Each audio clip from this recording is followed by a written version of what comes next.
morning, Dr. Casey. Yes, good morning, Hazli. How are you? Fine, thank you. How are you, Doctor? So far so good. Has been busy for this past week to settle everything before I go for my Chinese New Year leave. next week, right? Next 2 week. Yeah, Chinese New Year. Okay, yes. I'll be on leave starting this Friday, so I'll be going back to Klang and most probably already apply for a 1 week leave.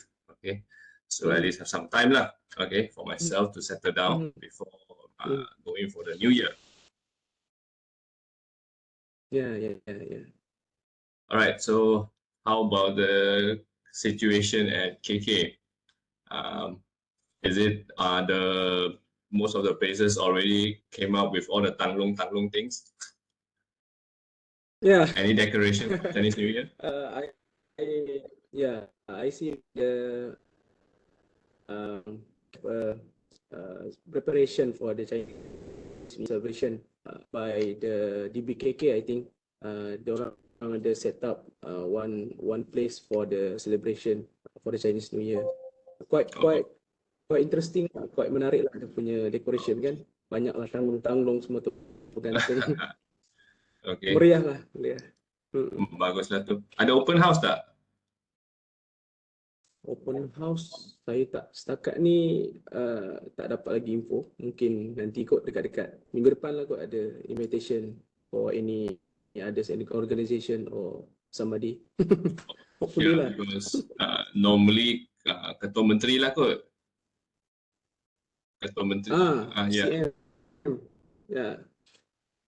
Because like last time in Perak, okay, the menteri besar, okay, will have this kind of open house lah, okay, and then all walks of people will be going there, no matter they are Malay or Chinese or Indian, okay, because the food they prepare there, of course, halal, because menteri besar punya kediaman lah, okay, kediaman besar, okay, menteri besar. So the official residents there, they will have quite luxurious lah in terms of you nak makan apa semua ada. Okay, so I think in Ipoh lah, because Ipoh majority are Chinese, so I'm not sure about Penang. Okay, and this time I'm going back to Klang, so depends lah. But I think open house pun mostly Chinese nowadays. Bila when the border is open, most of them already go abroad lah, okay, to celebrate their Chinese New Year abroad. Yeah. No wonder, because Malaysia is memang dikenali as a syurga makanan. Memang makan apa pun semua over there. That one we actually need to thanks to those migrants, okay, from China, from India. So when they came into Malaya during that time, that was the time when they actually bring all their food lah, okay, the varieties. You tak payah pergi sampai China nak makan lah, you boleh makan dekat sini je, okay. Yeah, betul, sure. And when we open also for the Malaysia at the second home, so the Japanese, Korean, semua masuk sini. So this suddenly be a heaven lah for food lah. That's why Michelin also comes in, okay. Michelin lah, bukan itu tayar, tapi the Michelin for the restaurants lah. But of course it's by the tayar one lah, okay. So they already came to KL and Penang, all right. So ada yang dapat 1 star, okay. So when having 1 star of Michelin is that the food you must come and eat, okay. If 2 stars, you need to fly to come and eat. When 3 stars, no matter how much you pay, you must come and eat, okay. So these are the Michelin stars lah. But for me, this is only gimmick lah, marketing. Okay? Marketing, yeah. Because for me, I don't prefer to the Michelin card actually, because more tourists will be coming and eat. So when there are many people come to eat, then the quality of the food, okay, plus minus akan turun sikit lah. Okay. Yeah. Because ramai orang kan. So dia nak masak pun mood tak baik lah. Sebab nak masak banyak kan. Okay. So that's why. Tapi doktor, very sad lah doktor. Because you punya kelas online. Kalau you datang sini doktor, bolehlah kita try seafood di KK kan. Yeah, because I think they have their consideration why some classes they make it online, because kalau student tak banyak, I terbang pergi sana pun mungkin bagi mereka in terms of ROI lah. So I faham lah cara dia orang. And then I'm okay with that lah, because at the end of the day you are going to convo. So when you are convo, you can come to UUM. Just dia tukar tuan rumah saja, tak ada isu. Because have you guys, any of you come to UUM Sintok before? I've not been to UUM before. Okay. How about the others? The others is so quiet now. How about the rest? So for the first class, please show your face on your camera and say morning, hello to our Casey. doctor. How are you? Hi, morning. Hamza. Yeah. Yes. Is it Hamza? Oh yeah, okay, Hamza. I'm a little bit shy now because I already bald my rambut. So, how's you doing, doctor? I'm doing good. If you need any help, just let me know. Artificial hair, doctor. You want real human hair also got? Ui. Yes. Wow. Itu bukan orang Shopee lah, buy to Shopee lah. Ya, itu bukan orang mati punya, orang hidup punya. Orang hidup. Dia nak potong rambut dia bagi pendek, jadi dia pun ada rambut tu, dan dia orang jahit tau. Oh, like that Yeah, so ada banyak style. You nak style apa pun ada. You boleh tukar-tukar. I want blonde color. Blonde got. Got Cosplay also got. Because everyone wants to look beautiful and pretty and handsome. So I think that is better lah, rather than you go and nak tanam itu rambut semua tu, nak guna produk sapu-sapu atas, no point lah. It's quite costly lah juga kan? It's quite costly tanam rambut. Tanam rambut very costly. So painful lah. I think for the real human hair, you can get it in between 200, 300 je. Like extension lah, doc. It's like an extension, is it? No, you just put it on. Oh, okay. As simple as that. I also know that you guys are lazy to go and adjust or whatsoever. Itu terus taruh saja, pakai je. Sarung. Yes.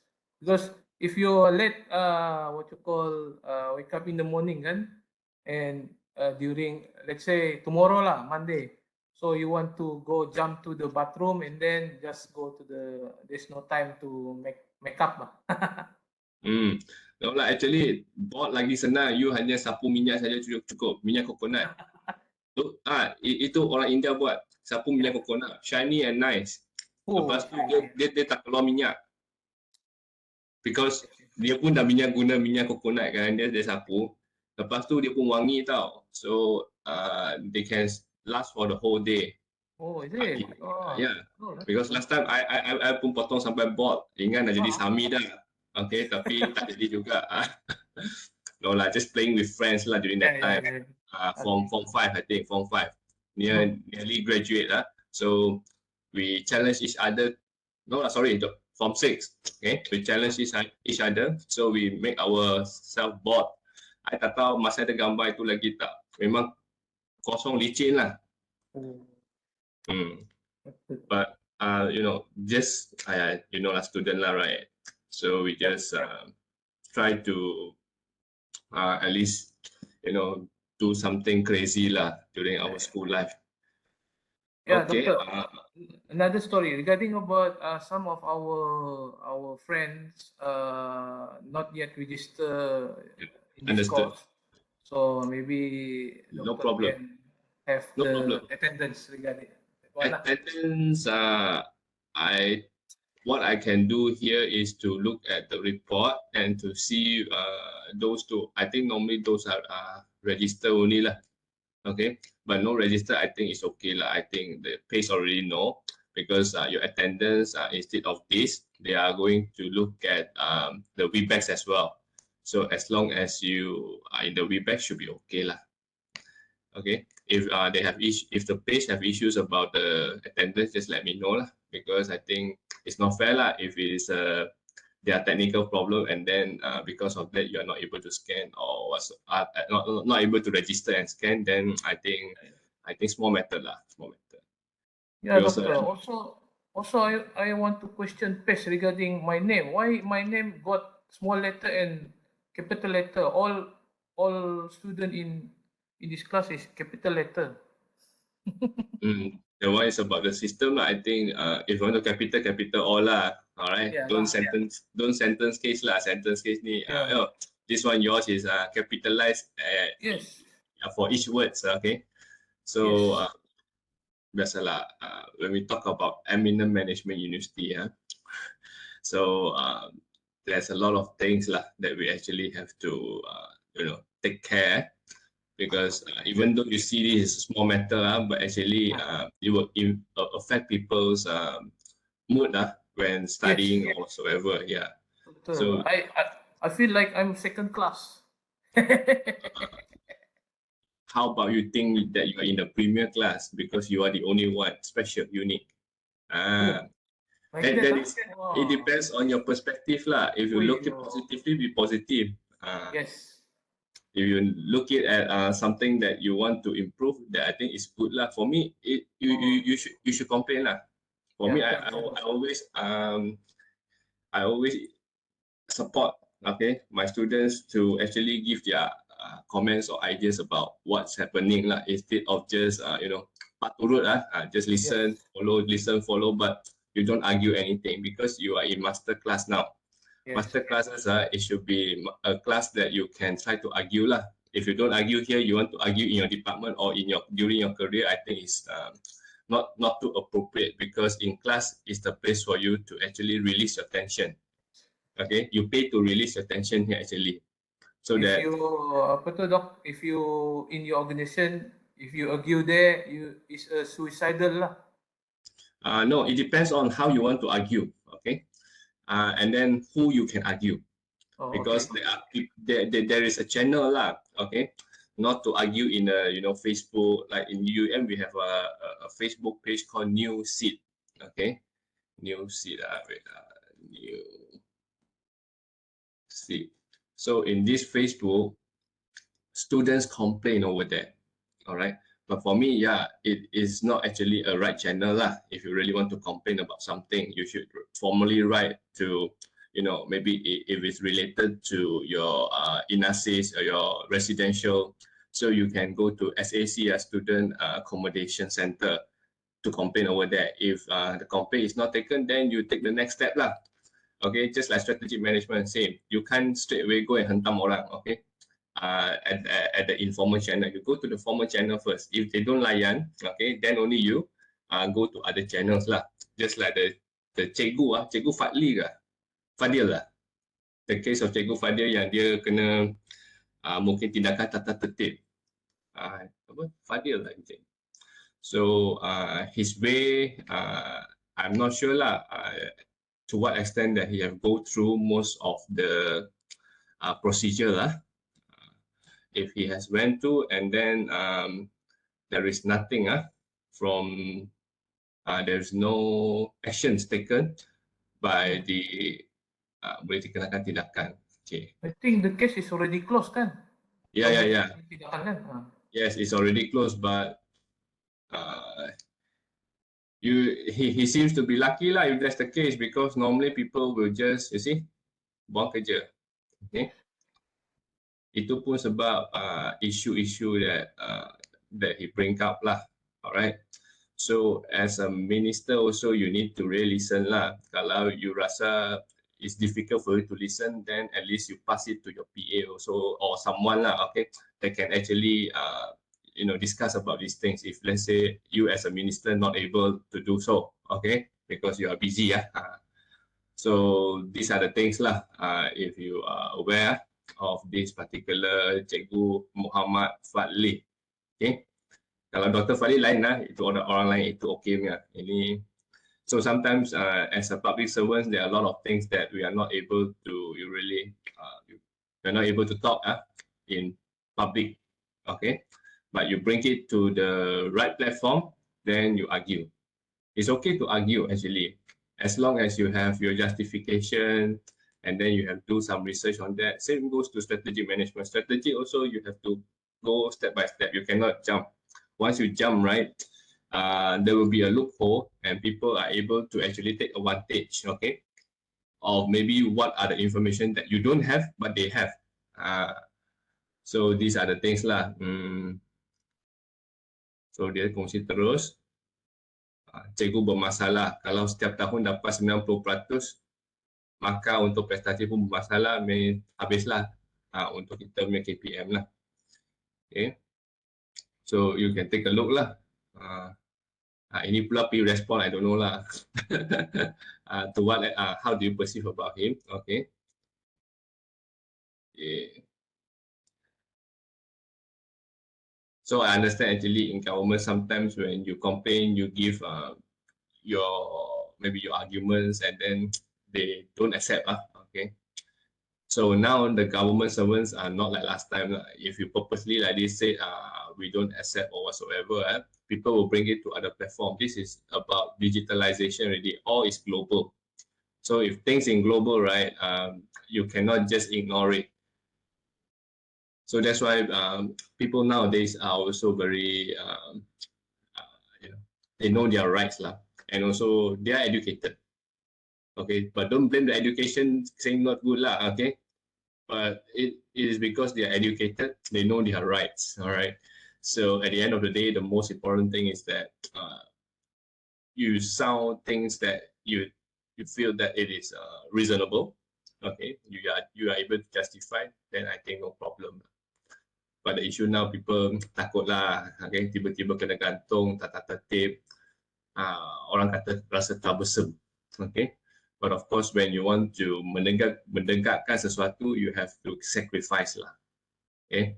But as I know my position here, some more I'm a minority, so it's better to to see how you can actually try to express, okay, your opinions, your professional opinions, maybe through other platforms, like maybe with the students, okay? Because some of our students are not just full-time students, okay? Some they are actually working, okay? Even though they are taking full-time class, but they are working as whatsoever.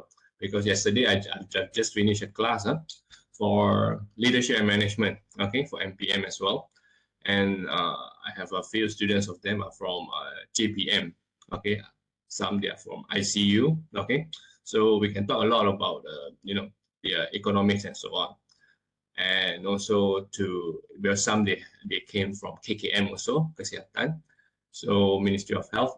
Then we can talk about vaccination. So all of you have your second booster?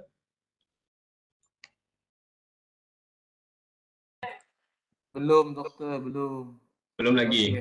Yeah, not yet. 31 expired tau vaksin tu. Okay, the vaccine is going to expire on this 31st.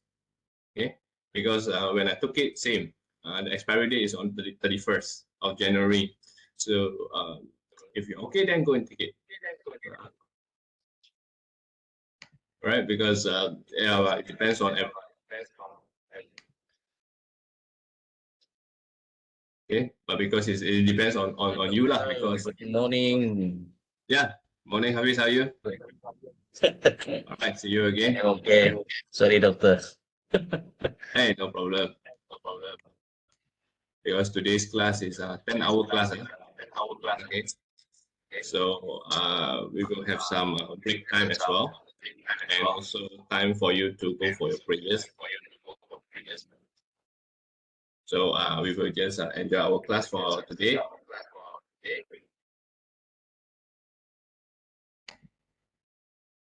All right.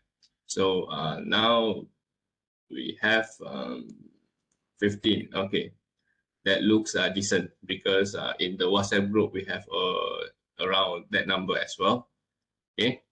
So a very good morning to all of you. So for those who I've known, well, I'll see you again. Okay, and I think it's a nice meeting with you all again. And for those newcomers, well, later on I will introduce myself, and also I would like you all to introduce yourself as well. At least we can have some ice breaking, just a simple ice breaking, because you are going to be with me for the past for these future 4 classes. All right. So let's see. Okay. Maybe I have a quick introduction for you all. Let's see for yesterday's class.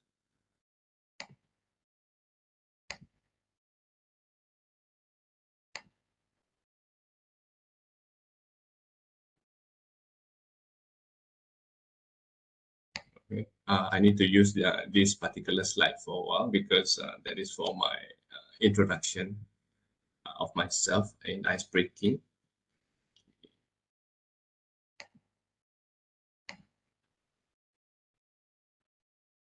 Okay, all right. So let me introduce myself for those who are first time with me. I think how many of you are first time with me? Maybe you can raise your hand, or you can have any emoticons. First time meeting me. Hey, Hamza, looking good. Yeah. Like Do you know? Fast Furious. You know. Dome. For your information, we have a TNC also, something like this. Did. But he's a TNC. So next time there's an opportunity for you lah. TNC stands for what? No? Timbalan Naib Chancellor. Oh. Hebat. However, pelajar dan alumni. Yeah. I only sapu-sapu, Dok. Sapu Nice. lantai. Apa sapu lantai? You are good banker. I know lah. Bagus lah. Masih Amzar. Handsome boy ba ni? Yalah, handsome boy. Doctor, different story is apa tu? Yesterday we face to face kan for the first time kan. When we meet in the real world it's not what you call same in the camera. Oh, I look better off camera. Off camera, wow. good. Because one of our student, I assume she's shorter, but in reality, she's taller than me. Okay. Okay. Quick guess. You guess how tall am I? Be 180. Yeah, almost. Okay. 1.7 lebih lah. So, 1.76. Your style, you got the style of a basketballer. yeah, I used to play yeah. basketball. I used to play basketball. Because I also previously have a lot of Chinese friends, because in my secondary school majority is Chinese in Sandakan. So there lah saya start playing basketball. Okay.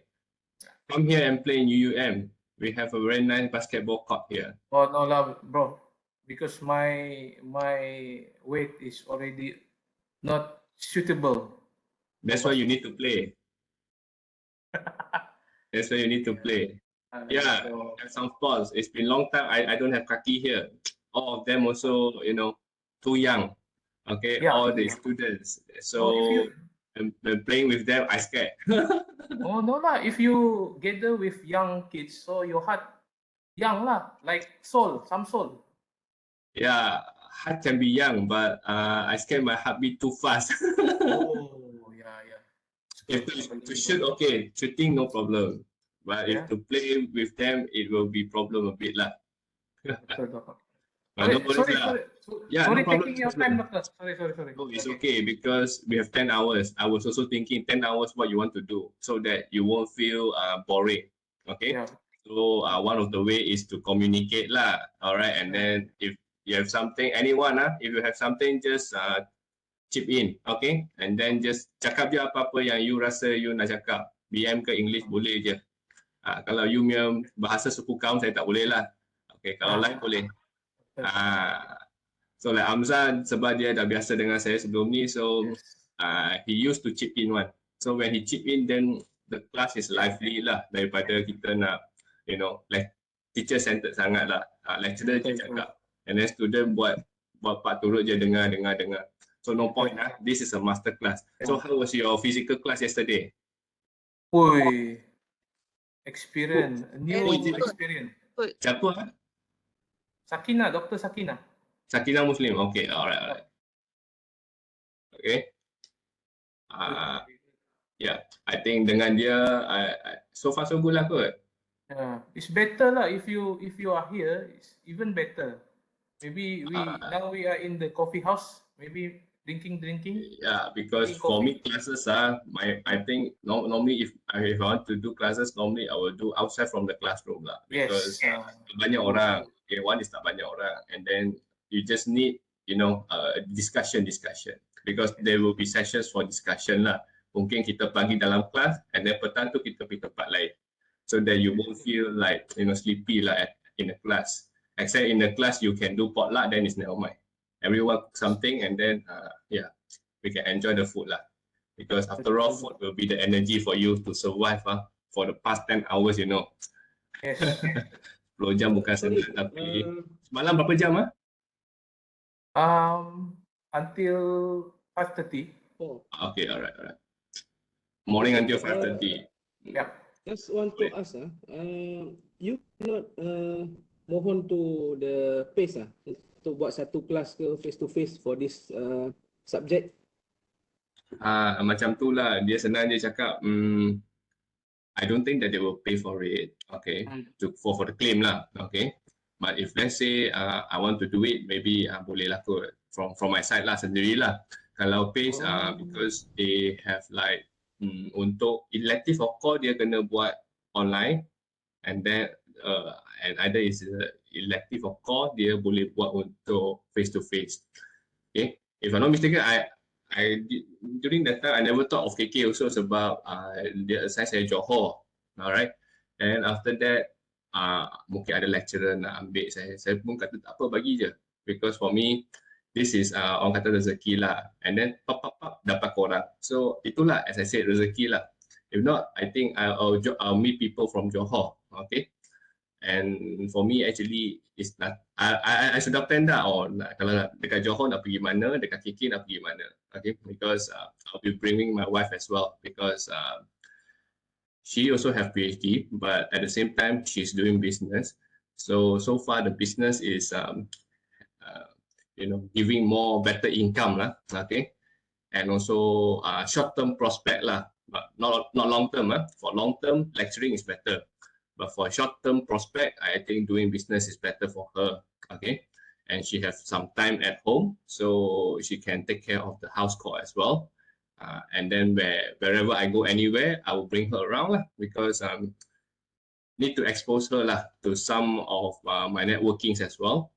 Sebab kalau seorang-seorang dia mungkin boring sikit, kalau ada dua orang okay lah. Okay. Doctor, maybe your rezeki in UBD, Brunei, maybe?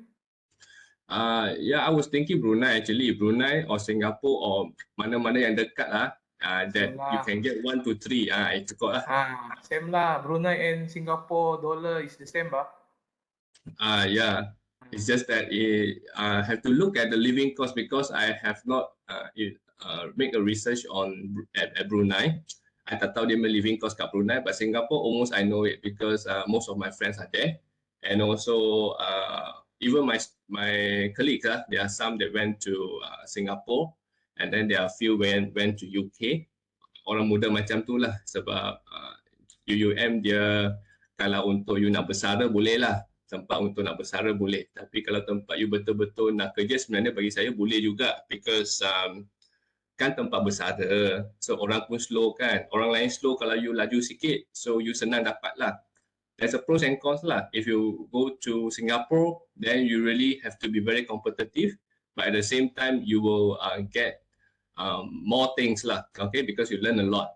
People are moving fast, so you can't move slow, okay. Maybe I think cost of living in Brunei same as Singapore juga lah, tapi little bit lesser lah than Singapore maybe. But let's say if you want to have a choice in Brunei or Singapore, you can still live in Malaysia, also in Singapore, in Johor, and Yeah.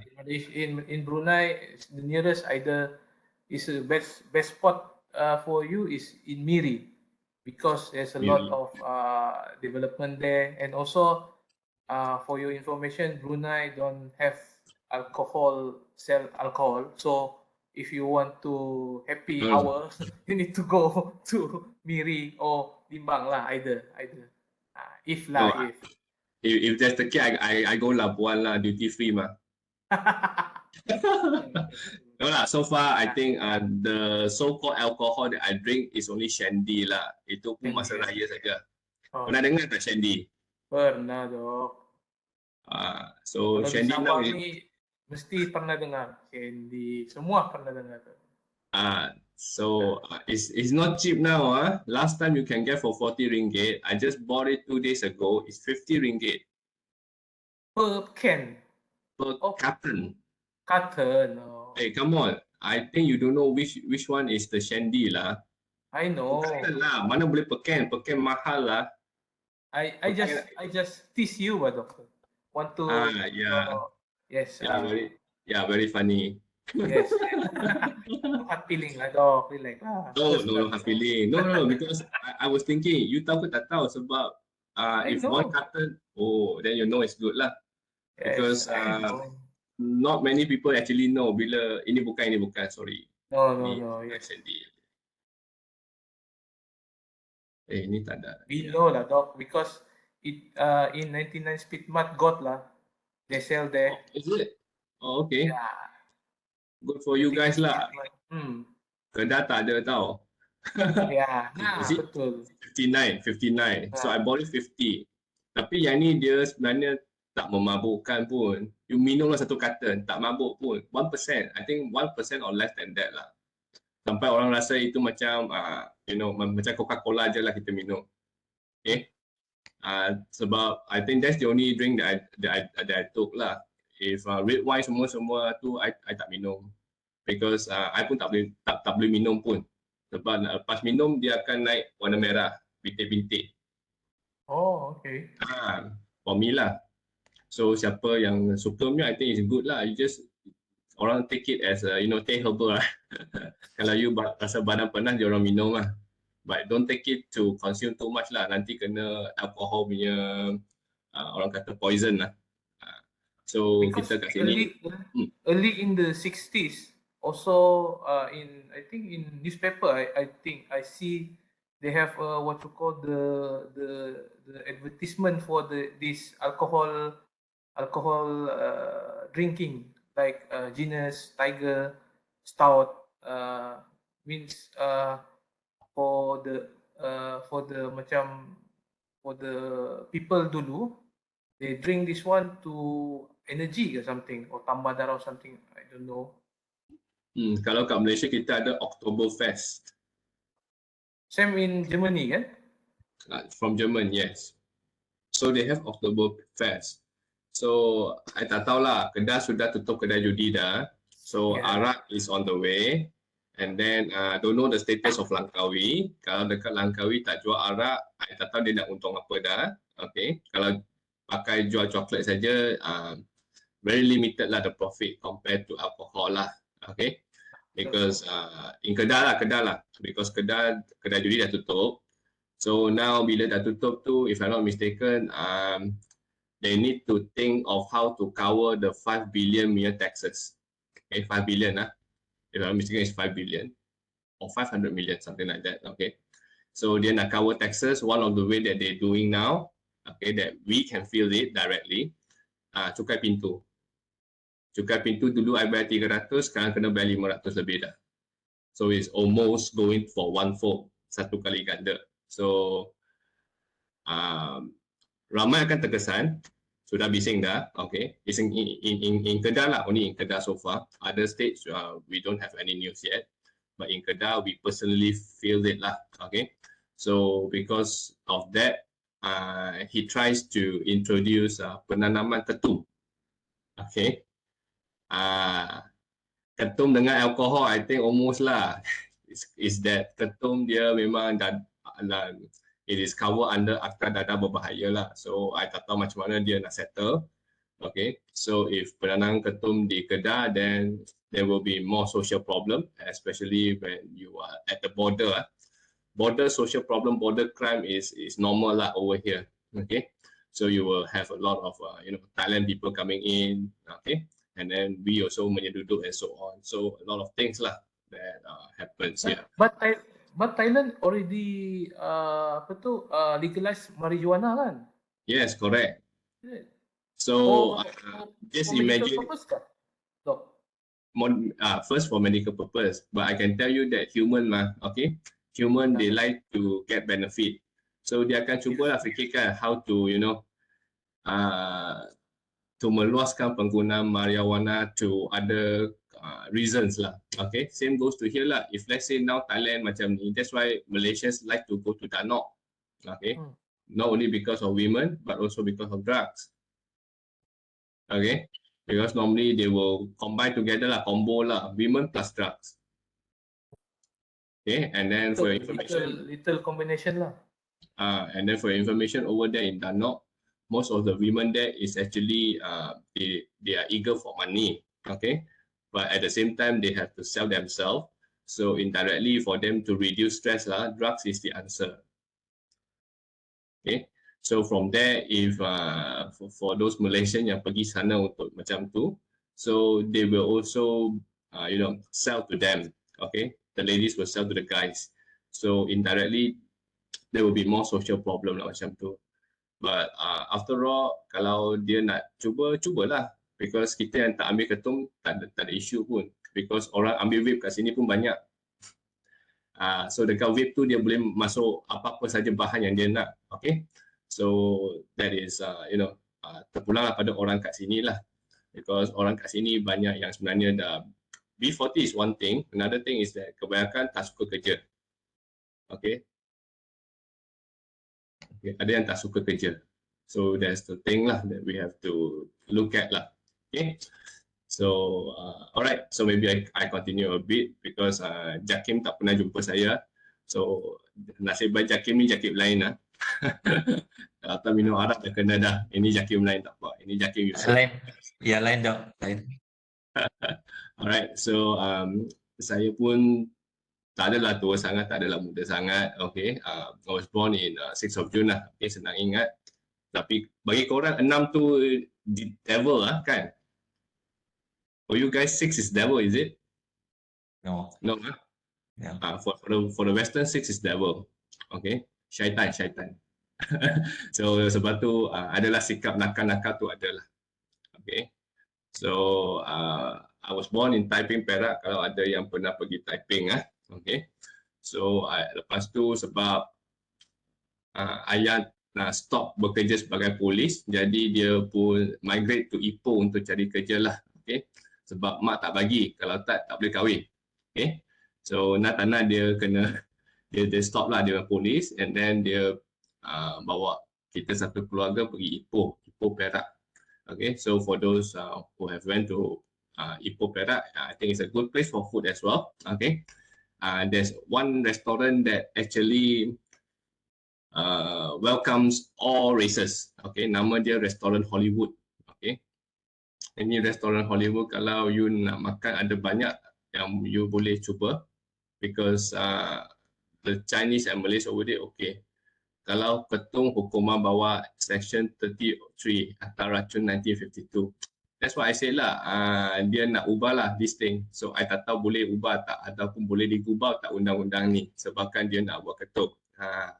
So that's why for us, I don't have issues as long as you have good enforcement. Okay, so the problem is always with the enforcement lah. Okay, undang-undang nak buat senang je. Okay, tapi nak laksanakan, nak kuasakan, itu yang menjadi masalah. Okay, kalau masalah tu tak boleh nak selesai, then terlambat lah. Lepas tu terlambat lah kalau you want to look at how to improve and so on. Okay, so Restoran Hollywood ni, I think I'm not sure whether you guys if pergi Ipoh, kawan-kawan kat Ipoh akan bawa you pergi tak. So all this halal lah, all this halal lah. Ini restoran dia. You can see Malay, Chinese, India. Semua ada. Okay. You got an Indian family here, right? So makanan dia, you can try some Chinese food also. Okay. And then some of their workers also are Malays. So far I think this is the place lah kalau ada kawan Melayu yang nak makan, nak cuba masakan Chinese, I think this is the place lah that I always bring them. Okay. Sebenarnya dia orang yang bawa saya dulu. Okay. And then they don't know me from Ipoh. Lepas dia bawa, saya baru cakap, sebenarnya I'm from Ipoh. Okay. So this one I pun pernah makan, tapi I never thought that you guys Malays boleh makan. Then dia kata boleh, kenapa tak boleh? Okay, then these are Malays, okay.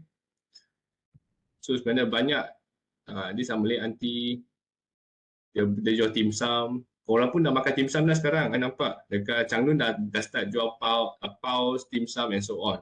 Bukan jual paus saja, dulu paus saja.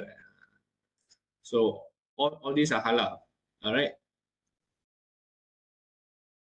So that's why I think Ipoh is a very a place that you can mix around lah. Sebab tu almost 90% of my friends are Malays, so I don't have any issues lah with them. Okay, it's all about living together. You have to bertolak ansur lah. Itu yang penting. Jangan sampai macam Kedah cukup dah. But I think in Sabah is okay. So far Sabah okay. I went there and then the people are very nice, or because I'm a lecturer or what, I don't know. But so far very good. Tak ada isu lagi. Kawan saya dekat Sandakan juga. Sandakan. Dia jadi guru pakar dekat satu sekolah. I lupa nama sekolah dia tu. So in Sabah, I think it will be my next destination as well lah. But maybe after Chinese New Year, because harga tiket mahal lah. I think 1,000 plus. So tengoklah Menteri Pengangkutan nak buat macam mana. Alright. So my primary school dekat Lasal. Lasal dia ala-ala macam missionary school lah, tapi dia tak ajar pun kita pasal agama Kristian and so on lah. So missionary school dia orang hanya nak educate kita, okay? So that when we are educated, then we are able to read lah, okay, apa yang betul, apa yang sesuai lah dengan kita. Bukan betul salah, apa yang sesuai untuk kita.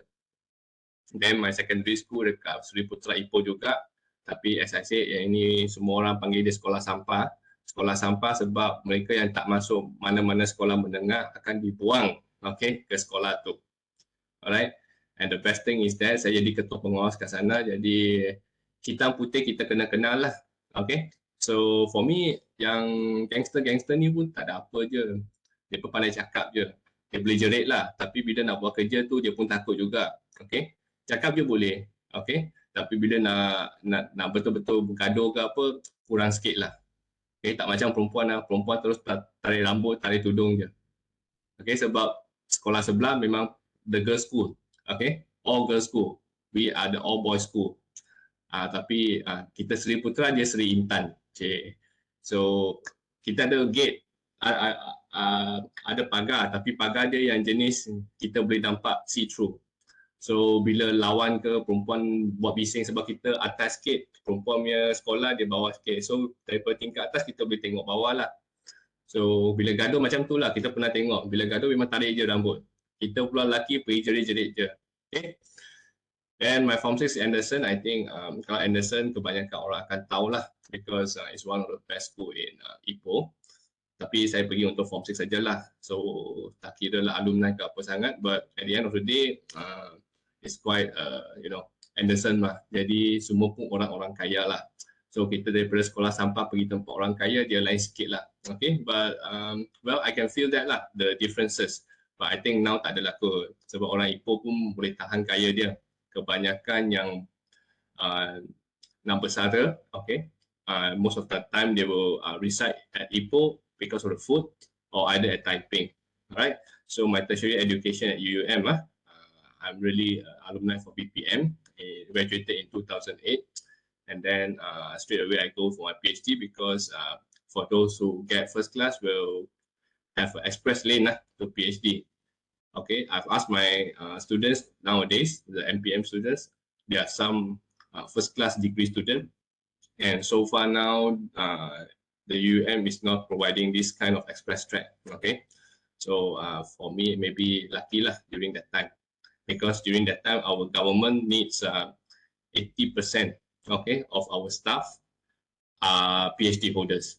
So masa tu banyaklah yang dia minta kita pergi lanjutkan pengajian, right? So my academic career as a tutor 2010 until 2015. There's a gap because I was being terminated because I did not complete my PhD on time. Okay, so during that time, that's where I established my business lah. All right, then after that, I've graduated in 2017. So I masuk lah balik kepada UM as a senior lecturer in 2018 until now. Okay, so of course we need to for our KPI, at least we need to have 2 years as in administrative position. So I've joined myself as a practicum coordinator, placement and onboarding, and then promoted to be head of division innovative industry collaboration. So thereafter, I think I want to stop because it's too hectic for me lah. Okay, because dealing with industry is day and night. Okay, you need to keep calling this and that. So I think I would like to have a better life for myself, have some me time. All right. So I've decided to just go and then focus in my academic. Then it will be much more better for me, because after all, you as academic, you better focus on your academic. Okay. If you thought of holding position and so on, so you better focus on your administrative career, right? So this is for Jakim, at least to get to know a bit about me. Okay, for all others, diorang dah tahu dah. So diorang dengar saja, tak ada apa-apa soalan. Okay, so now let's go to our slide a bit. Okay, so maybe Jakim, you want to introduce yourself as well as some ice breaking? Boleh lah doktor. I think two of our student, our members yang baru lah kan, Jakim dengan Siti apa tadi, Rafiza. Okay. Siapa yang baru nanti intro, okay? Sebab korang dah kenal tapi tak kenal lagi. Alright. Over to you Tuan Jakim Yusof. Oh, okay. Good morning doktor. Good morning everyone. Nama saya Jakim Yusof. Saya kerja di Jabatan Agama Islam Negeri Sabah. And umur, I think we have a same, what we call it, sama umur lah doktor. Saya pun 85 juga. Okay, August lah. Oh, bulan 8, okay. Yeah. I think that's all. Jadi for Jakim, apa ekspektasi untuk kelas ini? Harap boleh belajar manajemen, ya tajuk pun manajemen lah, dan boleh dapat good pointer lah doktor. Kenapa ambil MPM?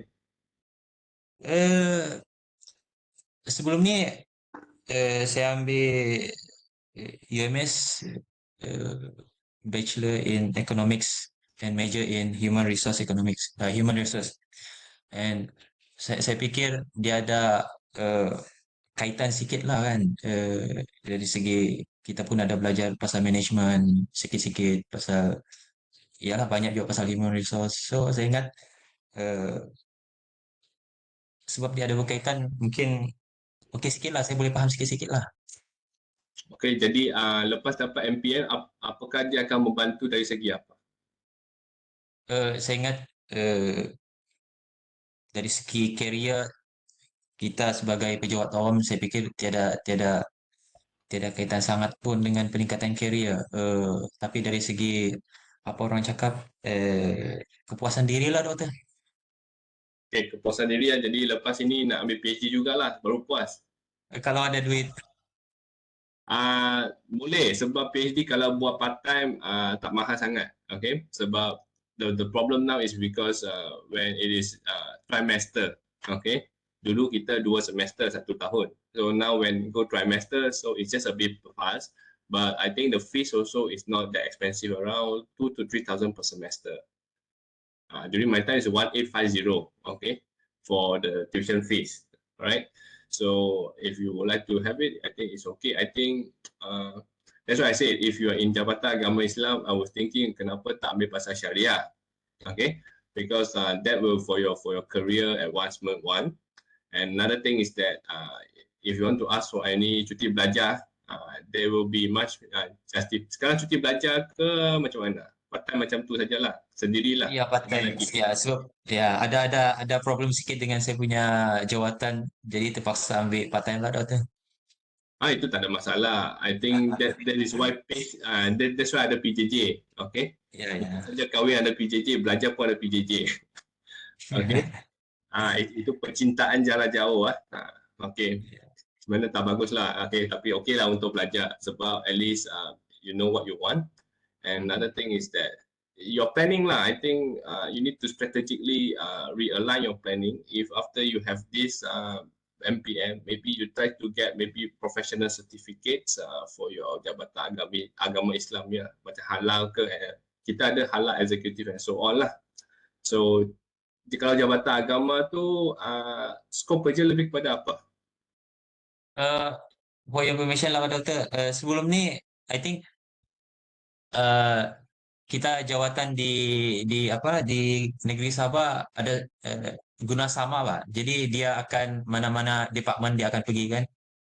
Before this saya di JPA negeri dan sebelum tu saya di kereta api. Dia banyak pasal ni orang cakap pentadbiran. Dia bukan dalam agama punya background lah. Okay, so more on HR lah. Ya, HR. Okay. Kalau HR okay, no problem. Sebab kalau betul-betul agama, you better go for Syariah and so on lah. Sebab that will actually, upgrade your career. Okay, sebab kalau MPM, maybe you can start asking for other departments more on management. Okay, sebab I think management is better lah. Kalau you nak being technical, why not just focus on management? Sebab after all, kalau passion tu ada, itu penting. Sebab suka pada HR, so HR department you mana-mana pun ada, jadi ataupun HR unit kalau kecil sikit, jadi baguslah untuk you punya career nanti. Sebab untuk HR banyak benda boleh buat lah. Sebab normally saya akan kerjasama dengan student especially we have tried before lah, okay, with MPM students, PJJ. So we have come up with innovation exhibition competition, kita masuk. And then kita ada publication, kita pergi conference. So as what I always say lah, if you have the time and you think of try to enjoy the life of academic people, then anytime you can join me on that. Okay, no worries kalau kena bayar apa semua tu saya bayar. Bayar saya, tapi bila nak buat kerja tu kena sama-sama lah. Saya pun tak lepas macam tu you buat tak. You do something, come back to me, and then I will try to edit and to make some correction, and then after that we can just submit lah. So I think that is one of the way for us to share the experience of as an academic life to our students. Sebab tu ada student yang kita minta dia tolong ajar kelas and so on. Itu tolong ajar kelas yang tak berbayar, itu lecturer punya pasal lah.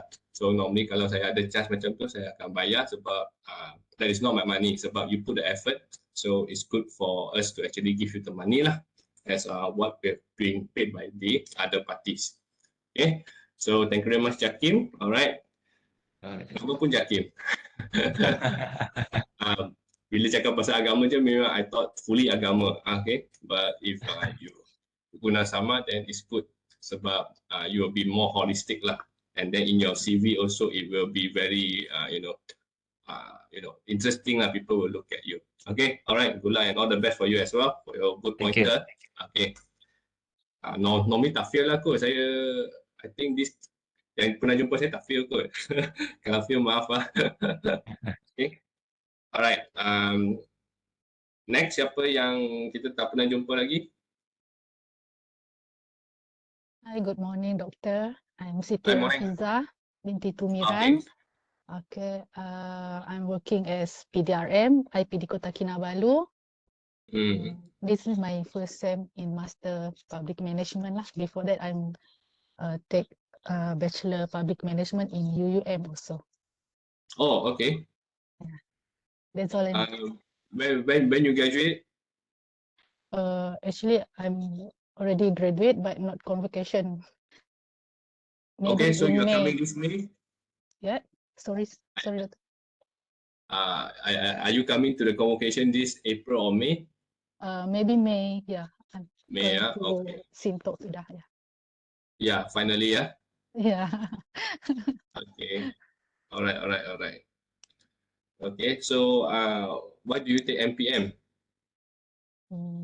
Because my bachelor, I take before that Bachelor Public Management also. Okay, so I continue my study in Public Management too. so Just for my education only. I don't know why. how about your career? Anything to I'm do with your career? ada juga lah. Because I'm a Sergeant Integrity, so more in management in integrity for my PDRM lah. Okay, because for information, I think we are in the process of having these courses. One course, kita panggil dia KIA. Okay, untuk khusus integrity and anti rasuah, something like that lah. Okay, so I think if we have that course, then I think you should take it also, so that you are able to be more expert lah in your particular field lah, which is about the integrity. Okay, because maybe who knows, later on you thought of further your studies, okay, to PhD. Okay, maybe during that time you can really focus about this topic, because in our department there are a few lecturers who actually they are subject matter expert in integrity. Okay. Okay. So I think later on that is the thing that you can consider. Okay, after you finish your MPM, because 3-4 semester is very fast only, no worries. Okay, by next year you can take, okay, whether you want to further your PhD or not. So at least you can convo 3 times in UUM. Okay, or except you want to do it in UMS, okay, and then you can get your second supervisor from UUM, because we can cross. Bukan semestinya UMS semua UMS, tapi boleh cross, tapi you need to have someone that can actually communicate with you more often and more responsible lah. Okay, ada yang you WhatsApp dia tak jawab semua tu, itu you have to take into your consideration when selecting a supervisor lah. Okay, so but of course, so our colleagues so far so good lah, as long as they are local, because we have issues with international students sebab dia buat dalam bahasa Arab. Bukannya semua tahu bahasa Arab. Okay, even Malaysia bukan semua tahu bahasa Arab. So kalau tak tahu, you will have a difficulty in communication. Okay, but anyway, okay, from UUM, BPM, for your education and your career, Sergeant dalam integrity. Okay, so your expectation for this course? I don't know. I no ideas. Oh, no expectation Okay, Yeah. good. So terima seadanya. Yeah. Baik. Okay, thank you Siti Rafiza. Okay, next ada siapa lagi? Saya rasa 2 orang tu je, Doktor, untuk student baru. Okay. Dan saya juga nak ucapkan tahniah pada Sarjan Siti Rafiza, baru-baru dapat apa ni? Juara disiplin. Tahniah untuk PDRM. Ya, juara anugerah integriti. Thank you. Macam mana tahu ni? Integriti untuk PDRM. Tahniah Sarjan. Nak tahu senang saja, Google je ada. Okay. Google saja mungkin ada. Semua di ujung jari. Semua di hujung jari. Okay. Apa Siti Rafiza? Anugerah integriti. Ya. Ini kah? Saya rasa tiada dalam Google tu. Oh, tiada. So, saya rasa belum ada lagi, belum di launch dalam Google tu. Mungkin peringkat peringkat PDRM nanti mungkin akan ada kot di Facebook. FB ada FB. Ya, FB Sabah mungkin ada kot. Anugerah yang ni ya. Anugerah ni kah? Governance dan anti rasuah. Anugerah Pasti integrity in PDRM untuk PDRM punya. Integrity Saya rasa untuk PDRM tiada dalam dalaman. Google. Ya, itu dalamannya Doktor. Oh, Ya, okey. dalaman. Kenapa banyak sangat ni? Sekejap sektor awam dan swasta. Itulah bila nak bagi anugerah dia kena berpatutan, sebab saya pun pernah dapat anugerah, tapi ada anugerah saya malu nak keluarkan sebab I don't know lah, macam UUM saja bagi macam tu lah. So dia impact. So benda tu kurang lah saya nak share ataupun nak show lah, sebab I don't know how I get it. Okay. Ya, kalau untuk PTM nanti boleh lihat juga yang ni. Kalau sebab yang ni setiausaha pejabat, setiausaha kerajaan pun ada, jadi there are more exposure lah. Okay, because about integrity is not only dekat Jabatan Perdana Menteri pun ada dah Pusat Governance Integrity and Anti Rasuah. But of course lah, polis dia under Suruhanjaya Polis kan. Okay. So mungkin dia beza sikit lah. Same goes to pendidikan pun tak join benda ni. Ini lebih kepada yang kementerian. Lepas tu Dewan Undangan Negeri itulah. Okay. Untuk for information Doktor, ramai yang akan berjaga-jaga dengan jabatan Puan Cik Siti Rafizah ni, integriti dan pemantauan standard. Bahaya. Oh, okey. Ya. Dia macam auditor lah. Dia bukan macam auditor, macam cikgu disiplin lah. Oh, okey. Ni macam pengawas lah ni, pengawas di sekolah. Okey. Apalah, as long as you tak buat salah, takut apa kan Siti Rafizah kan. Alah. Betul Doktor. Rafizah, kita senang je, kalau kita buat betul kita tak takut. Itulah Doktor. Biasa polis tangkap orang awam buat salah, tapi saya tangkap polis yang buat salah. Okay. I think it's good lah kalau you betul-betul buat kerja tu, sebab I pun selalu ditahan polis, bukan tangkap, ditahan polis sebab saya dekat untuk speed lah, tapi selalu tak dapat jugalah disaman, jadi tapi selalu ditakutkan lah. Okay, so saya dah belajar dah satu, kalau tak buat salah jangan takut je, cakap je tak buat salah. Kalau ada bukti tolong tolong hantar foto kat rumah, itu je. Selalu kena. Hopefully this time tak kena lah, boleh Chinese New Year. Kena sebab kereta, I don't know why. Strategi korang lah, strategi ya. Your strategi bila, tapi I can tell you that actually those that are speeding bukan kereta Camry, bukan kereta Merc, bukan kereta BM tau. Myvi, Beza, itulah kereta yang speed tau. So kalau macam tu saya tukar kereta je lah. Senang untuk nak kurangkan masalah. Okay, alright. So this is actually your portal. I put it in the dates. Follow the dates of your class. So it's easy for you to do your planning and also to look at the dates that you need to have classes. Okay, there's one thing that I need some discussion over here. Alright, which is on the 26th of February. Sebab takut saya lambat bagi tahu, korang dah ambil cuti ke apa kan, ataupun ambil pelepasan untuk you punya tugasan. Okay, so saya nak tanya, kalau 26 hari bulan Februari ni boleh tak ganti dengan mana-mana tarikh ini? Ini adalah kerana saya terlibat dengan program mobility, okay, dekat Taksin University. Okay, jadi saya kena bawa UM student pergi Taksin University dekat Songkla. Okay, so pada 26 tu kita punya mobility 24 sampai 29. Jadi kalau 26 saya nak buat kelas dekat Songkla pun saya rasa tak sempat lah, sebab memang whole day punya program.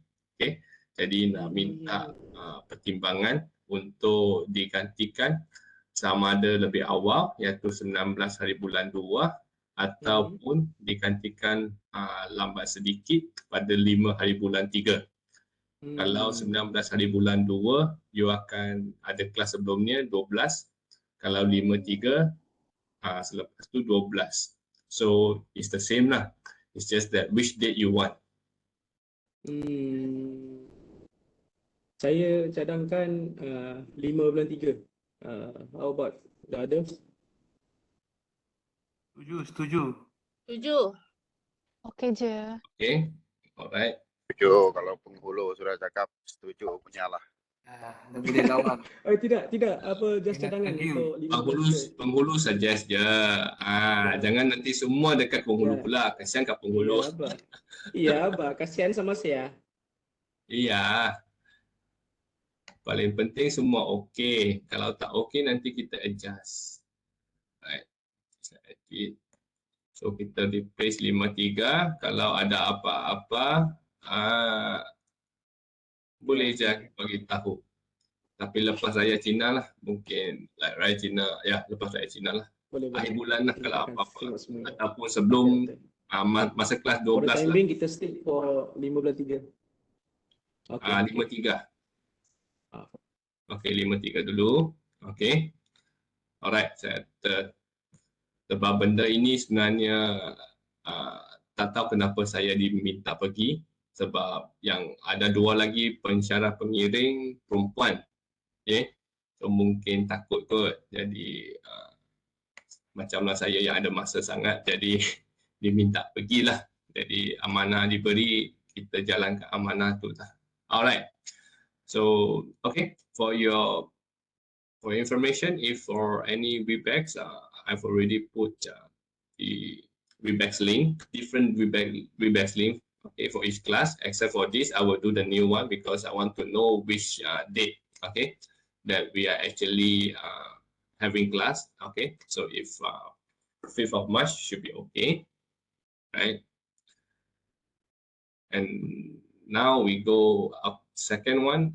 I think WhatsApp group you are there already, so it shouldn't be a problem. And for the calendar and the meeting schedule, I already put it here for each class. I put a date. Okay. Next is about your syllabus.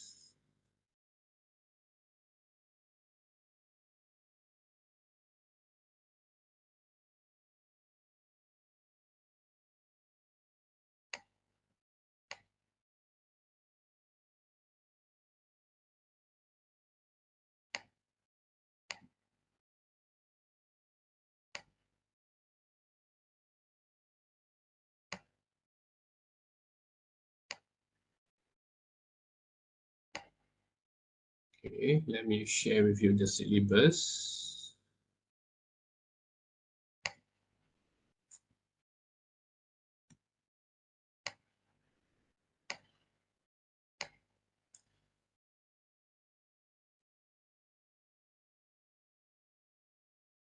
Uh, 5023 and 5024 is the same, okay, so no worries. All right, for your information, this course is also being taught by Dr. Muslimin Walang. Okay, so you have class with him before? Yep.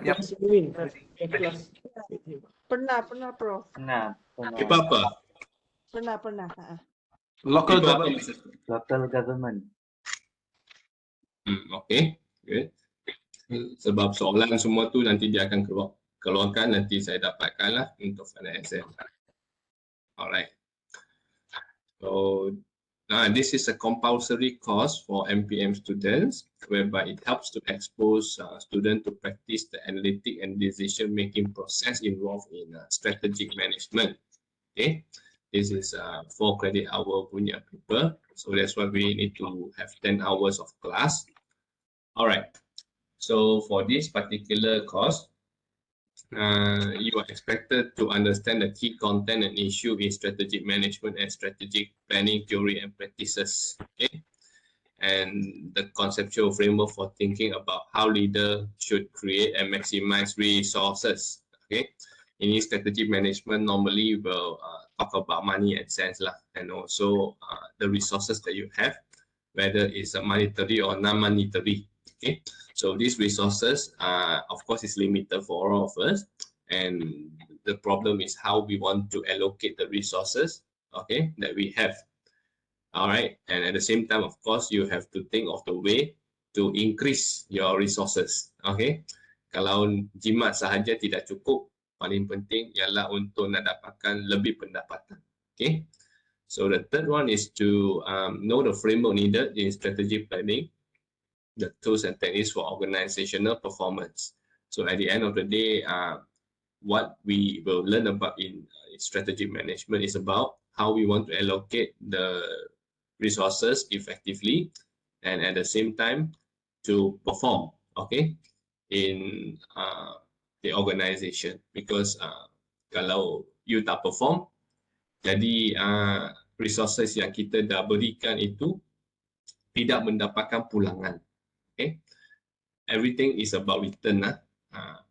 So that's why always remember there is no free lunch. Okay, so you tak akan terjebak lah dengan masalah-masalah kena scammer and so on. Okay, ketamakan tu kalau boleh kurangkan lah in terms of that. Sebab kalau benda datang senang sahaja tanpa you nak perlu berusaha, itu sesuatu yang perlu dipertikaikan lah. Okay, itu bukan panggil rezeki dah. Okay, itu dah kena scam dah. Alright.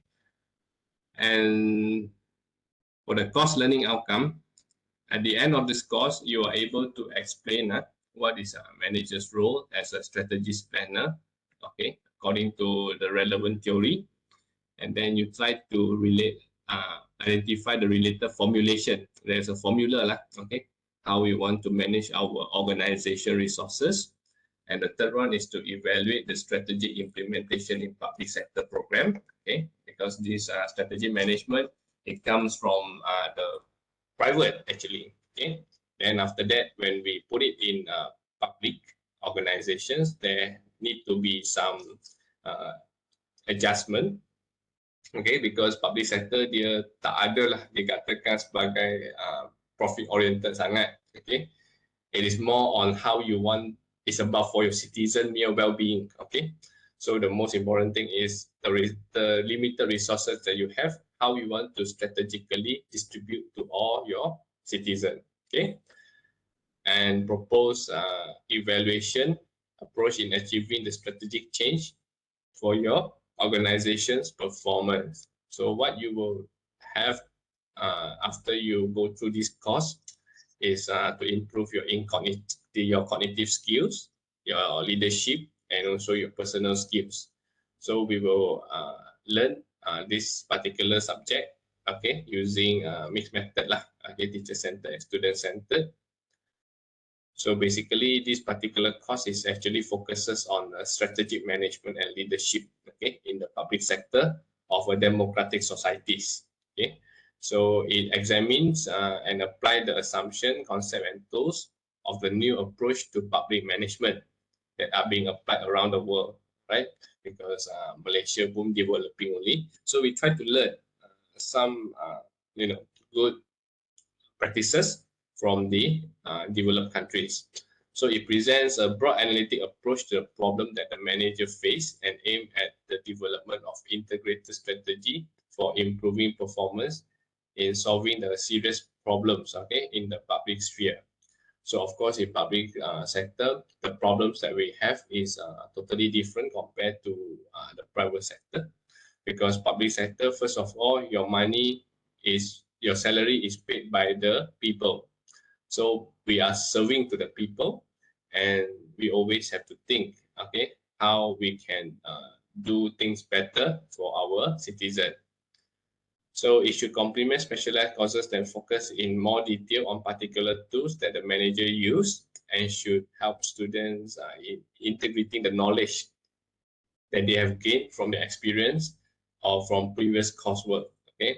But of course, if you are now working, it's good actually, because you will able to apply, okay, the knowledge that you learned today in this particular subject to apply in your work, okay. Because after all, the reason why you go for these courses or degrees is because you want to use it when you are working, okay. If you are not going to use, it's just for your personal satisfaction, then it's fine. but at the end of the day, try to do something that actually will improve your life. Okay. So the important strategy aspect that we'll examine in the course will include the importance of strategy in public sector, the overview of strategic concept and issues, strategy management process, useful support planning and strategy and practices with case study and innovation in public sector. So that's why in public sector also we have kind of like a KIK, okay, for looking at your innovation part. Okay, innovation won't comes when your government or your department does not actually support this kind of activities. Okay, sebab nak innovate, manalah ada masa kalau you need to focus dalam kerja saja. Okay, and then you don't have time to think of the innovation. Innovation is different from what you are working. Okay, innovation is something that you need specific time, okay, for yourself to think or brainstorm on something. Okay, so the mode of delivery will be lecture, case studies, and problem-based learning. So your assessment, okay, individual assignment 30%, group presentation 10, group assignment 30, and final exam 30. Okay, so that makes up to 100. So your final exam 30. Okay, right. So these are the topics that you're going to learn.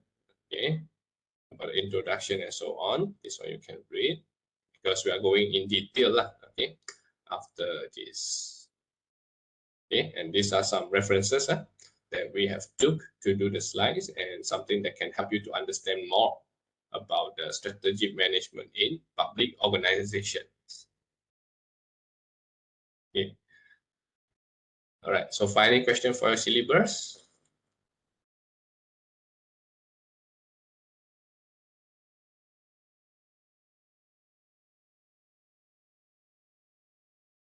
Yeah, Dado. Okay. Okay, yeah. Yep. Right, good to hear that.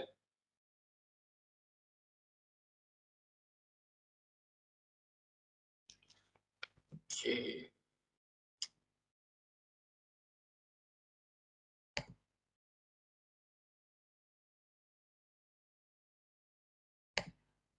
Right, so let me share portal. Yeah, this is your assignment instructions.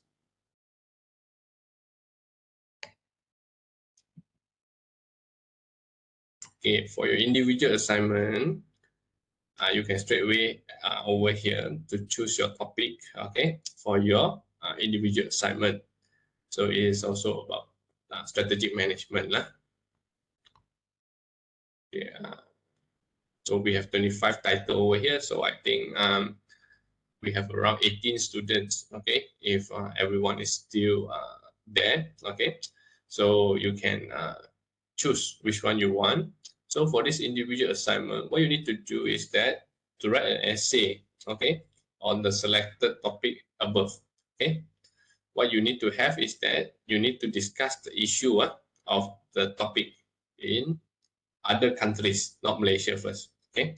So we use the strategy from outside to inside, okay. So in order to solve the issue stated in A, okay, in A, which is topic 1, discuss at least 3 strategies used by the selected country. For example, if you select Indonesia at A, so in B, you are looking at the Indonesia public sector. Okay, so you discuss actually how Indonesia, okay, strategize, okay, to solve the issue. Okay, so based on the strategy stated in B, okay, the 3, at least 3, use the SWOT analysis, okay, to evaluate how these strategies can implement in our country. Okay, SWOT analysis is strength, weaknesses, opportunity, and threat. Okay, yang ada macam team ya. Okay, SWOT analysis. Okay, for each strategy. So if you have 3 strategy, you need to have 3 SWOT analysis. 4 strategies, 4 SWOT analysis. Okay.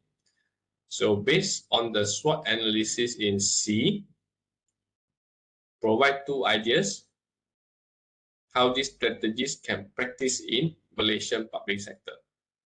All right. So you can see from outside to inside. Okay. So this is an individual assignment. You have to write in English, use APA style, within 5 years references. Okay, minimum 5 references also. So you can get from article, books, research report. Now, Wikipedia and other irrelevant sources like individual blogs are not allowed. Okay. So only 10 pages minimum, minimum 10 pages using Times New Roman, size 12, but double spacing lah. Okay, so big lah. Okay. So after that, you will submit in the Turnitin platform in online learning, not more than 20%. So the deadline for submission, I think I want you to submit in the last class lah. Okay, during the last final class. And you'll be assessed based on this problem solving, okay, and also your autonomous learning lah. Autonomous learning should be okay lah. Itu dapat full mark. Okay. All right. So any question for individual assignment? Oh, Doctor, so far clear for the individual assignment. Okay.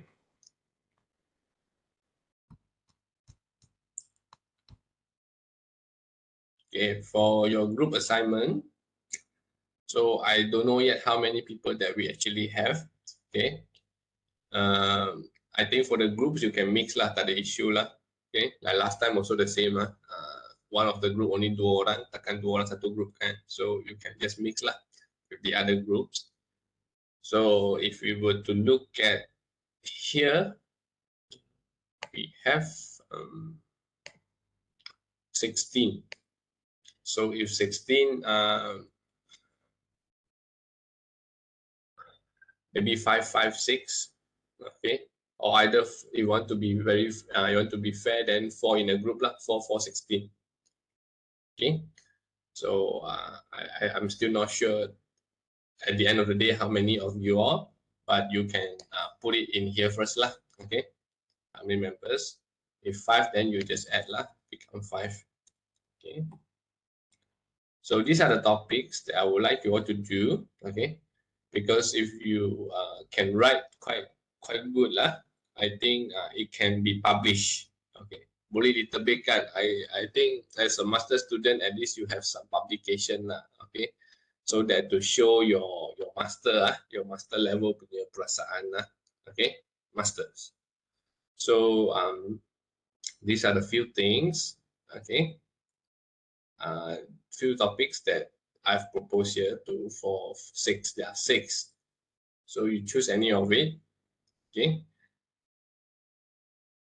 And these are the things that you should have: introduction, the definition, the problem statement, the literature review, and then you compare to other countries or organizations, and then the lesson learned by Malaysia from the comparison. If you do it in Malaysia, then you just compare with organization. Okay. Then your conclusion. And one important thing is your table of responsibility. So each of you, what you do in that assignment, okay, you just write it down. Okay. And then your references and appendices, if any. So everything soft copy lah. Okay. So this is a group assignment written in English. Use APA style. Reference 5 years, minimum 5. Okay. Wiki and individual blogs not allowed. Minimum 20 pages. Okay. Others are the same with the individual assignment. Okay. So the rubrics will be looking at your written communication and also your teamwork. Okay. So that's why I need the table of responsibility so that we can know who do what. Okay. The next one will be the group presentation. I think we can present like this. Okay. So you don't have to do a video. Okay. Okay. So in your presentation, just use English language lah. Okay. And the way you want to present is based on your creativity. The time for presentation, 10 to 15 minutes. So everyone need to present. And the deadline for submission, I think we'll be doing presentation the last class. Okay. And they will be assessed based on this verbal communication. Okay. Right. So any questions with the group assignment?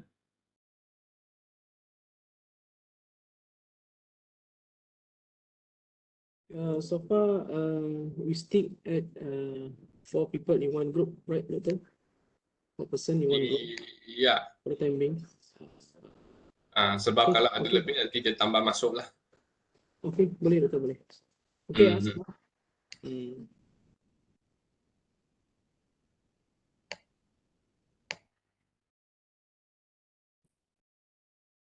Okay, we have okay 17 pula. Alright, okay. So ada yang 4, ada yang 5 lah. Alright. So 4, 16 and then 5. Tak, saya rasa ngam Doktor, kita ada 16 orang. 16 orang. Sini ada 17 sama. Sebab Sekejap tengok ada duplicate tak? Sekejap. Sebab Siti Rafiza ada pakai 2 device. Oh, okay. Oh, okay. Alright. Alright, ngam lah 4 orang. So 4 orang satu grup lah. Sebab dalam saya punya name list pun name list saya tak banyak lah. Name list saya 5 orang. So I think register, ada yang belum register. Okay.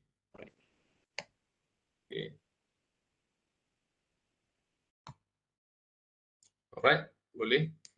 So 4 in a group. Alright. Okay. So I want you to maybe choose right now. Okay, I give you some time to choose. So sebab nanti I think we can do this first lah. Alright, ini untuk individual assignment. Okay. So now you want to choose this now or what? I think it's already done on the group WhatsApp. We have to choose the topic and the group assignment, betul? WhatsApp.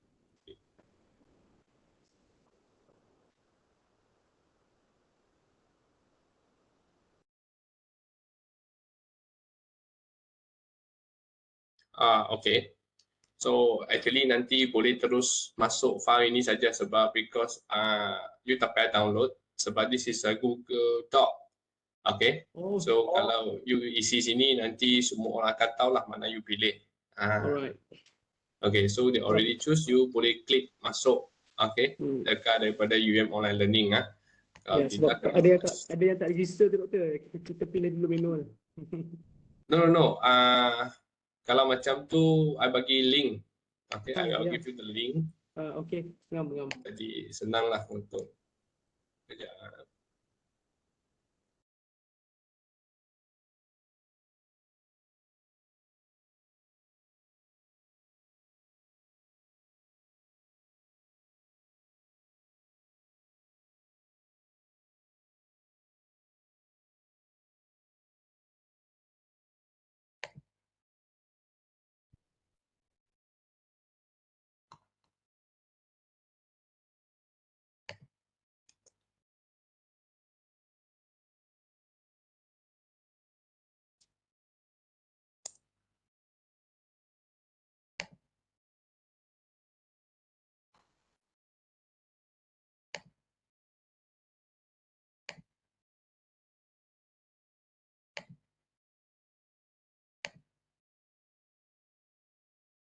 Okay, I already provided the link in the WhatsApp group. So you can put it, your name, your metric number, which topic you want.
Okay, and also you can also fill up for your group assignment as well.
Okay, let's see.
Okay, no worries.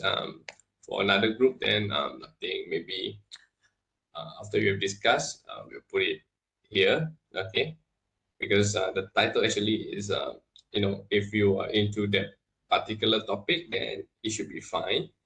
Okay, because the most important thing is we want to see to what extent that they can you know, get the information, elaborate it, and then you put it in the assignments. Okay, so no worries about that. As for the individual, I have 2, 4, 6, 8, 10, 12. Okay, so for the others, maybe you can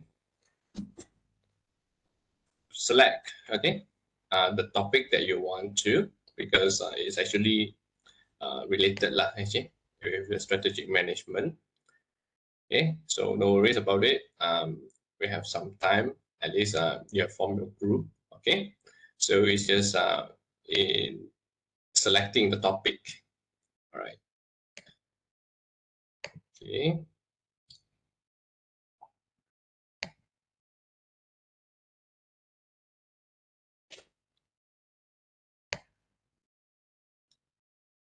So maybe we can start a bit, okay, with our topic for today.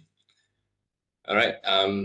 So our agenda, all right, for today is what is strategy? Okay, the features of strategy, the level of strategy, what is strategic management, and also the process for strategic management. Okay.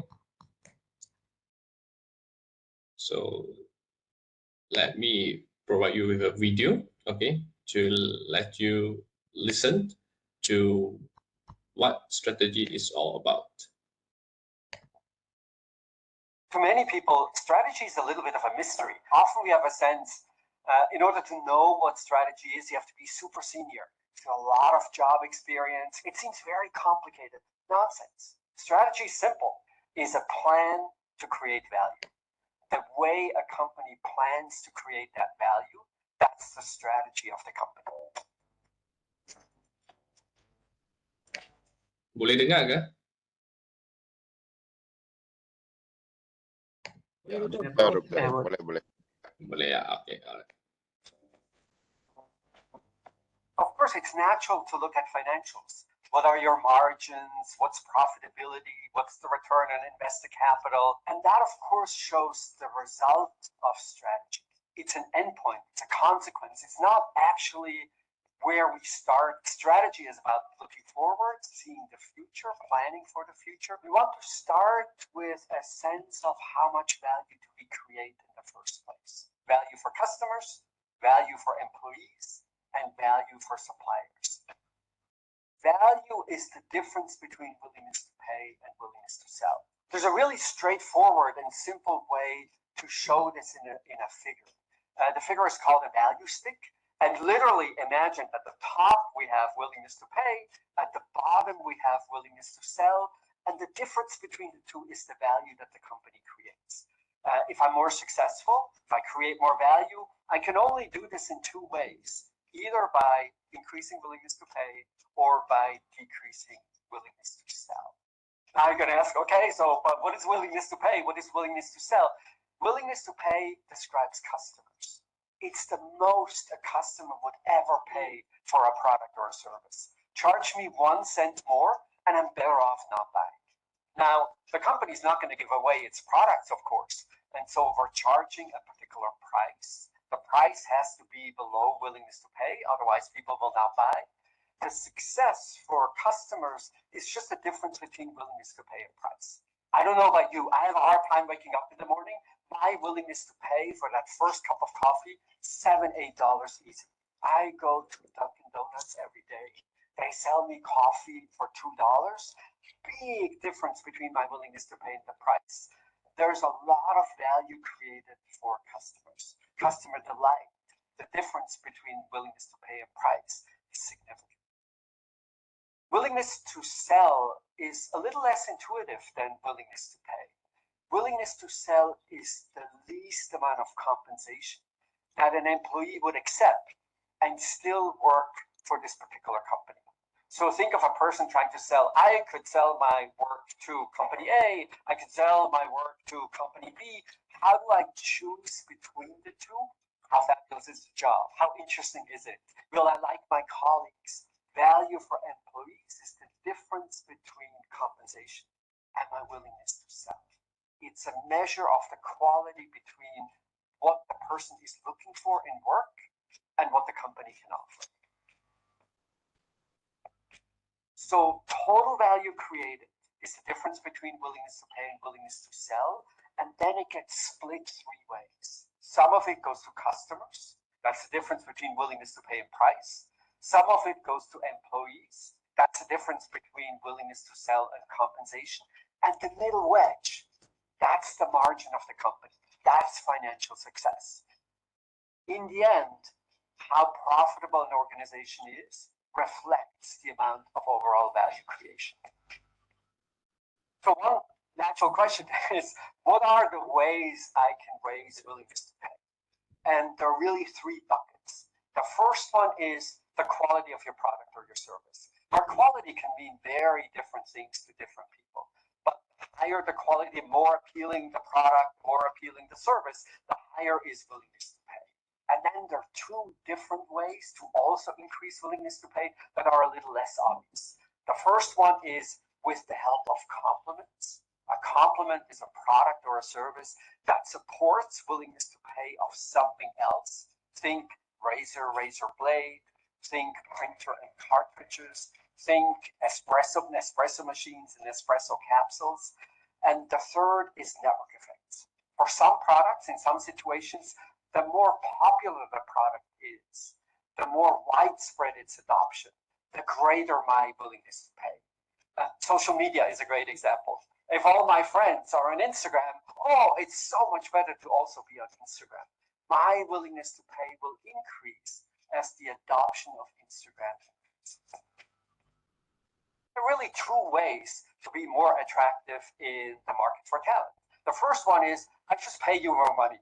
The moment I pay you more money, of course, I'm going to be more competitive in the marketplace for talent. The second option that seems similar is I make the job a better job. I create more attractive working conditions. Maybe I have a better training plan. Maybe I have more generous promotion rules. Maybe you can work 3 days from home. Whenever I make the job a better job, willingness to sell is going to go down. And so at the beginning, you might think these things are really the same. If I pay more money, I create more value for my employees. And if I make a job a better job, I lower willingness to sell. And that does the same thing. It creates more value. But there's a big difference. If I pay more, that just shifts value from the company to the staff, to the employees. There's no value created. Value is just redistributed between the company and the people who work for the company. If I make work more attractive, if the job is a better job, willingness to sell goes down, and that actually creates value. Let's talk about a specific example. You might know Best Buy, the electronics retailer in the United States. And if you go back, say 10 years or so, everybody, including myself, everybody was convinced that Best Buy was going to go out of business. Why? Many other electronics retailers had gone out of business, and with roughly 1,000 stores, it just seemed impossible to compete against Amazon. At one point in time, Best Buy lost $1 billion in a single quarter. And then a new CEO comes in, Hubert Joly. And remember, strategy is not complicated. It's all about either increasing willingness to pay or decreasing willingness to sell. And that's exactly what he does. Instead of building big distribution centers, big warehouses from which you ship online, he starts thinking about every store as a warehouse. And they start shipping from each individual store, typically from a store that is just down the road from where you are. We increase willingness to pay by having better shipping times. And then the second idea has to do with the retail store environment. He goes to Microsoft, he goes to Samsung, he goes to Lenovo, and he says, well, You know, you can go down the Apple route and you can build really beautiful freestanding stores at millions and millions of dollars. Or you can have a store in a store inside Best Buy where people are shopping for electronics products in the first place at a fraction of the cost, lowering willingness to sell for the vendors to Best Buy. Now, what does it mean for employees? Instead of selling innumerable products, now I'm dedicated to the store in a store, that's the Microsoft store, or the store in a store that is the Sony store. I know so much more about the products I have. I can do a much better job helping customers figure out which products are exactly right for them. My job is easier. I feel more successful. Willingness to sell drops. And if you look at employee engagement surveys at Best Buy, they are at an all-time high after these big changes. So what did Best Buy do? It increased customers' willingness to pay, and we have fewer pricing pressures. Next, they lowered willingness to sell, and costs fall for Best Buy. The middle portion of the value stick, we have less pricing pressure, we have lower costs. Not surprisingly, the company is more profitable.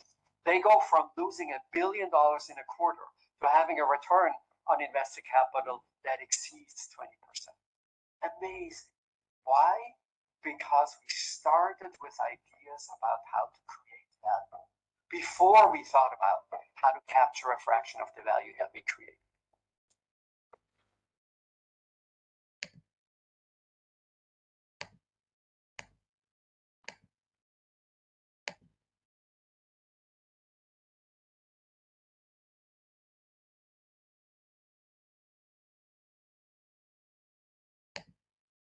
Okay, so how much are you willing to sell?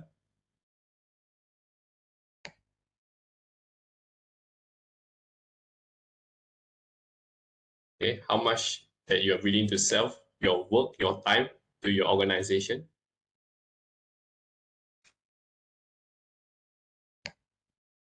Not much, Doctor. Not much. Why? I think suppose we already have the time 8 till 5, so we need to stick to that. So we need to what you call exhaust all the time that has been given. Use it wisely lah. Okay. Because we need to what you call we need to have a work-life balance. Yeah. Even if because if you work, you need to work smart, not work hard. In my perspective, in my opinion, Nado. Okay. That's all. So, so do you think that we need to up the minimum wages to how much? Pardon? For Sabah, for minimum wages, how much you want to top up until how much per? For minimum wages, how much per month? For Sabahans. Now is 1,500, is it? Yeah. In Peninsula is 1,000 same. No, I think it's the same. Here is 1.5. So if minimum wages is 1.5 now, all right. So if you were to top up, how much would you like it to be? In this time of crisis, Doc, I think 1,500 is a good start. Huh? Okay. So all right. Have you ever calculated for 1 month, okay, how much is your expenses? Myself? Yeah. Not really. Not really. Okay. Yep. So your salary able to covers it? Alhamdulillah, syukur, yes. All right. Okay. Unfortunately, I've calculated, and including okay, me and my wife, both of us, we need to have a fixed expenses of around 6,000. Okay. Another thing is because of insurance and so on lah. Insurance pun dah 2,000 lebih 3,000, 3,000, half of it. And then paying for the housing loan. Okay, I don't have a higher purchase loan because I just buy a second-hand car. Okay, and the second-hand car is within my means, whereby as long as I have the cash, I will just buy the second-hand car that I like lah. Okay, so buy cash lah without loan for my car. As for my housing loan, it's around 1,500. Okay, so we have calculated our grocery and so on.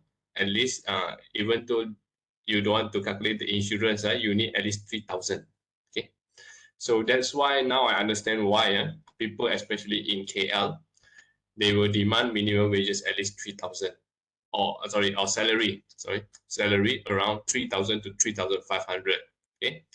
Just imagine that I'm living in Kedah myself. That is the amount around 3,000 that I need for two of us. If you break it into maybe 1,500, all right? But that determines that you won't have savings lah. Okay, if that's the case. If you would like to have a better financial stability, okay, when you're working, of course, the timing to work, it depends on organization. If it can be like 135 to office, 24 you can work at home, then of course you are willing to work. Okay, even though their willingness to pay is not that high. Okay, the amount that they pay you is not that high, but they give you the flexibility, as like what Amza said about work-life balance. Okay, or maybe quality work-life.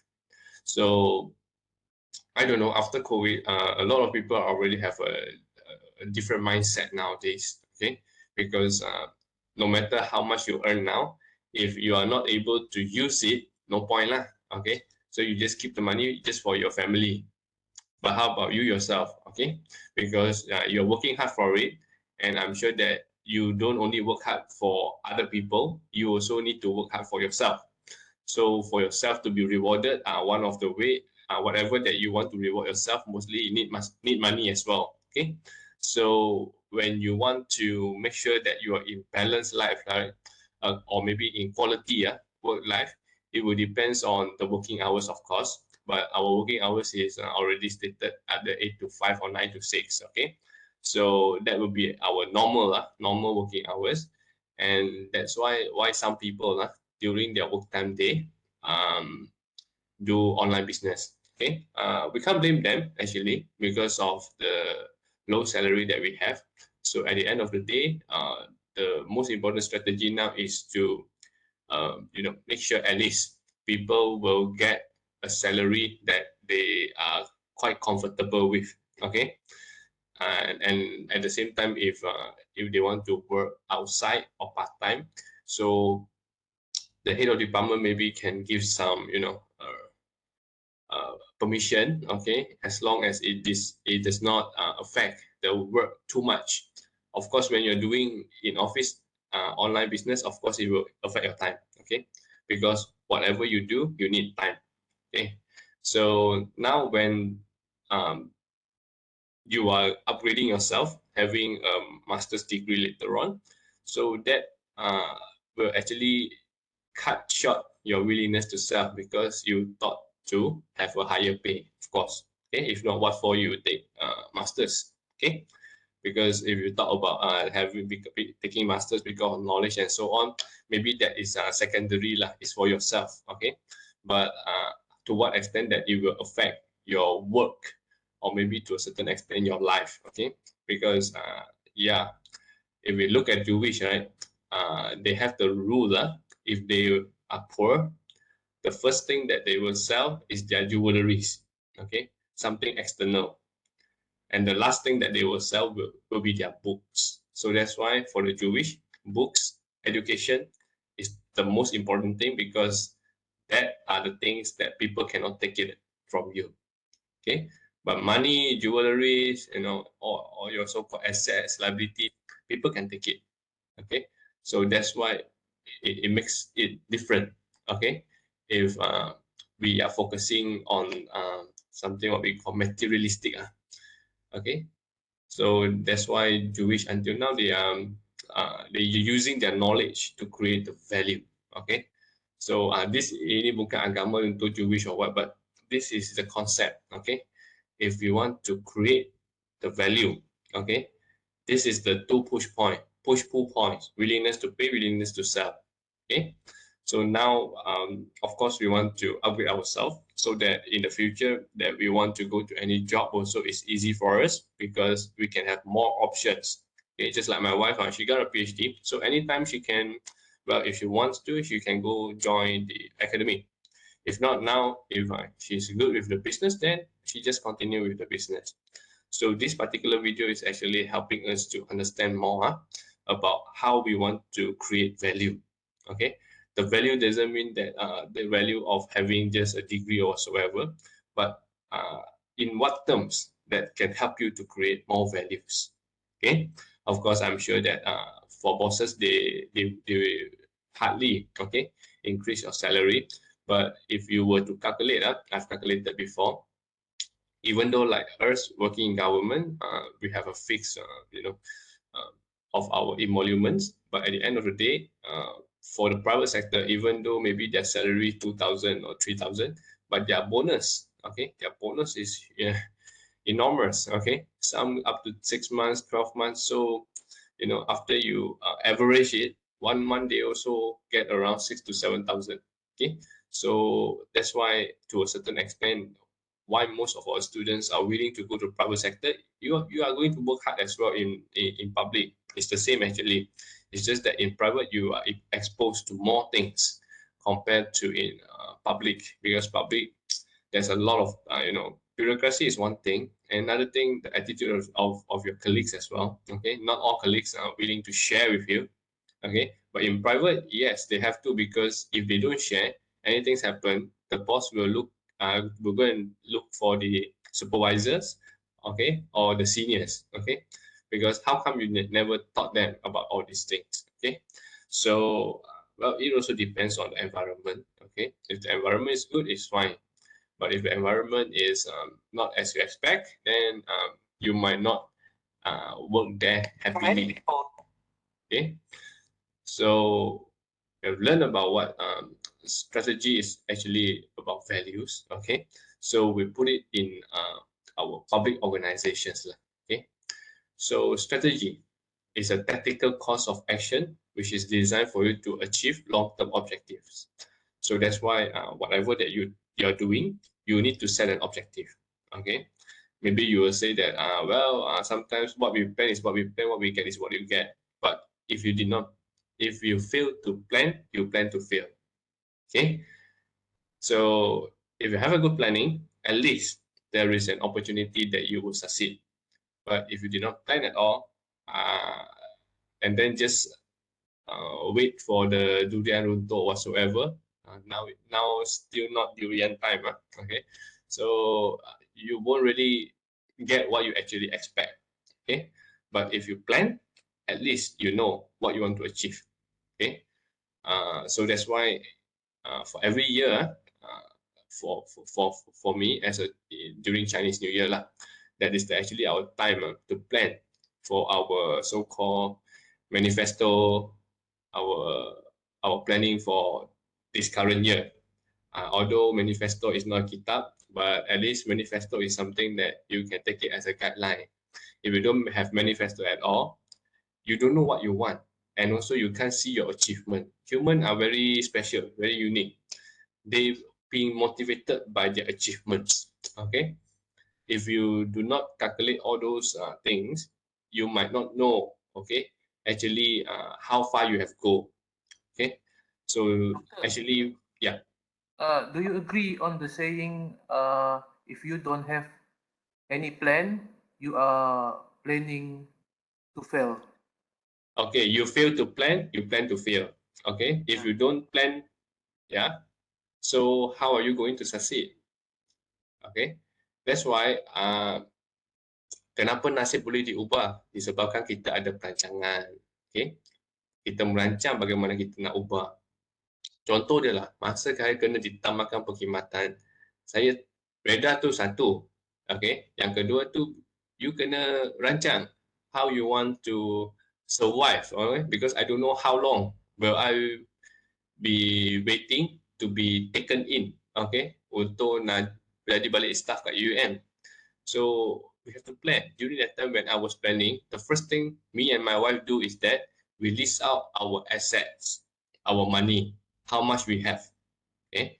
Because that time I have to pay 800 plus, okay, per month to UUM as the values for the compensation, because saya hutang dengan dia ganti rugi 100,000.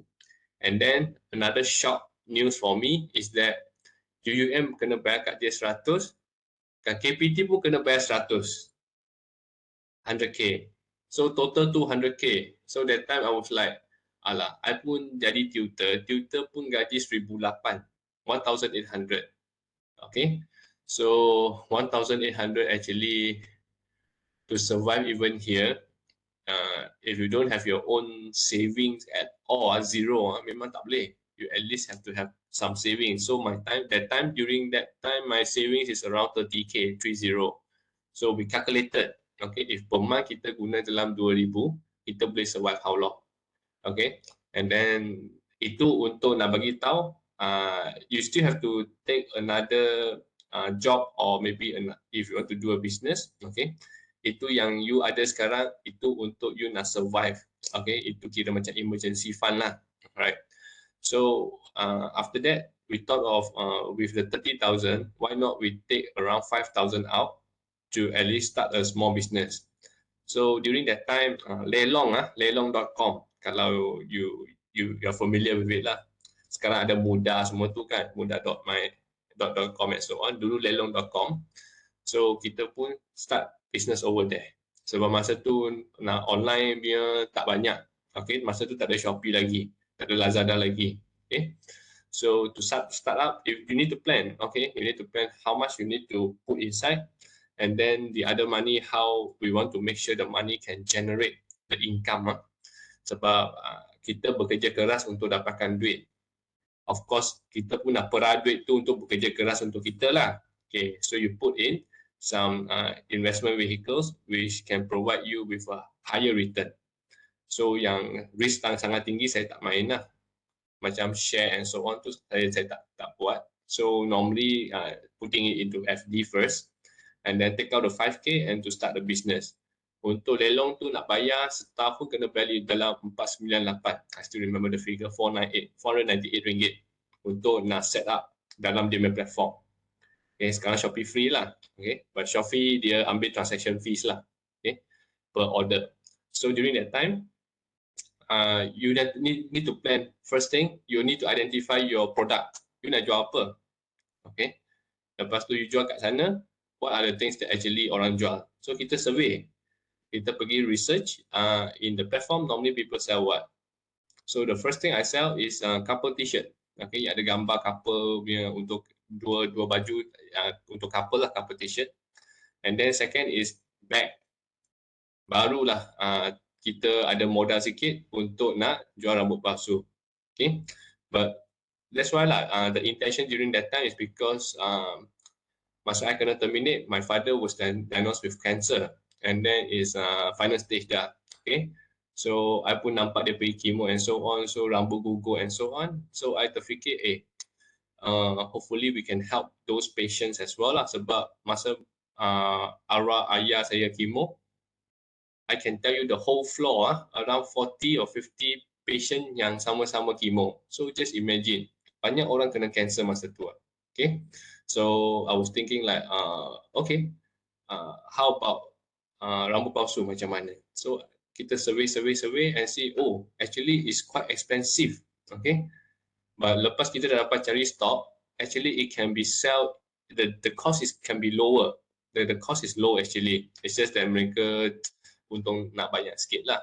So when we sell it in a very affordable price, to taking a profit around 20 to 30%. Okay, our profit is that 20 to 30% saja, because we don't want to burden the patient. That one kita make intention lah.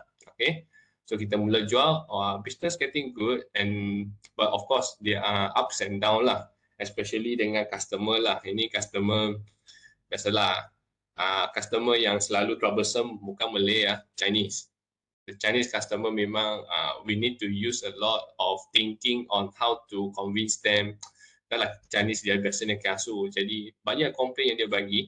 So to a certain extent we were thinking kalau macam ni jangan beli online. Okay, boleh sebab beli online dia ada dia kekangan. You tak boleh anggap beli online macam beli secara fizikal. Okay, yang you face to face pergi kedai. So during that time most of our main customers are Malays. And so far so good because normally we also try to approach some hospitals tanya nak tak, so that we can supply to those that don't know where to get the rambut palsu lah. Okay, but so far the business is good. Orang masuk sebab some they are chemo patients, some diorang nak buat apa live dia nak pakai rambut palsu untuk buat live, so ada color-color lah, dia nampak macam orang kata different lah. Okay, so during that time I don't know why the most of the majority customers are from Kelantan and Terengganu. Okay, diorang yang beli banyak. And during that time also we are lucky to have dropshipper. So dropshipper ni dia tak perlu simpan stok, they just have to go and do the marketing, dapatkan customer and then let us know which product and the address and so on, kita proses dekat sini dan hantar.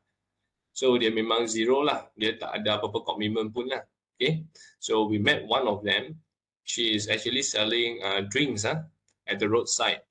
Okay, so per month she can get only around 100, 200, something like that.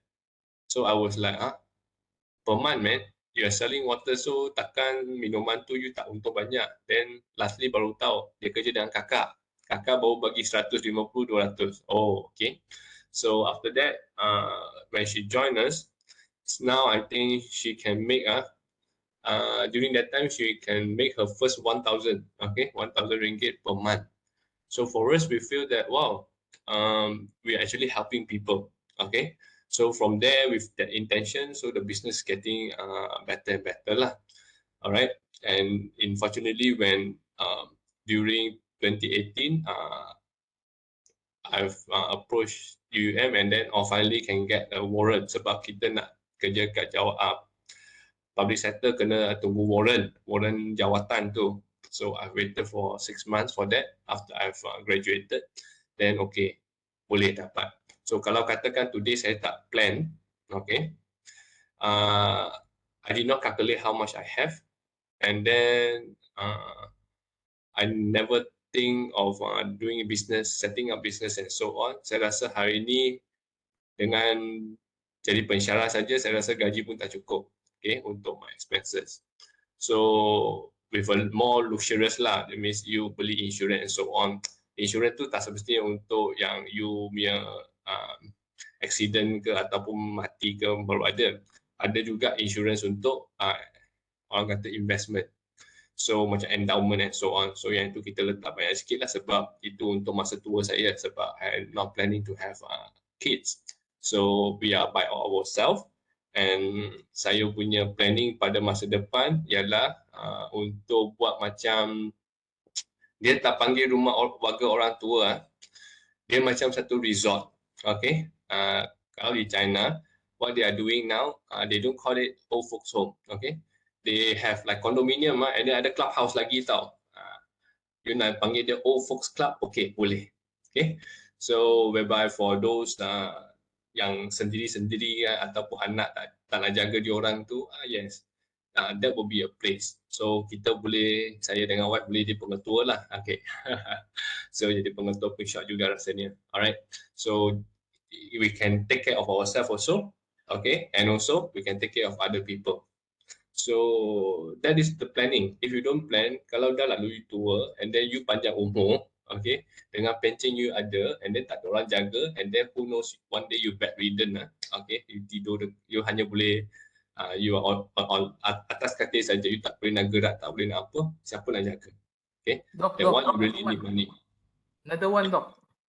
If you set up a dialysis center, it's also high demand right now. Dialysis center, we have it Here in Changlun only kita ada 2 tau. Okay, ada I think in 5 minutes drive saja. Ada 2 dah. Okay, and this dialysis center, some they are set up by, I don't know lah, mungkin orang masjid kot. Sebab dia pusat dialysis al apa. So maybe from NGOs or whatsoever lah. Okay, that related to your to Islam lah, the Muslim communities lah. So I think it's good. Okay, for dialysis, but itulah, saya pun tak harap saya perlu masuk sampai dialysis center lah. So at least tour and then got a place to we can get nurses and so on lah, sebab sini pun dekat dengan AIMS University, okay, kat Sungai Petani. So AIMS University is more on nursing. So I think here in Kedah it is quite a good place lah. But so far in Kedah kebanyakan still okay sebab anak-anak diorang pun bagus, jaga mak bapak sekali. But itulah yang saya kata, jaga is one thing, tahu jaga tu is another thing. Jaga means it's just like, okay, I give you a place to stay, macam tu je.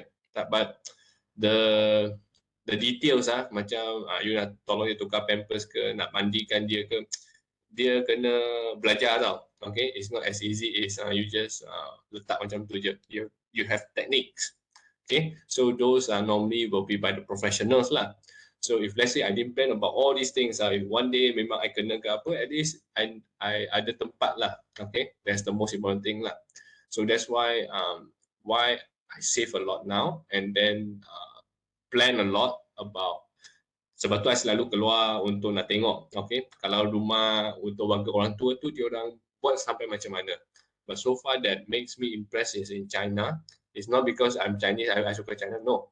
The way that they treat the old people over there, because normally in China, kids akan bekerja di bandar, okay, and mak bapak dia akan di kampung. So imagine if one day kampung dah tak banyak, kampung dah digunakan oleh orang kapitalis untuk nak buat sebagai bandar, okay, develop the place, and then bagi dia orang tinggal dekat kondominium. Sebab sekarang dia tinggal kat rumah kampung besar, okay, kat kondominium of course kecil lah, alright. But some because of kids dia orang jual tau, dia punya tanah semua tu rumah kat kampung, pergi ke bandar, alright. So anak-anak masa tu macam ni lah, sebab in China you only have one child policy. So dia ada satu anak je. Now dia buka sikit lah. But for only special purposes, kena dapatkan permit and so on lah. Alright. So when they have shifted to the town, siapa nak jaga? Takkan you nak dia seorang atau dengan the mother and father sekali dekat bilik macam tu je. You need them to have social. So that's why diorang bina ala-ala macam kondo juga, ada clubhouse. But every day, every morning, ada nurse ketuk kat bilik, check you punya pressure, everything. So bila you tinggal kat sana, dia macam untuk for your health also lah, health tourism. So I think medic tourism. So I think it is a good one that we don't really actually have in Malaysia. Tapi kalau kat Thailand ada satu, dia buat sebagai resort. Okay, so biasanya Western people that go there. Okay, Western people yang dah bersara, dia orang pergi ke Thailand tu sebab it's like a resort, and then dia ada facility like swimming pool, sauna, gym. So it's just like a clubhouse or resort lah lebih besar. Okay, so a lot of people actually doing this kind of arrangement for their old masa dia dah bersara, masa dia orang dah pencen lah. But I don't know lah, korang ada plan tak ataupun tak pernah fikir lagi. Okay, ada yang pernah fikir tak macam mana you nak bersara? Belum sampai tahap tu pula nak fikir, doktor. Tak terfikir lagi. Itulah sebab tu kan kat sektor awam mereka ada khusus pra-persaraan. Ya, betul. Tapi saya tak tunggu sampai itulah. I terus fikir persaraan tu nak macam mana, sebab for me you just based on pension alone, maybe okay, you akan susah sedikit sajalah, tak banyak, susah sikit lah, sebab you have to calculate the inflation and so on. Okay, katakan contohnya you pernah kira tak bila you pension dapat berapa sebulan? dengan guide you masa tu.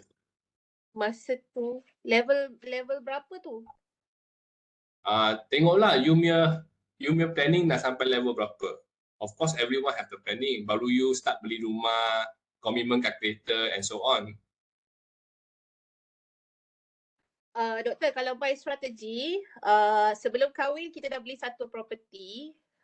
Property tu kita tengok dia punya location wise. So kita plan by the time kita retire nanti property tu akan menaik harga dia sehingga to what extent, and then within tempoh pekerjaan tu kita ada beli lagi satu property yang biasa-biasa je untuk kita duduk. So by the time kita target pencen dalam 10k per month, kita dah habis hutang, just hidup biasa-biasa je. Yang penting tak ada hutang, ada property, ada sikit saving and pencen dah lah. Ayah dekat sekolah pakai kursi apa? Okay, very good. I think yeah. Banquet. Apa property ada sekarang? Tak adalah banyak doktor, saya beli 2 property saja. I beli satu dululah 2009. I beli satu property in Senawang, single story bungalow 248. Last year I tried to evaluate around 800,000. So I can foresee dalam maybe 10 years time mungkin boleh up lagi lah kot. At least $1 million lah, sebab I also have 3 properties. Satu masa I tutor belilah, masa tu sebab I dah plan kalau if let's say betul-betul kena terminate, at least the house I can still sell the house. Okay, the house when I bought is 124. Okay, masa I kena terminate dia dah naik sampai 180. So kalau betul-betul dapat jual, sebab below 200k punya rumah senang jual. Okay, so you have to relook at your strategy lah. 1 million siapa your target? Okay, for I start dengan medium cost house first because I know that dia naik sampai 200-300 ribu pun masih ada orang mampu nak beli. Okay, and me myself actually staying at a double story terrace. I bought it 331. Now it's almost 400. Okay, and another one I bought it in KL. It is a studio. Itu memang untuk kita nak sewa pada orang yang nak bekerja kat KL, lepas tu tak ada transport. Jangan pakai LRT saja. So yang itu sebab my wife orang Selangor. Jadi dia beli dia sebagai rumah Selangor lah. Jadi for that it cost her 230. Okay. So now we are planning to sebab hasrat saya untuk nak buka macam resort tu untuk orang tua kan. So mungkin we are planning now to find a plot of land. Okay, ada tanah. Lepas tu kita design apa, sebab for old folks home, their design is different. Okay, they need to be user friendly for them.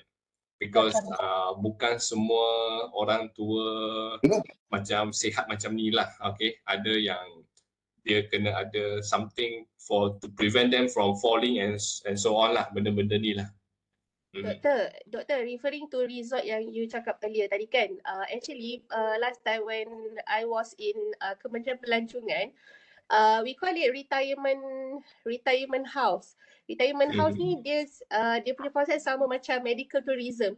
In medical pun kita boleh convert medical to medical tourism. So retirement resort or retirement home ni actually kita sebenarnya boleh embed sekali dengan tourism lah, which is near future Malaysia dia akan buat. Dia very eksklusif punya tempat khas untuk orang-orang kaya yang banyak duit, tapi dia nak stay untuk habiskan sisi-sisi kehidupan yang tak ada anak dan sebagainya. That is mungkin Malaysia akan venture to that ni lah, near future. Dekat mana? Dekat mana tu kita belum ada lagi yang betul-betul kita betul-betul tagging dengan Kementerian Pelancongan lah. Tapi kalau dekat overseas tu memang biasa, dekat belah-belah Europe tu dia panggil retirement house. Okay, iaitu dengan Kementerian Pelancongan lah. Tapi belum lagi dekat Malaysia, dia belum lagi. Dia baru-baru macam buat kajian lah masa tu. Tak apa, saya nak buat kajian. Okay.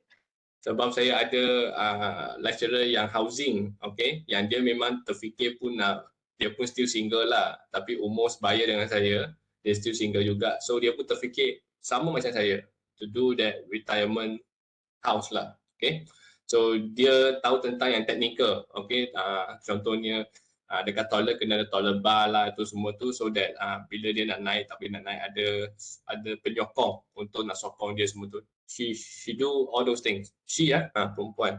So for me, I'm planning the whole concept of this kind of retirement home.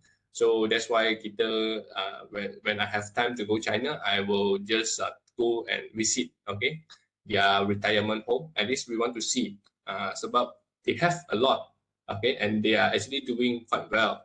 So kita nak belajar lah, okay, we learn from them how they actually design the whole concept.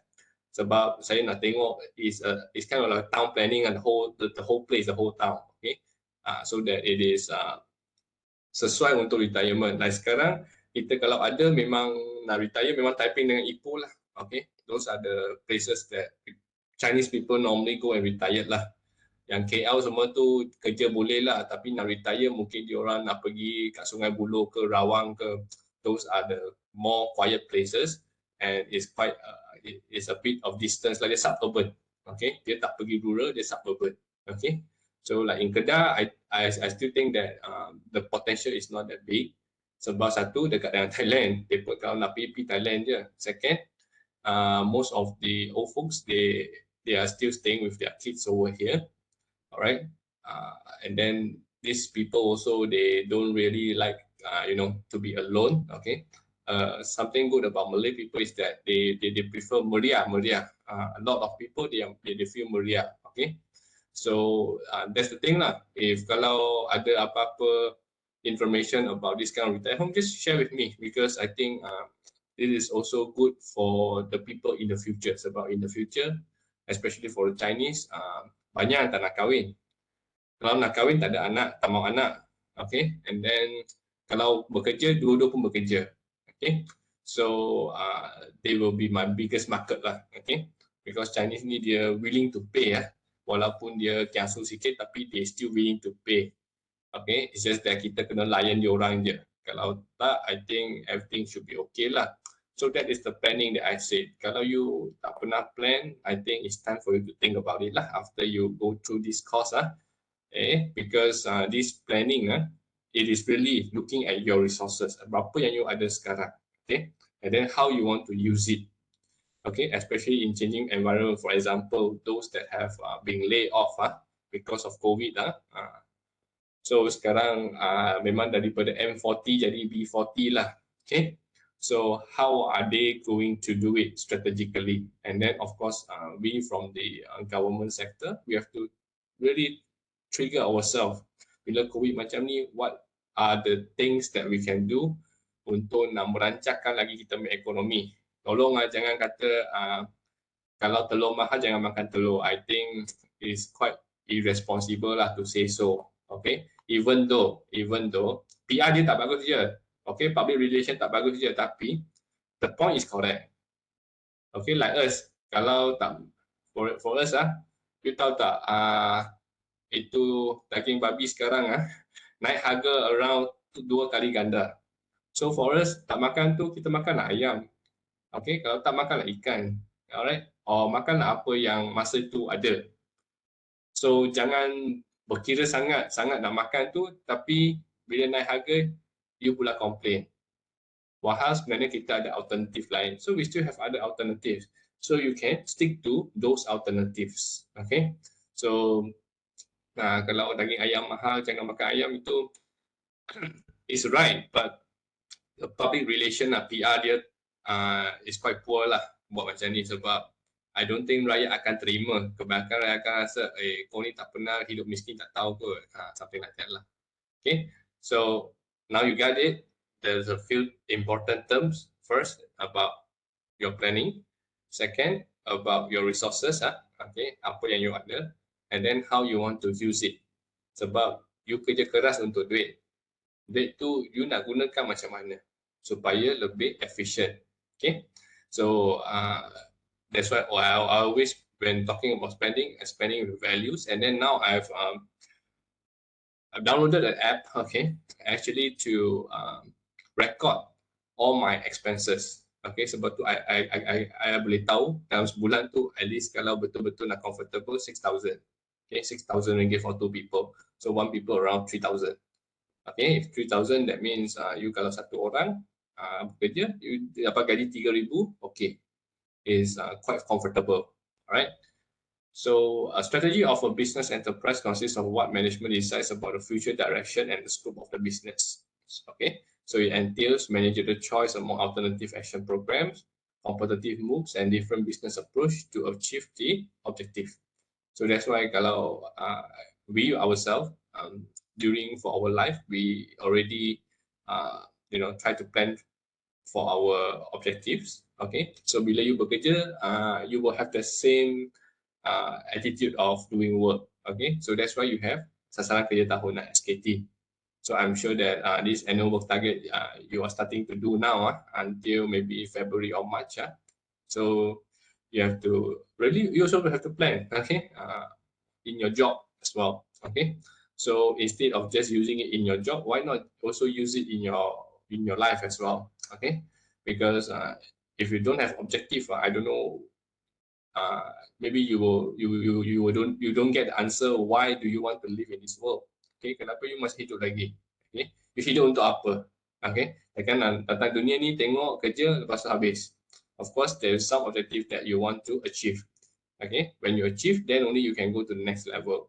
Alright, if you don't achieve it, you are just maintaining yourself at the current level macam tu lah. Okay, so that is something not so good, but everyone live a different way of life, so we should have people like that also lah. Ada yang suka plan, ada yang tak suka plan. So when we have people like this, then it will be, orang kata, seimbang lah. Kalau semua dah tahu plan, semua dah pandai dah. Alright. So strategy once formulated has long-term implication. It is framed by the top management, and in short, it is called as the game plan of management. So like Warren Buffett biasanya during the early of the year, during AGM untuk dia punya company, dia tulis satu surat je, and then to tell them what is their vision or mission and their objective for the particular year. Okay, so from that, the CEO and COO will think of how to achieve, okay, the objective that has been set by the chairperson. Okay, so the chairman will set all those things because they are at the top. So after that, up to their CEO and COO how they want to implement it. Okay, macam kita menteri dah ada dia punya objektif kerja yang dia nak buat. Lepas tu dia sampai KSU. Lepas tu dekat KSU tu ada setiausaha bahagian masing-masing, then dia akan take lah whatever that they need to do, implement. Okay, sebab tu sometimes you have MBJ kan, Majlis Bersama Jabatan, so your department will be talking about all these things lah. Okay, so that you will know what to do they will brainstorm the ideas on the implementation side. Okay, jadi in strategy normally kita tengok ada 3 level nantilah. Okay, kat bahagian top management satu, kat kita punya jabatan satu, lepas tu kita sendiri pun satu. Okay, so this is about strategy. Actually is planning lah. Okay, on how you want to plan your resources, okay, to achieve your objective.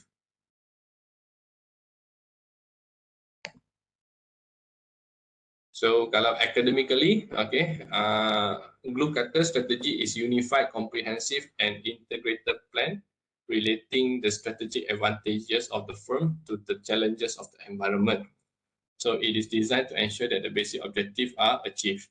So of course, when you're doing your objective, you need to look at the environment as well. Okay, because for example, like when you are coping with this COVID-19 during that time, of course, tak pernah kita betul-betul mengharungi lah masa zaman kita. Jadi bila something as such datang, kita pun tak tahu nak buat apa. Okay, so bila tak tahu nak buat apa ni, yang sebenarnya mementingkan kepala kita lah. Okay, and when the officers themselves, the management themselves, they don't have the idea on the concept of work from home and so on. So dia tak tahu nak laksana macam mana. But if you have planned it, okay. Macam Jepun sebab dia selalu ada malapetaka kan, jadi dia ada earthquake and so on. So they already know that this kind of crisis management, okay, they have the strategies. Okay, bila berlaku ni dia perlu buat apa, bila berlaku ni dia perlu buat apa. Yang kita tak tahu, kita buka tutup. Okay, so lockdown tak lockdown, buka balik, itu yang kita tahu je pada masa tu. But actually some other countries already, sebenarnya ada yang okay, kita boleh ikut je. Okay, the strategy is good, especially for the UK lah. Sebab UK dia senang je. Kalau yang patut matilah. Okay, yang dapat survive. Okay, dia macam rule of the jungle lah. Okay, so it is siapa yang kuat dia survive, siapa yang tak kuat dia gugur lah macam tu. Okay, so for me tak payahlah berkira sangat bila you nak hidup, bila you nak mati, because itu dah memang ada dalam suratan takdir dah. It's just that how we want to go through our life better now.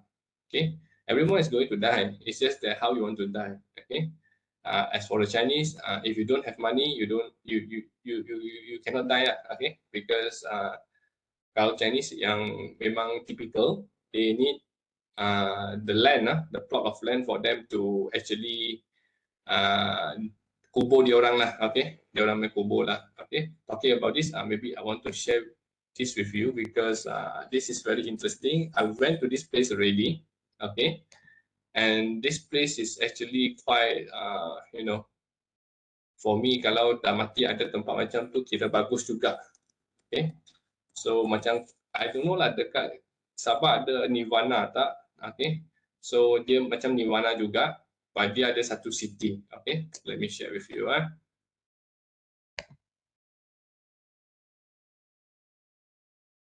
Welcome to Fairy Park Heritage City. Open to all, this is a haven that believes in uplifting one another and the act of sharing, be it knowledge, life experience, culture, or more. Inspired by the ancient city of Lijiang, China, and the hundreds of ancestral halls in Jiangxi, you can find features of ancient Chinese architecture with hints of modern designs within our 166-acre heritage city. This cultural resort is where families come together, where the elderly and the young connect, and where traditional Chinese culture is passed on to the next generation. This is a Chinese cultural landmark filled with warmth, a shared community space for all. With Fairy Park Heritage City, we hope to promote cultural values and foster connections within the community. That is why we have built the Ancestral Hall Street and Vocational School, so people within the community can come to grow and learn as one, by the community, for the community. Our vocational school provides free education for the less fortunate, regardless of their past, background, and academic results. Equal opportunity is given to every student by equipping them with practical skills that allows them to make their mark in society in the future.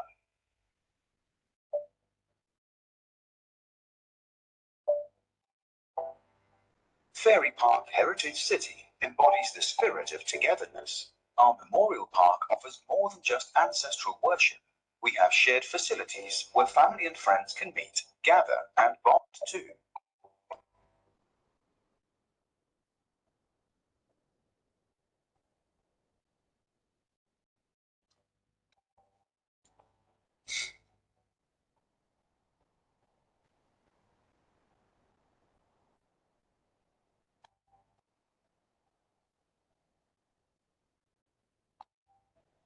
The Fairy Park Imperial Garden is an elegant Chinese-inspired columbarium court.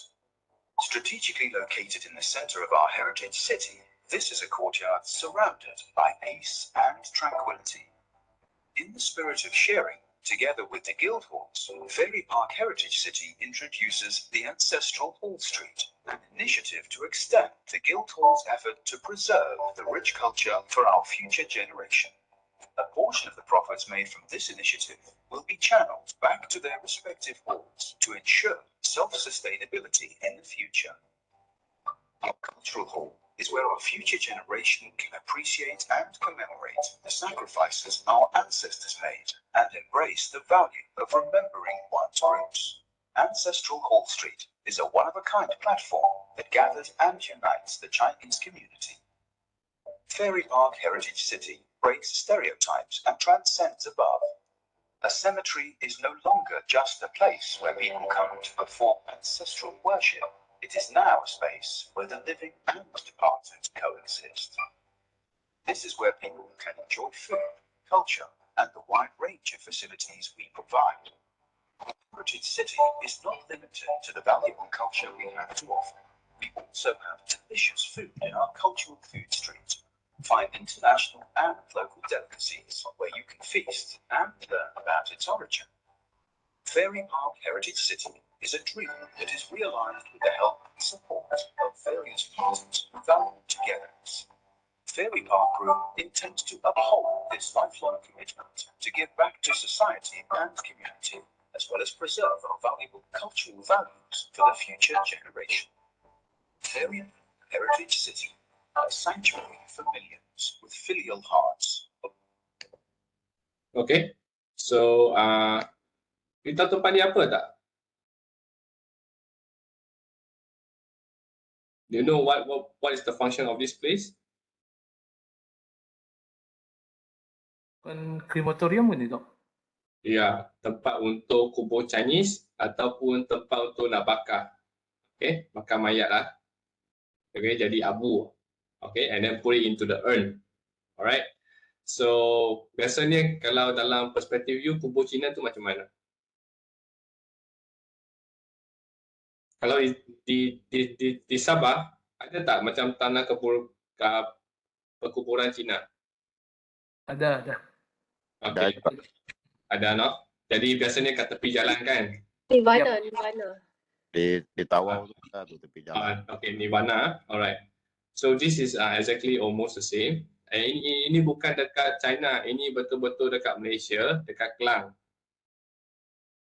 Okay. So you can see that actually bila you nampak this is the vocational school lah, alright. Dan belakang tu itu ada columbarium semua, and dia buat macam clubhouse lah, ada water theme park. Ini dah ada dah, okay. Saya dah pergi hari tu, dah ada dah, okay. And then ada basketball court, okay. And then over here is the columbarium, okay, untuk orang yang bakar dah. Lepas tu dia ambil abu, letak dalam urn tu masuk kat tempat tu, okay. Okay, this is the theme park, this is the vocational school, you boleh nak belajar, okay. Ada tempat untuk nak makan, tempat untuk kanak-kanak main, okay. Ada macam tasik semua tu. Lepas tu ini adalah homestay ya. Okay, homestay sebab kita ada cengmeng. Maksudnya macam kita nak sapu kubur lah, nak bersihkan kubur. So all family members will come. So dia ada prepare homestay macam ni. Okay. So sebab bukan semua from that particular place. So ada from other states or maybe from other country abroad lah. Dia balik. So dia ada tempat untuk nak tinggal and so on lah. Lepas tu ada cultural street, lepas tu tempat untuk nak makan, ada festival street, okay.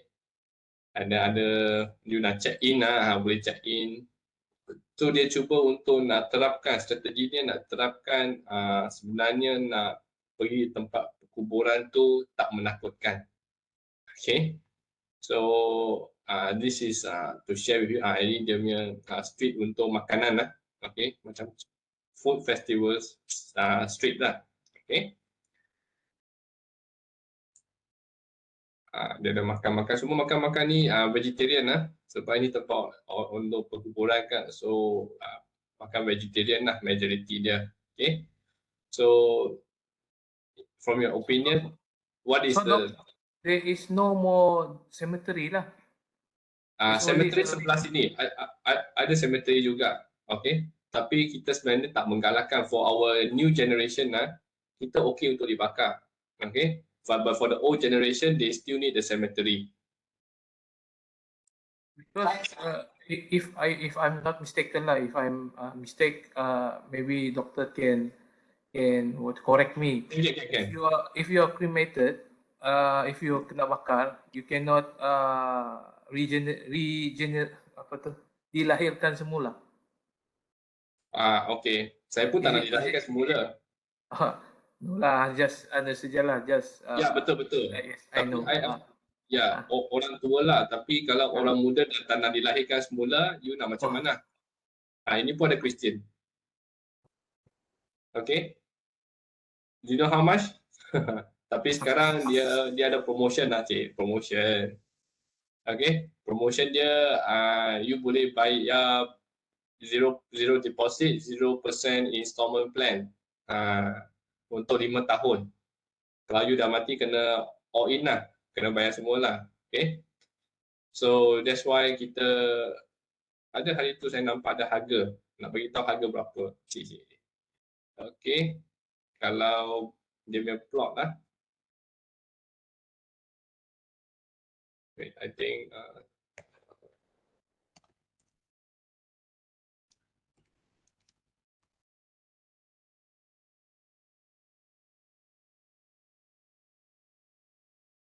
okay. Lepas tu dia freehold lagi. Macam kita beli tanah pula, beli rumah freehold. Okay. Ini yang untuk cemetery lah, that you see lah. Okay. Ini sekarang cemetery ya, dia orang kata dah cantik lah. Malam-malam ni jalan pun tak takut. So this is actually for yang columbarium lah. Okay. Lepas sudah bakar, you letak kat sini ya. Okay. Ini semua double. Ada yang single, ini double, 2 orang. Okay. Ini for the Christian one lah. Kita cari harga dia. Ini macam mati Piramli pun sudah cakap mati susah, hidup pun susah. Betul. Kalau you tak ada duit jangan mati. To the extent tak ada duit jangan mati. Tak tahu pula benda tu pergi mana dah tukar kot dia. Means normally we have scenery kalau kita tengok filem Hong Kong. They shoot the selalunya TVB lah. They shoot in the cemetery kan. There's no more. They need what you call macam yang doktor kasih look us ni kan. They want to what you call rebranding lah. The cemetery punya itu kan. This is the first one in Malaysia so far yang dia buat macam guest house. Ada swimming pool, ada apa.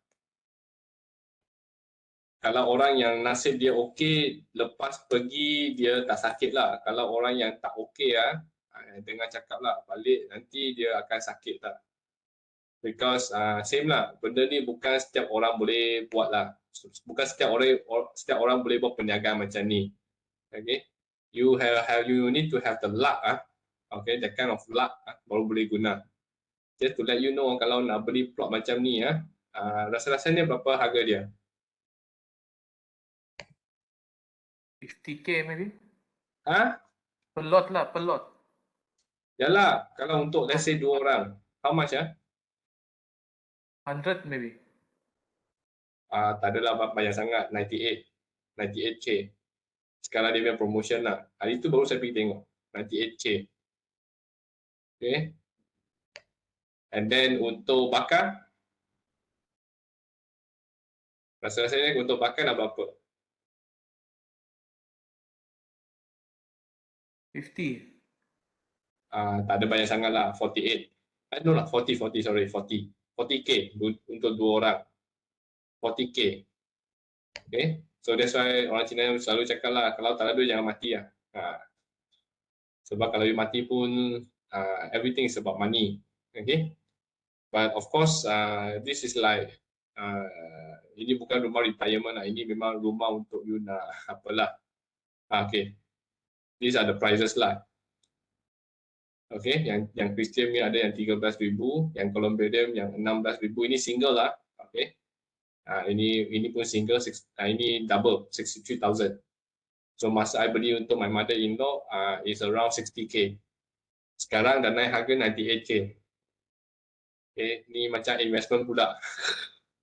Okay, so How about for the Muslim lah? Dia orang macam mana?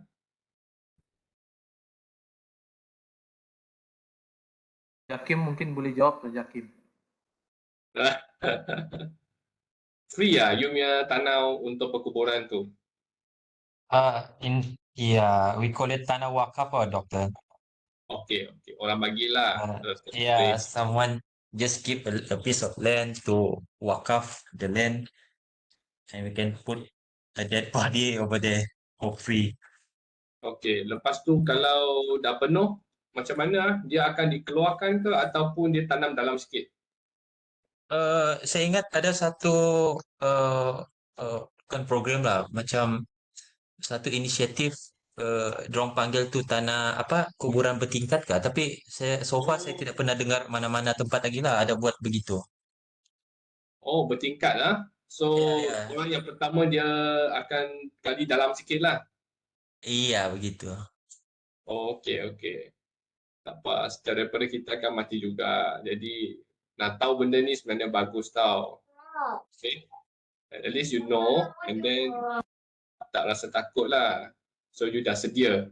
Sebab tak nak bila kita mati, kesian kat kita punya kids lah. Okay? Because they have to, think of this and that, have to take care of us and so on lah. Okay. So this is kalau untuk land lah, tapi I tak sampai nak dekat land lah, because for me land is too expensive lah. Okay. But for those who want to be eco-friendly, I actually have one idea lah. Okay. Or a choice that we can actually select, which is you donate your body to any hospitals or the university, okay. So you become macam mentor lah, orang kata, orang bedah you semua tu lah, and then to show to the students, okay. So lepas dia dah bedah-bedah semua tu, and then dia tolong you bungkus, and then dia akan tolong uruskan. Nak urus macam mana saya tak tahulah, but yang itu you free lah. And then bila you mati pun masih boleh lagi menyumbang, okay, kepada pendidikan. Doktor, is it the same with if you pledge as an organ donor?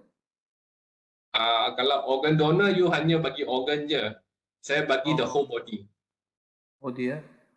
For medical purposes lah? Ya. Untuk diorang belajar lah. So yang itu free lah kan? My family tak ada apa dah, because me and my wife only. If my mom is still, dia pun tak tahu, tak apalah. Kalau tak, for me, I have no kids, then okay lah. Tak ada orang nak gaduh-gaduh lah. Sebab orang dah mati, jangan gaduh-gaduh, tak bagus. Okay? So that's why kita pun, I don't know lah. This is me and my wife lah. Both of us are okay with it. Because for us, alah, you sudah mati, you rasa you nak eco-friendly ke macam mana lah, okay? Kalau memang tak, I dah bagi tahu dah, bakar. Lepas tu ambil abu tu, you pergi kat Langkawi, lepas tu tabur kat sana. Saya boleh pergi duty free lah. Okay? Not Gunung Everest lah, Dok? Gunung Everest, siapa kalau boleh bawa naik boleh lah, tapi daripada tempat atas, baik I suka dekat laut. Kurang-kurang I tabur abu dekat laut, ikan masih boleh makan. Okay. I don't know lah, ini saya punya pemikiran lah. Tapi orang lepas tu you kata nak reincarnation, saya tak mau reincarnate dah. Sebab jadi manusia susah lah sekarang. Ya, true. So kalau macam tu susah sangat, I think it's okay sebenarnya untuk tak ada kat dunia, manusia mati meninggalkan nama je, tak nak meninggalkan jasad pun. Okay? For me lah, sebab bila you dah matilah, mana tahu I pergi planet lain ke, tempat lain ke, okay? That's why our suicidal rate pun is a bit higher bahkan during suicidal rate. Okay. Diri punya case is quite high bah. Ayalah, itu bukan pasal dia gila ke stres ke apa tau, sebab memang you see the world is getting back to worse. Alright. So that's why if really I have kids also, I actually kalau boleh tak mau bagi orang keluar pun, sebab for me, why I want to bring them to suffer in this world? This world is nothing so good lah bagi saya. Okay, even though saya dah melalui semua, and then yeah, of course I'm still young, so tak sepatutnya fikir macam tu. But at the end of the day, you tengok lah dunia ni ada apa lagi. Okay, and then if I really love my kids, I think I better don't let them come lah. Okay, that's only my thinking lah. But at the end of the day, terpulang lah for any of us. So that's why you akan nampak Chinese dia bukan takut komitmen ke apa, dia mampu, okay, tapi they have that kind of thinking. So I don't know is it good or not lah, okay, but for me myself lah, I think I better just macam ni pergi je lah, kosong-kosong. Sebab kita, when we are here, we are born in this world, we have nothing. Okay, we born with nothing. So when we go also, we go with nothing. Alright. So that you will feel more relief, and then you tak takut mati lah sebenarnya lepas tu.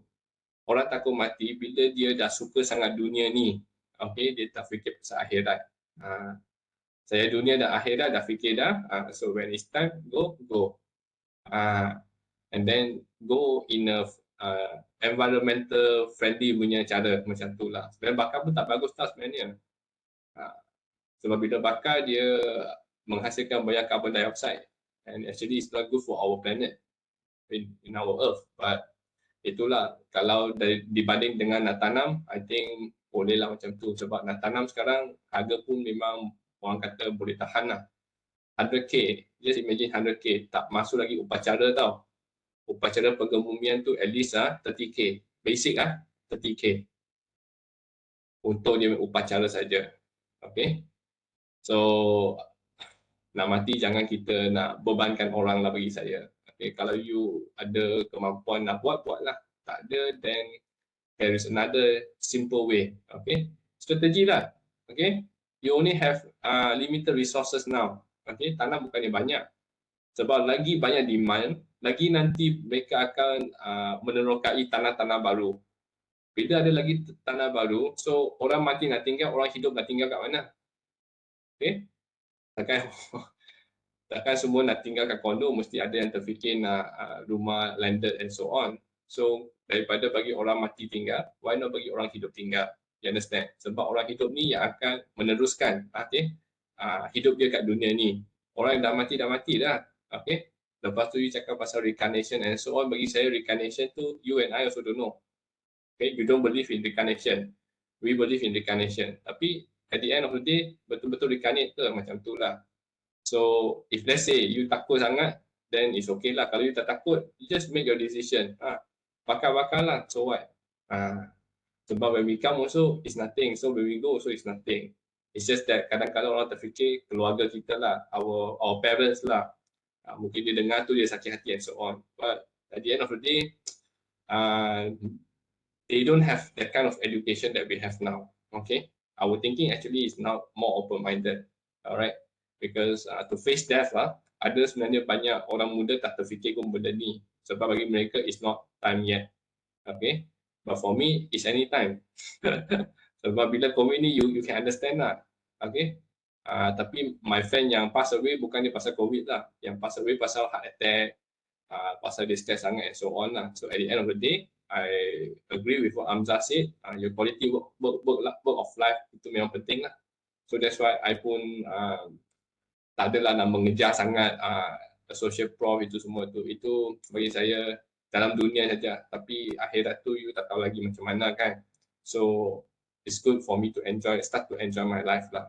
Dulu bukan tak enjoy, but dulu sebab bila you sangat bertanggungjawab, bila you sangat bertanggungjawab, everything is your problem, everything is under your responsibility. You akan rasa macam tu.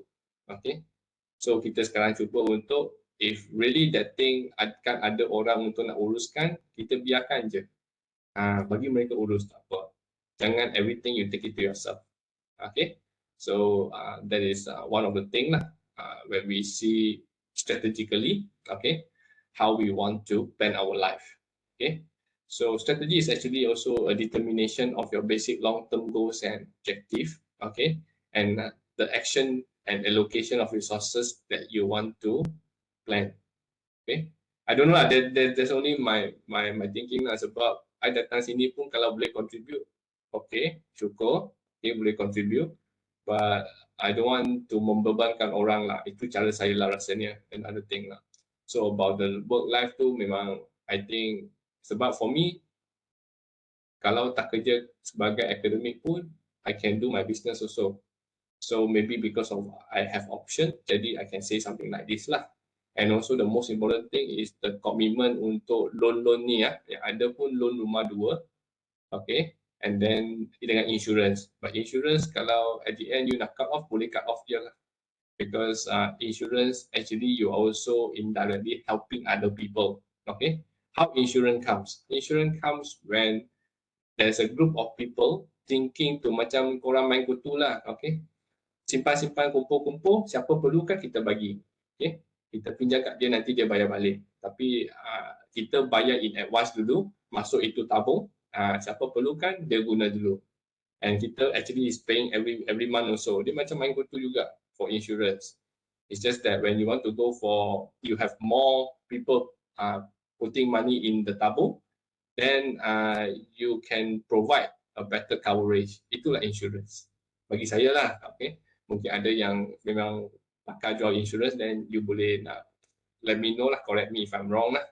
But for me, insurance is like that lah. Semua orang letak duit, so for me, indirectly kita pun contribute, okay. But maybe I contribute too much lah kot. So there's, bila dah sampai endowment, sebab I letak endowment yang banyak, tapi endowment you have to commit for 21 years. So ada satu yang lebih kurang nak sampai dah lah, waktu dia untuk saya boleh keluarkan. Okay. So lepas tu think lah of how I want to establish my retirement home untuk orang-orang lain jugalah. Kita jadi sebagai guru besar lah. Okay. So when we look at the features of strategy, okay, buy our insurance. Insurance apa? For self-employed workers, personal, like that lah. Because we are starting for housewife. Also you can buy our insurance as low as 120 ringgit per year. Oh, okay. The one is totally insurance lah. Dia tak ada medical card semua tu kan. Life insurance. For medical card also, because for the self-employed person, we only cover during working hours. When you are working, let's say, even though you are self-employed, let's say you are in what you call in online business. So you have a what you call flexible working hours. Maybe you have working hours between time orang tidur, maybe 12 to 5, 12 a.m. to 5 a.m. So it's considered your working hours. And let's say you have what you call permanent disablement injuries, you have an accident, so you can claim with us. That's good. That's good. Yep. Because sekarang kita our insurance. We are the lowest rate. What is the name of the package? For doctor, I think you already UUM already pay for your contribution every month, is it? Never. No, we have to buy our own insurance. You are a lecturer over there, bah? So what? You have to pay for our own insurance. Bukan because kita dah ada insurance berkelompok dah. The problem, because we consider UUM as a badan berkanun statutory body, is it? And should statutory body should contribute for their staff. Tak ada. Because the problem is if you pay, I just want to have some info to our session today. If you what you call, if you buy this self-employed, you means you have minus for the invalidity pension. Invalidity pension, we have two schemes. One is for the what you call injury, kira temporary or permanent disablement, and one is for the pension in invalidity pension. For all the what you call workforce out there, either in public or in private, mostly in private lah, they contribute with us under these two schemes, under this disablement, permanent and temporary, and also for this invalidity pension. One for this permanent disablement and temporary during working hours, and also during rest time, when you go to the workplace or when you leave from work to your house, is covered under this. And also from the what you call the sickness terbit from your workplace. Let's say you work as in airport, you have a hearing loss, something like that. So you can claim under these schemes. So, am I taking your time, doctor? No, if you want, you can share the link also to us in the chat, so that I think this is something new lah for me, because normally, okay, like UM, right? The problem is that dia ada insurance berkelompok, but you have to pay for it. Okay, it's not being carum ataupun being contributed by them. Okay, and also that kalau kita nak beli plan yang paling murah pun around RM100. Okay, dengan pasangan dalam 150, something like that lah. Okay, and then you have to pay it yourself every month. All right, but that is only for, yeah, as you said, when you are employee, and then only valid for 1 year, and also when you have TPD or whatsoever. And kalau you beli sendiri, at least you dah tahu you dah dijamin. So that's why I was thinking of your plan, especially for those that are self-employed. I think you got a very good market segment for your particular product, as nowadays is not all of us aware, especially for the self-employed, aware of the importance of insurance, especially when you are at your workplace. Okay, because self-employed doesn't mean that you only work at home. Kadang-kadang you kena travel pergi ambil stock and so on. So itu pun kira masa you nak pergi tu atas urusan kerja. Okay, so you need to be insured lah in terms of that. Walaupun kita ada personal accident and so whatsoever lah, but I'm sure that yours also dah ada termasuk lah untuk personal accident. And of course, it is much more better, so that at least bila masa you tak dapat nak bekerja disebabkan kecederaan and so on, at least you will have something to untuk nak compliment you lah masa you tak ada. Dia akan compensate lah in terms of that. Because if you choose the self-employed, because they don't have the invalidity scheme pension ilat. If you recall about the tragedy, the landslide in Genting, the female worker, the arwah, I don't recall her name. She have received the invalidity pension under pension penakat, means not related to work. So the minimum pension as far as 2023 is RM525 per month. Until rest of your life. Oh, okay. Then I tak sepatutnya beli pencen lah untuk UM. Baik pilih KWSP, lepas tu bayar kat hang. Lagi senang. That's why the self-employed contributor, they want this invalidity pension because they have some security lah when they exceed already 60 or something. But sorry to say, our government already implemented this act starting 2017. There's no scheme pension ilat, only for the permanent and temporary disablement lah. Correct.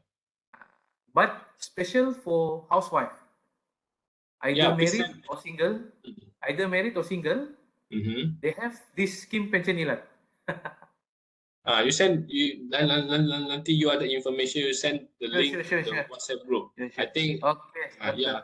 sebab my wife is buying those kind of insurance yang macam biasa punya lah. Dia ada medical card and so on, and then at the end of the day masa you ada hal okay, tapi bila you dah TPD and then yalah dia bagi seketui duit, tapi you don't know how you are going to use the money. Okay, kalau ada yang secara bulanan, I think it's good also, extra lah. Kalau minimum 520, I think it's good enough at least to cover for. But spoiler alert, Doc. Spoiler alert regarding about this housewife. If yourself carum for your wife, you are compulsory to renew it every year. So you need to ask your wife to register herself lah. And then for this housewife, the minimum pension is not 525, is 200 ringgit. Because the contribution is 120 ringgit per year, and then until age 55 only they akan terima. Okay. They have their terms and conditions lah. So I will provide the link. So maybe if you are interested, maybe you can call me or you can go to the nearest office lah. Thank you, Doc. Sure, no problem. I think it's interesting to know about this because first, I never come across. Secondly, I think especially for the housewife lah, one thing. Another one is for the self-employed because you don't know what will happen to you, one thing. And just to insure yourself lah, if 120 per year is like okay lah, okay, around 10 ringgit per month. So you minum Starbucks pun dah 20 ringgit dah. Okay, so you save one of your Starbucks, then you can pay already for 2 months. Okay, total 20 ringgit. Okay lah. So itulah, that's why not many people actually first aware, second is to really think of all these things lah. Okay, because for them, as long as I work in government so anything government will cover lah. But actually, there are a lot of things nowadays, especially for the statutory bodies, it is not covered. Okay, so alright. So send also to the WhatsApp group, okay? Because nanti takut chat nanti lupa nak copy paste, okay? So basically, itulah. If you are aware of it, it's good. So that's why sekarang I pun dah starting untuk nak fikir pasal pension dah, okay? So for my retirement, what I need to do? Sebab now I have the energy, okay, to go and earn money, all right. But later on, when I'm getting older, maybe we don't have that kind of energy. So better to start now lah, okay. So that in the future you won't think a lot lah, okay. Kita tua-tua ni tak nak fikir banyak sangat dah, okay. Masa muda ni lah kita bekerja keras lah, okay. That's from my perspective lah. Mungkin others dia kata tak apa, as long as I bekerja cukup. Okay, so back to this is about the strategy, the features of it. Top management really have to take the responsibility lah. Okay, contohnya macam Amzal cakap tadi, same. Kalau the top management didn't think of this strategy is good, you tahu tak bila anything happen to our staff, kalau dia tak di-insure, kadang-kadang orang akan secara tidak langsung lah paksa universiti untuk nak bagi sedikit duit untuk nak settle diorang punya hidup. Okay, so the university bukan pay one off macam tu, kadang-kadang secara berkala, okay, to the staff yang ditimpa kemalangan ke and so on. Okay, and ataupun I don't know, to a certain extent I tak tengok lagi lah to what extent that yang kita lihat universiti ada bayar betul-betul lah. Okay, contohnya macam ada pensyarah yang tak tahu dia kena heart attack ke apa kat hospital tu, lepas tadi masukkan hospital, lepas tu nak fly back, okay, to Malaysia pun kena minta derma, okay. Universiti tak provide. So all these things lah, kalau kita sendiri tak prepare for ourselves, no one will think about us, okay. Only you yourself will think about yourself, okay. So that's why don't you ever like thinking of other people but did not think for yourself, okay. Fikirlah lah untuk diri anda. Itu bukan kata pentingkan diri sendiri, okay, because I always believe if you are good, you are okay, okay. Jadi you tak perlu pun orang untuk nak think for you, okay. You can think for yourself, and then orang tak perlu bimbang apa-apa tentang you. You dah settle dah, you dah tahu apa you nak buat, then it's good, okay. That will be much more better. So same goes to this top management responsibility. Management really need to have the responsibility when doing these strategy things lah, okay. Tak boleh lepas tangan, orang nak cakap apa-apa, dia just, oh okay, boleh. But bila ada masalah, okay, orang yang suggest tu lah yang akan dikenakan apa-apa tindakan, okay. So dia akan jadi scapegoat lah, okay, kambing hitam. Right, number 2 is allocation a large amount of resources. So macam resources untuk universiti pun kita besar juga. So that's why when we want to allocate the resources, because for your information, we have the case of 17,000 pelajar tak ada penginapan, okay, in UUM lah. Ini bukan saya cakap, ini dalam berita lah, okay. So bila ada masalah seperti itu, how you want to allocate, okay, your resources. Penginapan pelajar. Okay, isu penginapan. So at the end, after that, 17,000 of the students get the penginapan, sampai ada yang duduk dekat taman universiti, okay. And then we need to, lepas tu kena ada kenderaan untuk nak send them, okay, from the rumah yang rumah staff lah, dekat taman universiti untuk diorang masuk kampus. But that is not easy lah, okay, because dia nak semua, okay, semua pelajar UUM duduk dalam UUM. But if you to see in other university, normally during first year diorang duduk dalam kampus, second year and above dia akan duduk luar, okay. Sebenarnya bagus untuk dia duduk luar, untuk nak kita lihatlah dari perspektif ekonomi. Okay, kalau let's say diorang duduk dekat Changlun for example, then Changlun punya ekonomi akan naik lah, okay, sebab banyak student yang masuk.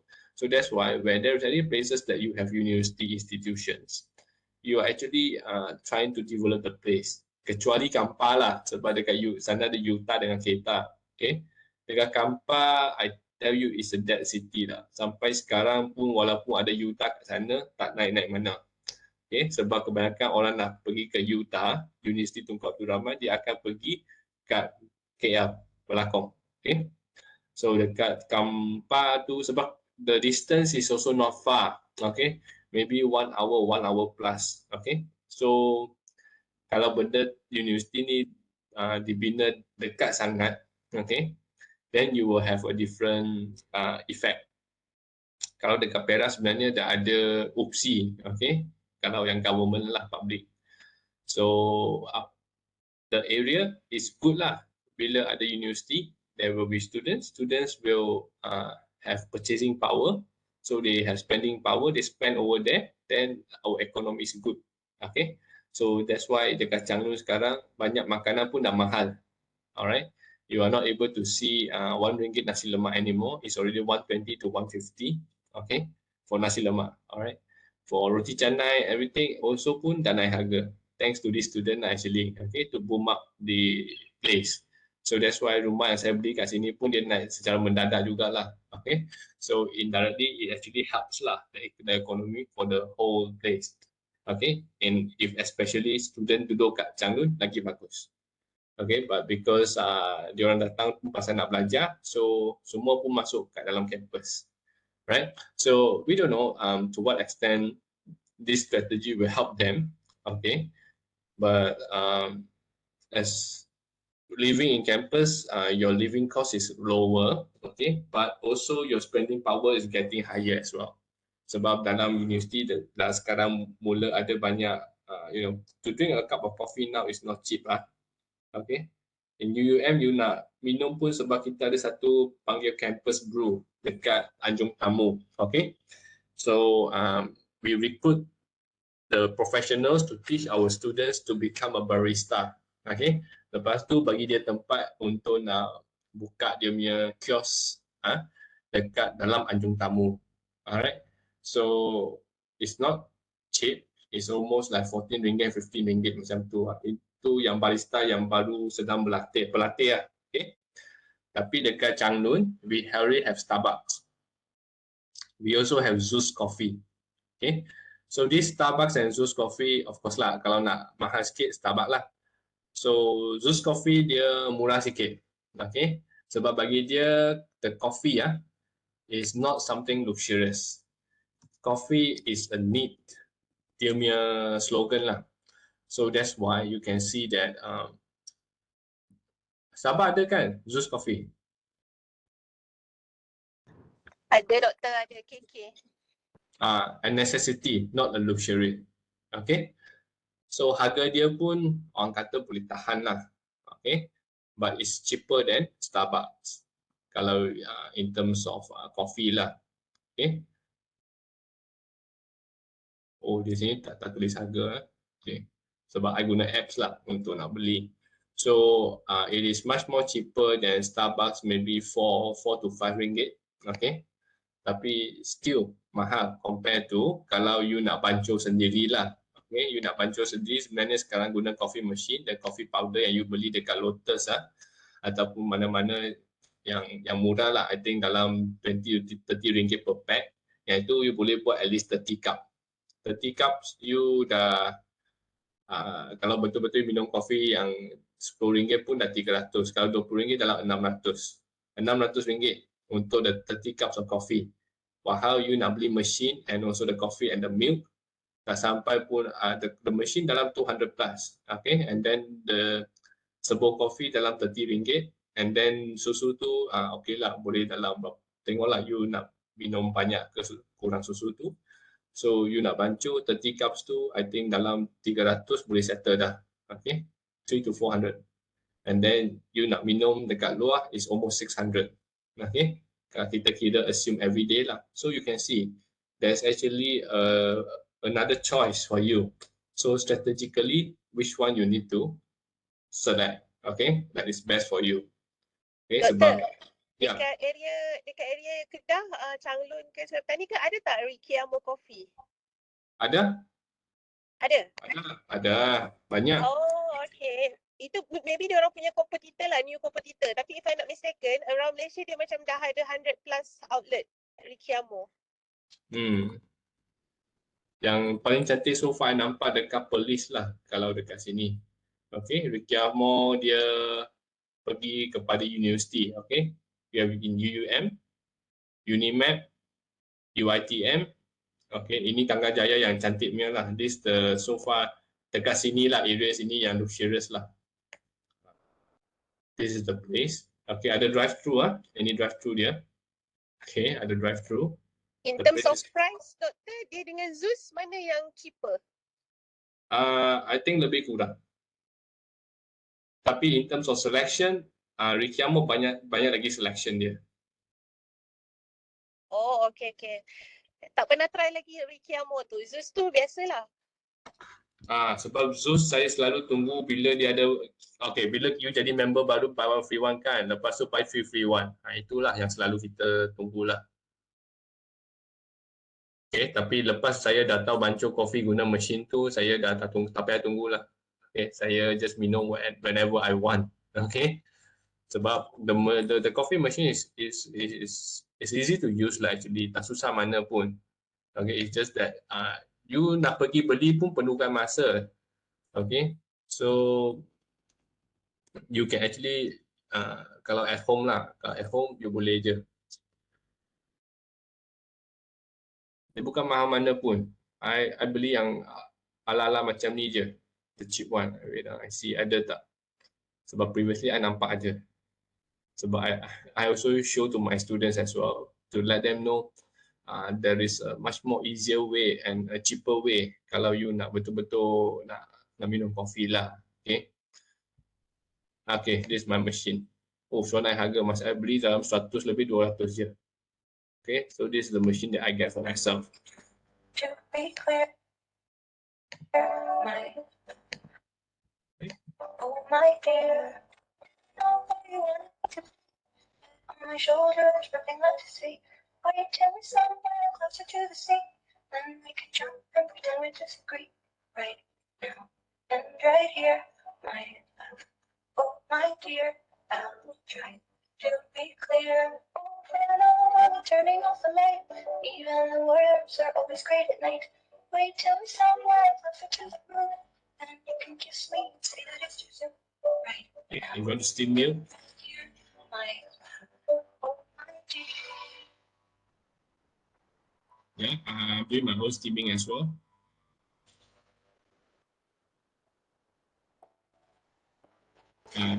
But I can't do that lah. Okay, saya tak belajar mana-mana, saya sendiri buat. I'm still learning macam mana dia nak bunga tu. So just one set like this, okay? And it's actually simple lah, tak susah sebenarnya. Okay, you just have a very simple coffee machine. Okay, and then you just beli sebul, beli milk kalau you nak milk, kalau you minum yang espresso lah. Okay, kalau dekat luar you nak beli berapa dah? So Richiamo menu price. Okay, kat UM pun ada. So I think you can try for the coffee untuk Richiamo. So far I pernah try. You cuba try salted caramel cappuccino. It's nice. Okay, yang salted punya lah. Sebab I tak suka manis. Masin tak apa. Okay, so the price is 580 until 9. Tapi Sabah mungkin tambah tolak lagi 1-2 ringgit macam tu lah. Okay, kalau this ada for the hot beverages. Kalau cold pun ada. Okay, cold beverages. Ice blender pun mereka ada. Kalau you nak cuba ice blender, hari tu I cuba classy dark chocolate. It's nice. Ataupun double choc pun okay. Right, that's for the ice blender.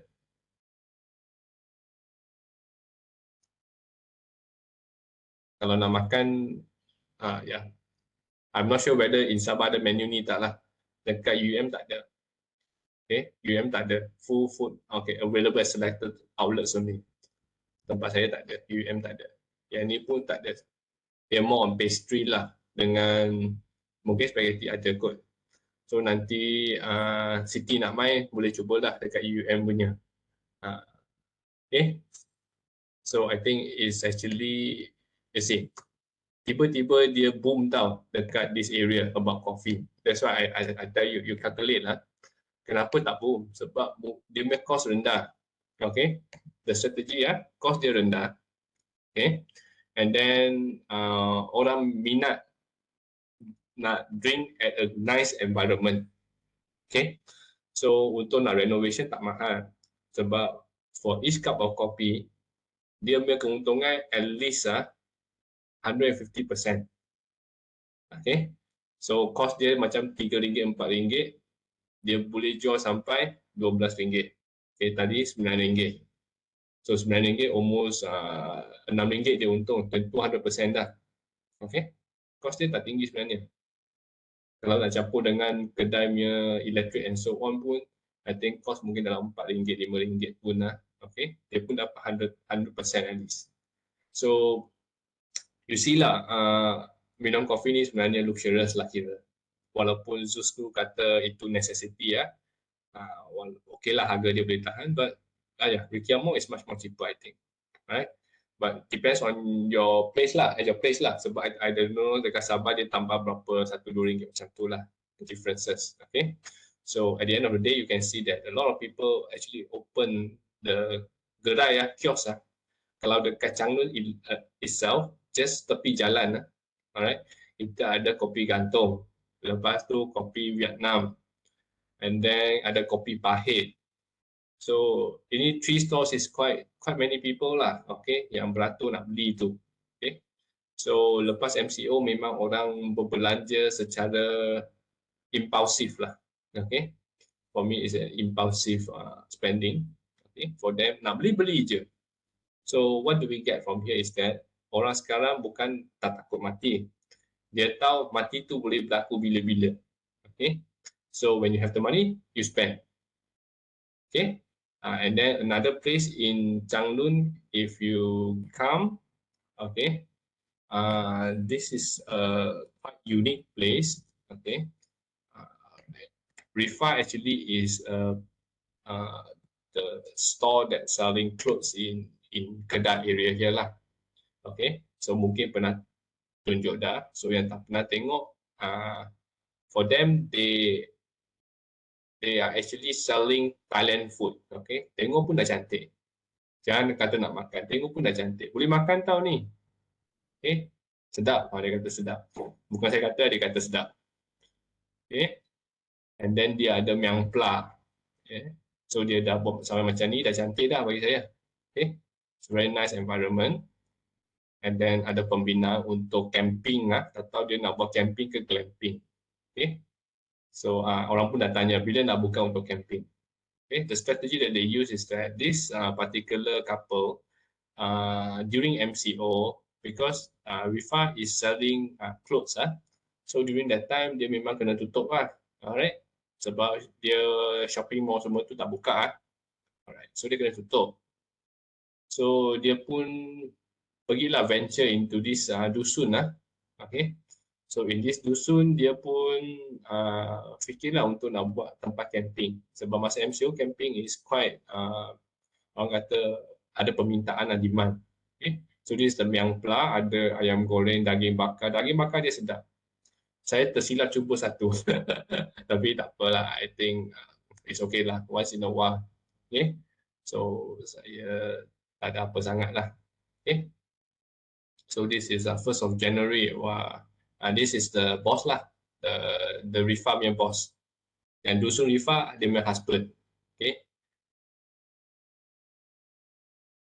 and this is the place that I normally go and eat lah. Kalau nak, I went there only for twice lah, so tak boleh kata normally lah. Tapi makanan dia sedap, because there's a lot of varieties from Thailand. So you just nampak nak ambil makanan, nak bayar kena beratur lagi.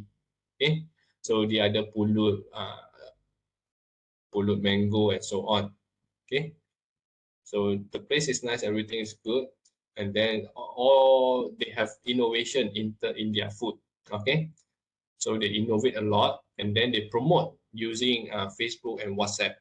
Okay, so kalau dekat sini memang orang kata semua pun tahulah, oh sekarang boleh booking bilik dah, alright, sebab as I know dia hanya buka untuk day use lah, tak boleh nak orang kata bermalam lagi, mungkin tak ada lesen lagi kot. Okay, so these are the drinks that they have. Their drinks also actually not cheap okay, so you bolehlah sewa tempat macam ni untuk nak makan lah. Okay, you can boleh makan dalam rumah kampung tu lah. Okay, ada sungai sikit. Kalau pasal makan memang banyak lah pilihan dia, and then dia buat sangat cantik. Okay, it's very nice. Dia atur dengan cantik, strategi dia lah. Okay, dia sebenarnya bukan nak promote tempat, dia nak promote makanan. So because of food, okay, people come. So popiah lah whatsoever. So I think this is the newly made one untuk dia punya tempat jual makanan. Sebelum ni dia kecil je, half of this. Now dia dah expand. So after looking at this, maybe tomorrow or later on I will go lah. Okay. So these are their staff. This is the boss. Okay. So if you guys are here, I think this is a nice place lah for you to have 2 days, 1 night, and then you stay at EDC hotel. Bring your family along. Okay. The kids love it. Okay. So I think this the main strategy for them is actually dia nak buat untuk chalet lah, untuk tidur bermalam. I think because of the infrastructure as well as and also the permit lah, lepas batang kali lah. So dia orang pun takut sikit lah tiba-tiba penguasa datang kan. Okay. So tunggu perkara case tu dah reda, dah okay dah, then only we see what are the things that they are going to do. So these are all strategies by them during that time. Okay, sebab lastly mereka pun tak terfikir dia viral. Bila dah viral, memang banyak orang. Okay, so during that time, he allocate all his resources daripada fashion, dia masukkan dalam tempat tadi itu.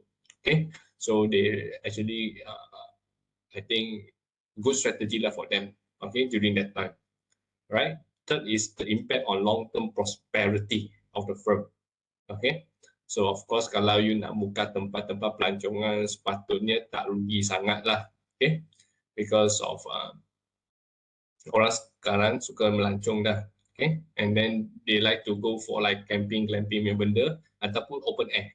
Okay, sebab open air you nak dapat COVID susah sikit. Bukan tak boleh ya, dapat juga. Saya pun dapat juga masa tu. Okay, tapi the chances is lower lah. So Malay people like this a lot.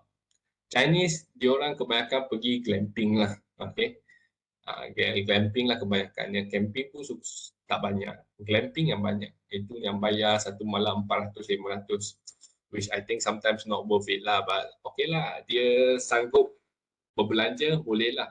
Okay, mungkin saya yang tak sanggup je lah. Okay. But at the end of the day, we can see that if you want to have impact on long-term prosperity, especially for your firm, the strategy have to be really supported by the top management lah. Kalau top management tak support, susah.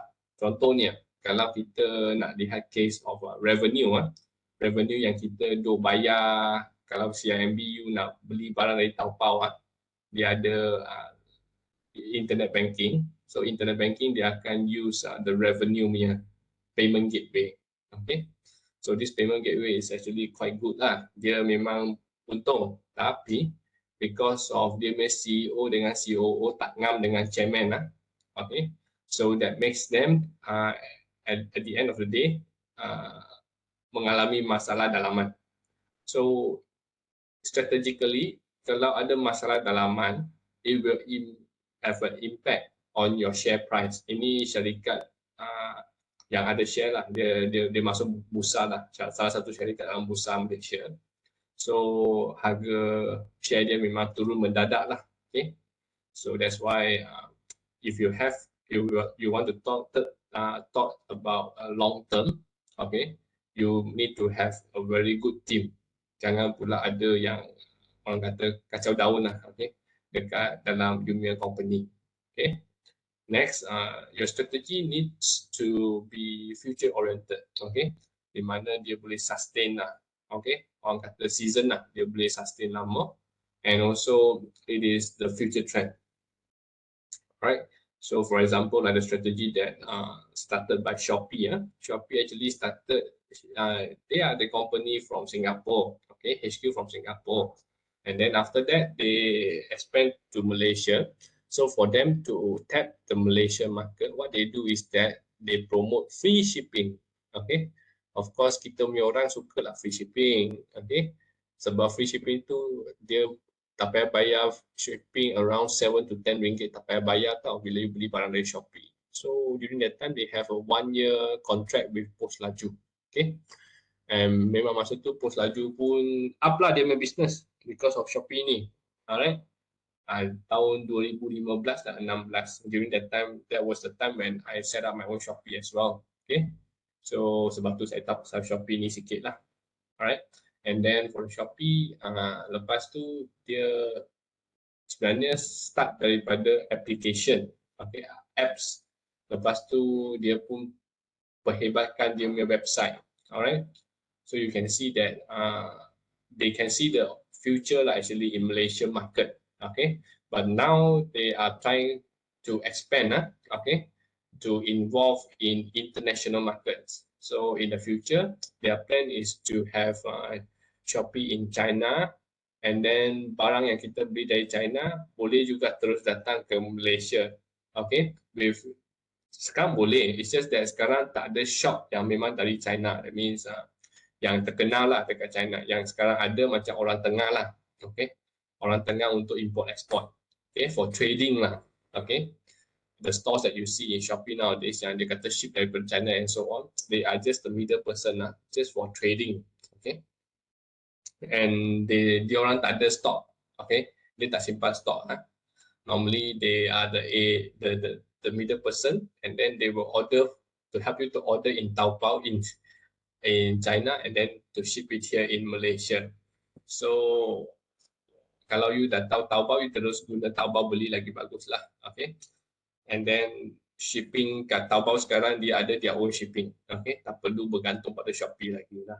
Alright, so we can see that the market is getting bigger and bigger. Okay, Indonesia pun dah okay sebab I can see that Indonesian people their spending power is quite okay lah sebab for the past week we have a group of students and lecturer came from UMY, University Muhammadiyah, okay, from Jogja. So they came to UM, and then wherever we bring them to any place that got coffee, jangan boleh beli je coffee tu, tak ada isu. Okay, so kalau korang nak jadi jutawan, pergilah Indonesia, 290 ringgit you can become jutawan over there. Alright, 290 ringgit, almost 1 million rupiah. Okay, so that is for future oriented.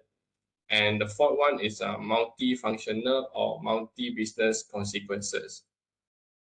So of course in the future, you can see actually Shopee sekarang pun ada macam Shopee Food, okay, Shopee Express.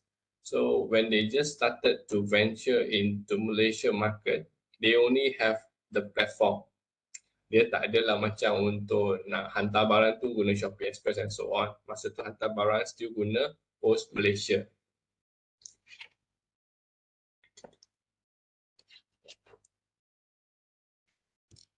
Okay, same goes to AirAsia.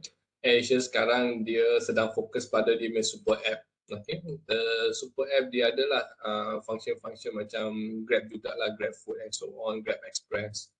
So I think in Sabah also adalah benda-benda tu, and then especially in KK and so on lah, and maybe in other places they are trying to expand as well for Shopee.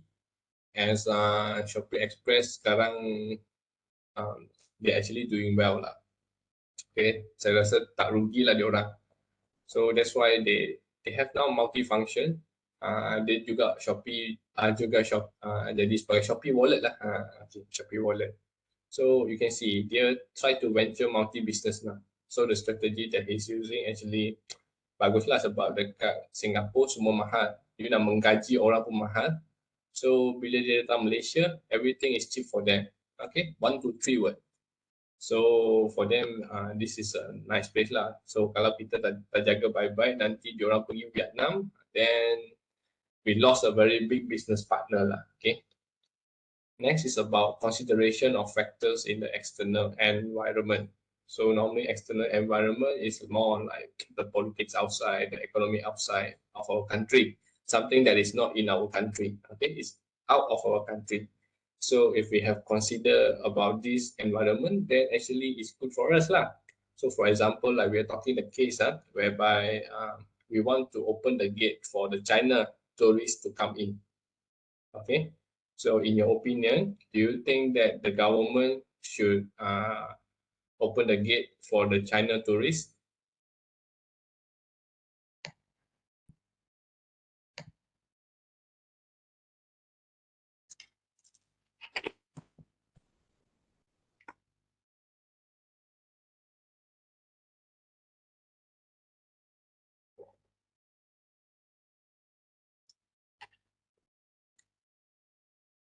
should we open our gate for the China tourists?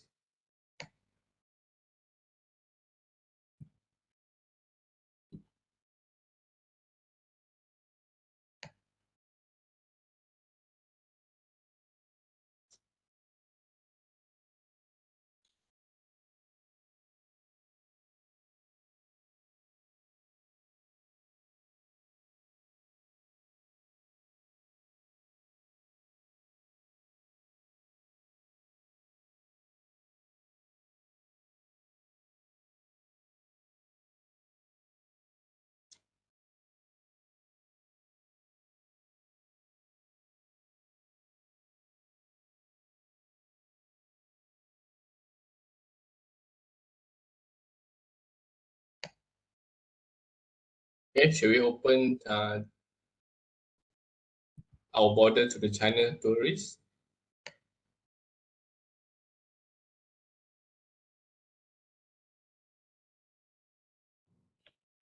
For the sake of tourism industry, for the economic growth, then we should. But maybe we need to have certain apa ni kind of limitation kot, doktor. Adakah limitation dia? Dia nak limitation macam mana? Taklah, bukan. Maksudnya kita kena buat saringan, contoh je kan. Yang Ada kan? Ada kan? ada. Sekarang ni ada buat lah. Tapi adakah benda tu really orang kata efektif tak?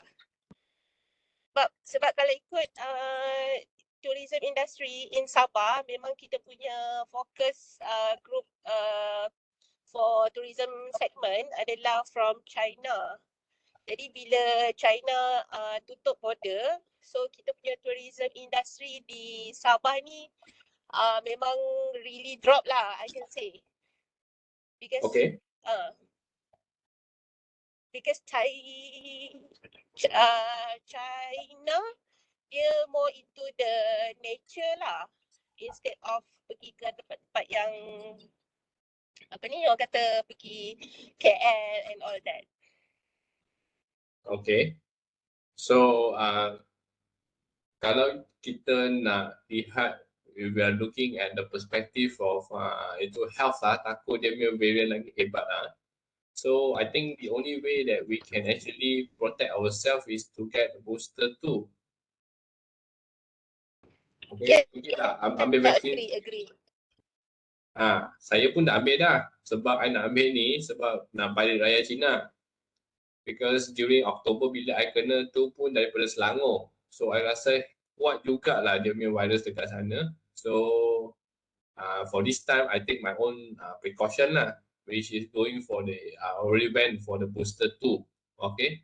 So sekarang total pernah cucuk 4 kali dah. Alright. And kalau sekarang korang nak cucuk kena cepat sikit lah sebab the expiry date untuk dia punya Pfizer ni sampai akhir bulan ni. Okay. So after that I'm not sure lah to what extent that the government is going to purchase it for you guys, for the people. Okay. And who knows in the future, those that who want to be vaccinated for the booster dose, you need to pay yourself lah. Okay, so sekarang kalau ada free P dah ambil dulu. Kalau tak ada apa-apa kesan pada you so far lah. So far ada kesan lah dengan you? Lepas you dapat booster 1 ke atau booster 2? Tak ada. Normal. Saya pula semakin sihat. Tu dia more energetic lah lepas dapat booster 2 tu. So I think kalau okay, better go and take it lah. If it's not okay, then it's fine. Then you can put it for next lah. Alright, so untuk kalau China masuk sebab kita takut pasal kesihatan lah, itu satu.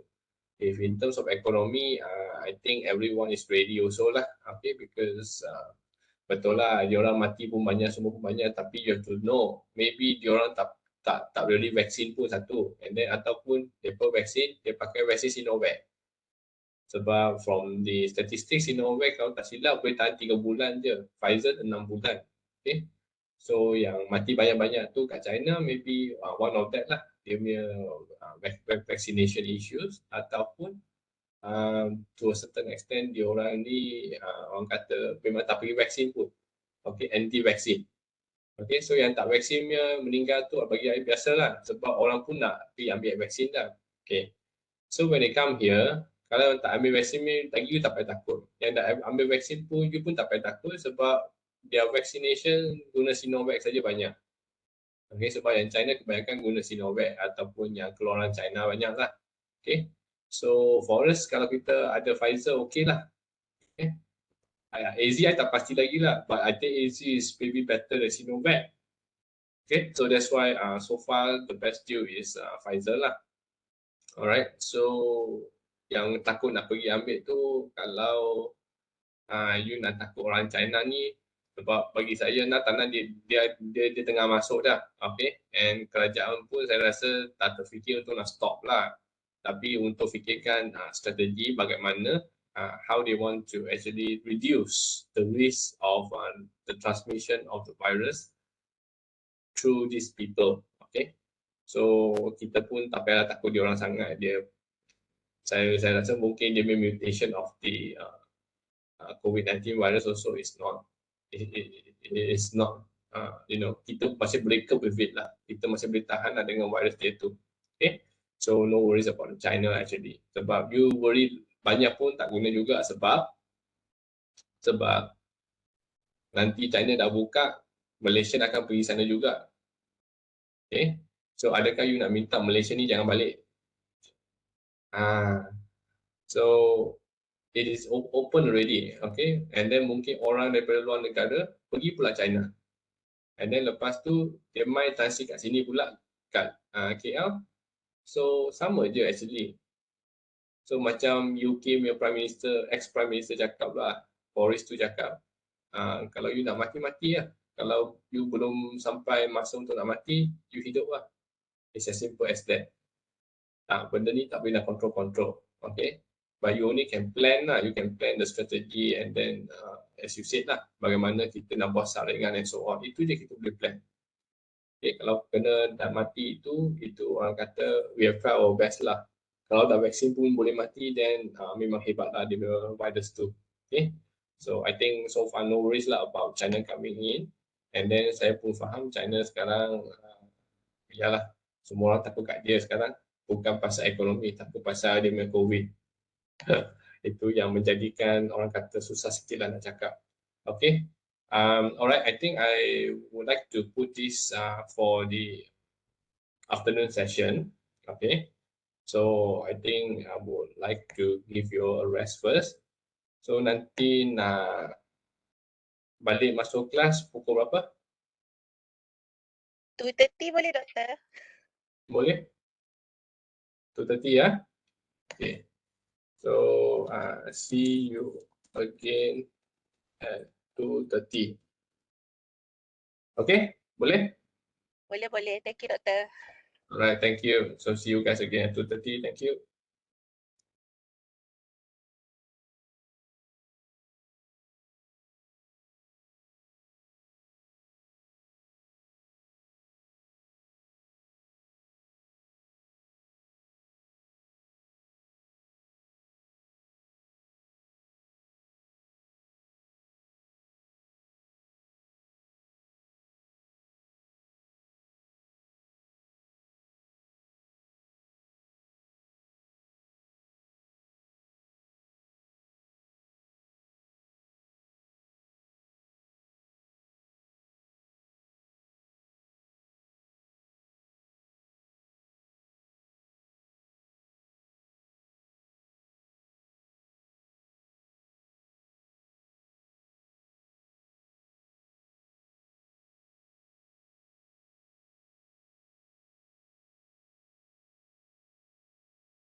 Okay, good afternoon, everyone. Welcome back.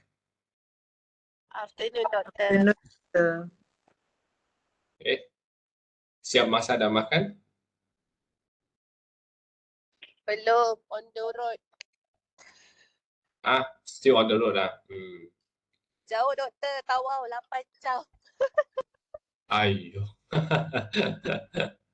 Okay, so save journey lah. Okay, so kalau yang nak scan boleh scan.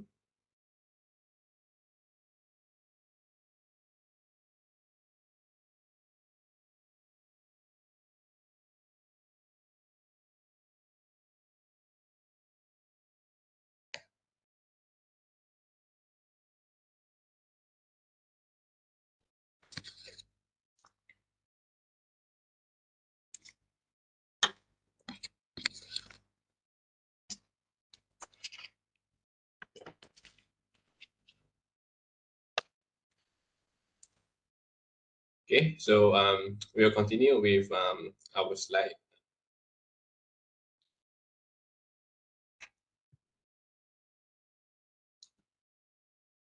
Okay, like what we have discussed, actually there are 3 levels of strategy. The first is about the corporate strategy, yang paling atas.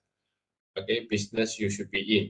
Okay, when you're talking about the corporate, they are looking at the overall strategy. Okay, and then there's where it comes the vision, mission, objective. All right. So to implement the objective is at the second level. Okay, the business strategy. Okay, the tactics that they need to beat the competition. So for them to make sure that they can beat the competition, they have this functional strategy, which is the operational methods, is to implement how we want to implement the tactics. Okay, so normally we are looking from top until the bottom and not bottom to top. Okay, because when you want to get some experts, someone that can fill up the positions that you need, okay, you need to come from the top. You cannot come from the bottom. So for the corporate strategy, at this level, your strategic decisions is related to the organization wide, okay, the whole Kenapa saya tak dapat scan kehadiran? Tu saya tak pastilah. You guna QR attendance UUM punya. Ya, Doktor. Okay. Atau saya belum register sebab saya belum dapat register. Oh, okay. Untuk register lah. Sebab kalau dah register. Beberapa kali saya try register, ada masalah lagi web tu. Okay, so far yang register ni 4 saja. Oh, okay. Aha. Yang lain tu tak dapat lagi lah dalam saya punya portal. Okay. So mungkin tunggu yang piece untuk settlekan. And then attendance kita pun akan ambil daripada Webex juga. So I think tak ada masalah sikit lah. Okay, Doktor. Alright.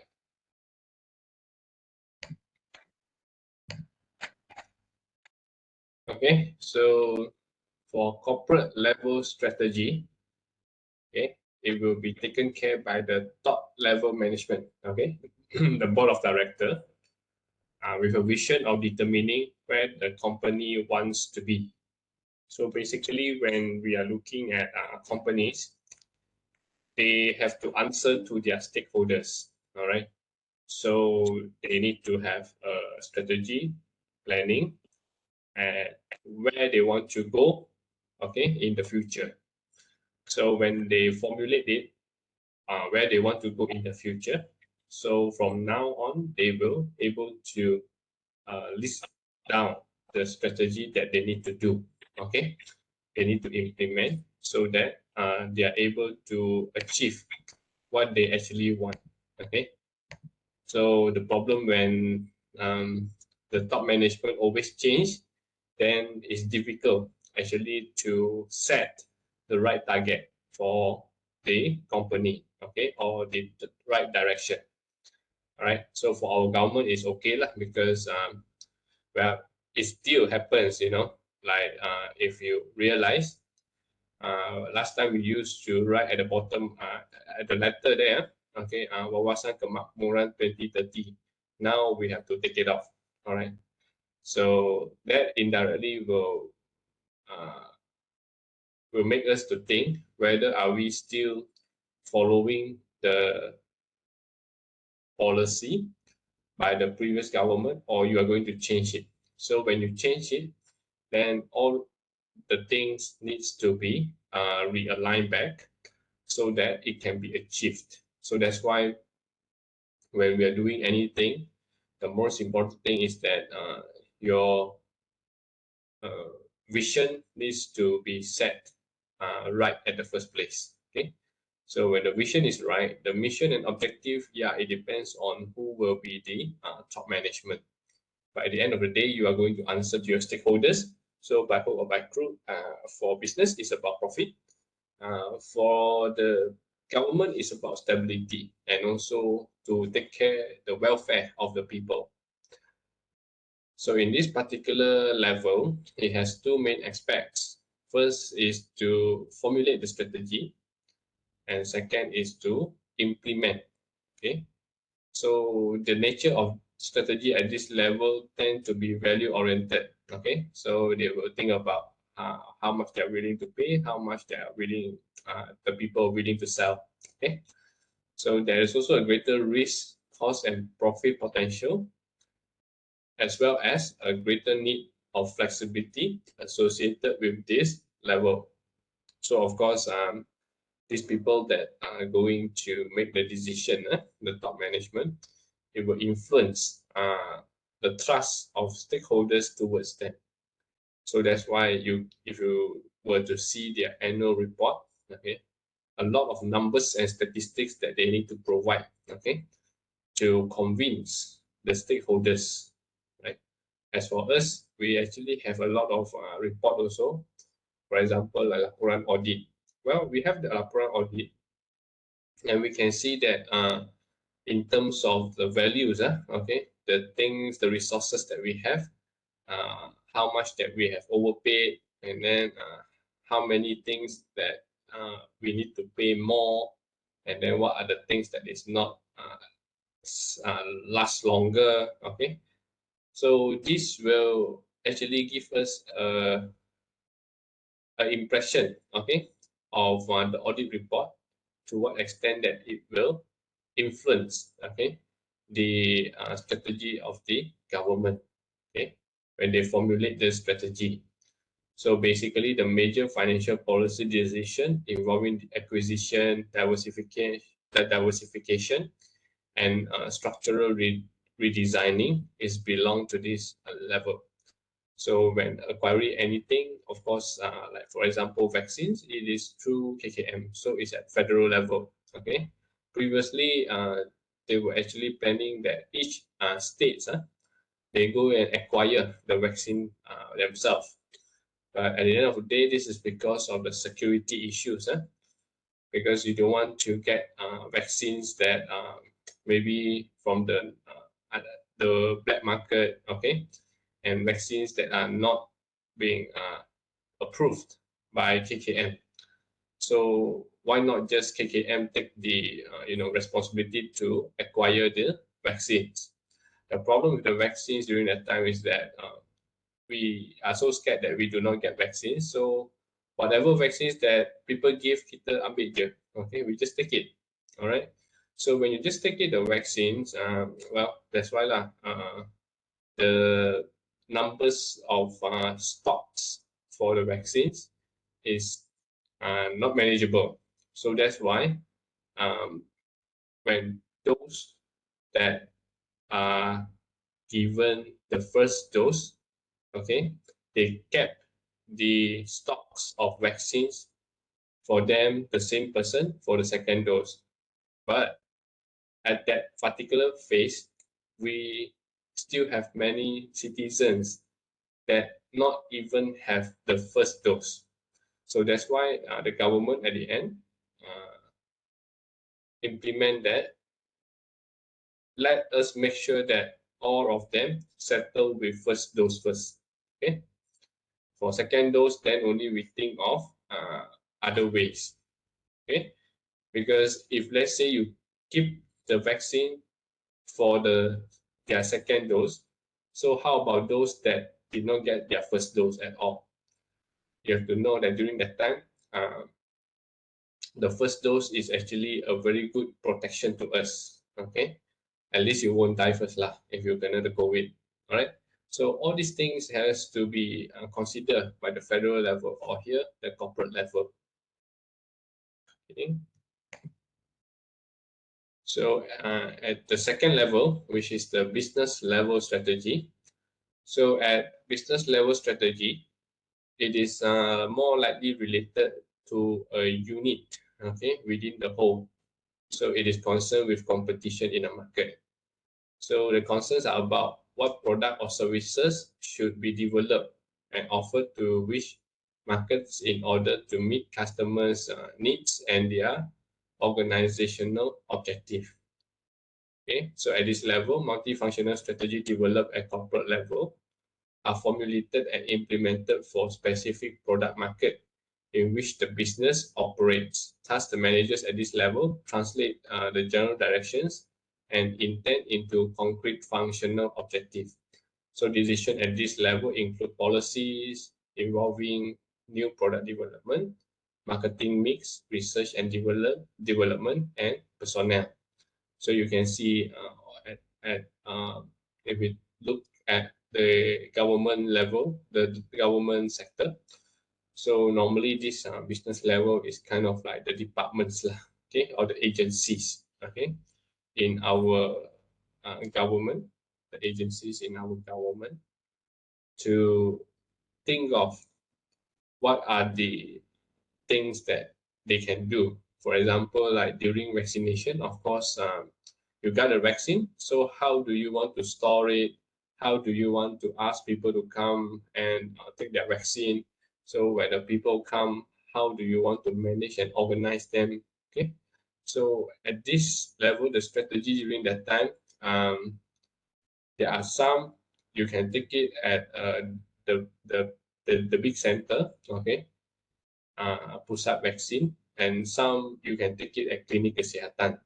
Okay, so for some people, especially those from kampung, the KKM is good enough to have the pickup truck to go into the kampung and bring them to the place to take vaccination.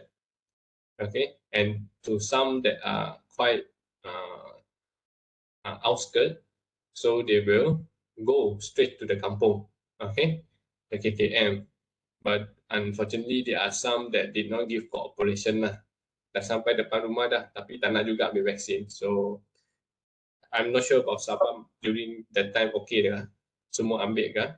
Ataupun ada orang yang reluctant.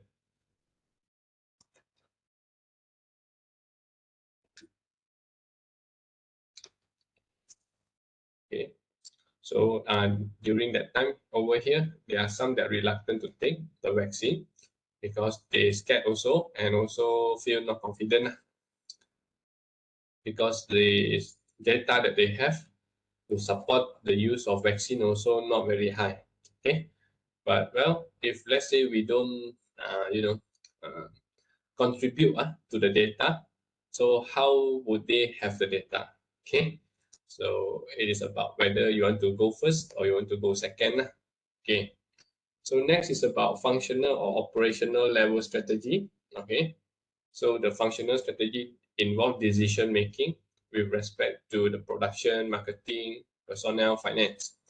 While corporate and business level strategy are concerned with doing the things right, the functional strategy stress on doing the things right. Okay. Doing the right things and doing the things right. So in leadership, doing the right things are leader. So managers will do the things right. So this is about, when functional, is about how you want to manage it. Okay. The vaccine is reviewed. So how you want to manage the vaccines. So at this operating level strategy, it is concerned with the strategy approaches for managing frontline operating units like plant, sales, and etc. And also for handling day-to-day tasks of strategic significance, like how you want to advertise the campaign, how you want to purchase the materials, the inventory control, the maintenance, and etc. So this will focuses on how the different functions of the enterprise contribute to the other levels of strategy. So what you have said at the corporate and also business strategy, the functional and operational level need to help, okay, to contribute. Because if you don't do that, it will not achieve the vision that has been set by the top management. Thus, the functional level strategic management is the management of relatively narrow areas of activity which are of vital, pervasive, and continuing importance to the total organization. So we can see that if during that time, during the COVID, KKM does not come into play, and also some private clinics, okay? We are using the strategy, using the collaboration with the private sector, especially private clinics or private hospitals, okay? I think the vaccination statistics won't be that much, okay? Because if everyone go to the hospital, or it will be quite crowded, okay? And they are not able to actually carry out their duty well, okay? But when you have collaboration with the private sector, okay, so the private sector there also at least have contribute to the achievement of the strategies. Okay, let's see what is strategic management then. What is strategic management and why is it important? Strategic management is the art and science of managing an organization's resources in order to achieve its objectives and goals. Strategic management entails establishing goals, assessing the competitive landscape, examining internal structure and operations, evaluating tactics, and assuring that politics are implemented across the firm. So, why is strategic management so important? 1. Strategic thinking helps you be creative so you can innovate. Innovation and strategy are linked. You'll be able to devise new methods to get out of a problem, like the COVID pandemic, as well as prepare your business for future problems if you strategize. You'll be able to spot development possibilities during challenging times if you can innovate and strategize when things are going wrong. You'll avoid getting overwhelmed when confronted with difficult circumstances if you have a long-term strategic mindset. 2. Good strategies can help companies make more money. One of the primary reasons executives plan is to safeguard their company's future expansion. Being able to identify financial gains and potential disasters will help firms gain a competitive advantage. 3. Strategy is important for achieving sustainability. With the urgency of the climate crisis, you'll need to strategize when developing long-term green solutions once again. Once creating lucrative business models, determining market value, and keeping customers satisfied was a priority. But now that we face a global environmental catastrophe, we must plan for future generations. 4. Strategy helps you handle digital change. Businesses are changing as a result of digitization, allowing for increased efficiency and lower expenditures. To succeed in the digital revolution, top executives must be aware of how to use new technologies into their business models so they may continue to stay ahead of the competition. Why is it necessary to have a strategic management strategy? Strategy is a broad concept and it may be difficult to grasp. In the world of business, strategy is a method that determines how your company will compete in the marketplace and what products or services it will provide. The term strategy refers to setting goals for yourself as an individual or organization, or both, with realistic expectations of success. The firm will then develop clear, well-defined plans to implement in order to achieve its objectives and align its activities with those goals so that the company is in harmony with them. It will also assign all of the required resources to accomplish those aims. Beyond increasing a company's bottom line, a good strategic management plan goes beyond that. A solid strategy also provides the firm with a legitimate social license to operate. In today's climate, this is becoming an increasingly essential component for each corporation because it has various internal and external stakeholders. Consumers are becoming more aware of their products being offered by companies, and their interest in those items is increasing. They're also becoming increasingly more interested, not just in a company's goods, but also in how it conducts its business activities. This includes everything from an environmental and ethical perspective. All of these variables should be considered in strategic management and integrated into the business plans to ensure that the company can continue to operate in the long run. 4 steps to implement strategic management. The strategic management process has several phases. While the result will vary from company to company, there are straightforward chronological stages that businesses may follow in order to put strategies into action. Step 1. Strategic intention. Strategic intent is the first step in successful strategic management. It's determining organizational goals and using them as a yardstick to assess performance and success. Rather than broad, an organization's vision and direction should be precise, actionable, and measurable. This is when companies declare their future business focus, whether it's profitability, stockholder wealth, or market leadership. Step 2. Formulation of a strategy. The third stage is to develop a strategy, which necessitates conducting a SWOT analysis. It's where businesses forensically analyze themselves, examining the environment in which they operate, both internally and externally. This strategic examination looks at companies' assets, liabilities, possibilities, and threats. This method allows an organization to see what it does better than its competition, what areas it may improve on, and what advantages its rivals have. This will assist them in generating ideas for how to outcompete rivals and react to changing market circumstances. This is when businesses evaluate where they are now and where they want to be. It's time to put the plan into action once an evaluation has been completed. Step 3. Implementing strategy. To guarantee the success of a firm, its survival, progress, and growth, it must be put into practice. To assure the profitability of a firm, its survival, advancement, and expansion are required. It is anticipated that over 60% of the plans will be unsuccessful in practice. Success needs structures and systems, defined resources, a process for overseeing change management, risk management strategies, decision-making process, strengthening of competitive capability, clear communication strategy, managing human resources by defining roles and rewards.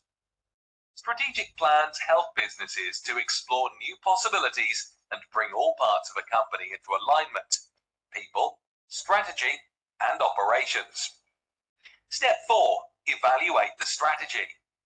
The final stage of strategic management is to analyze and assess the outcomes of the strategic procedure.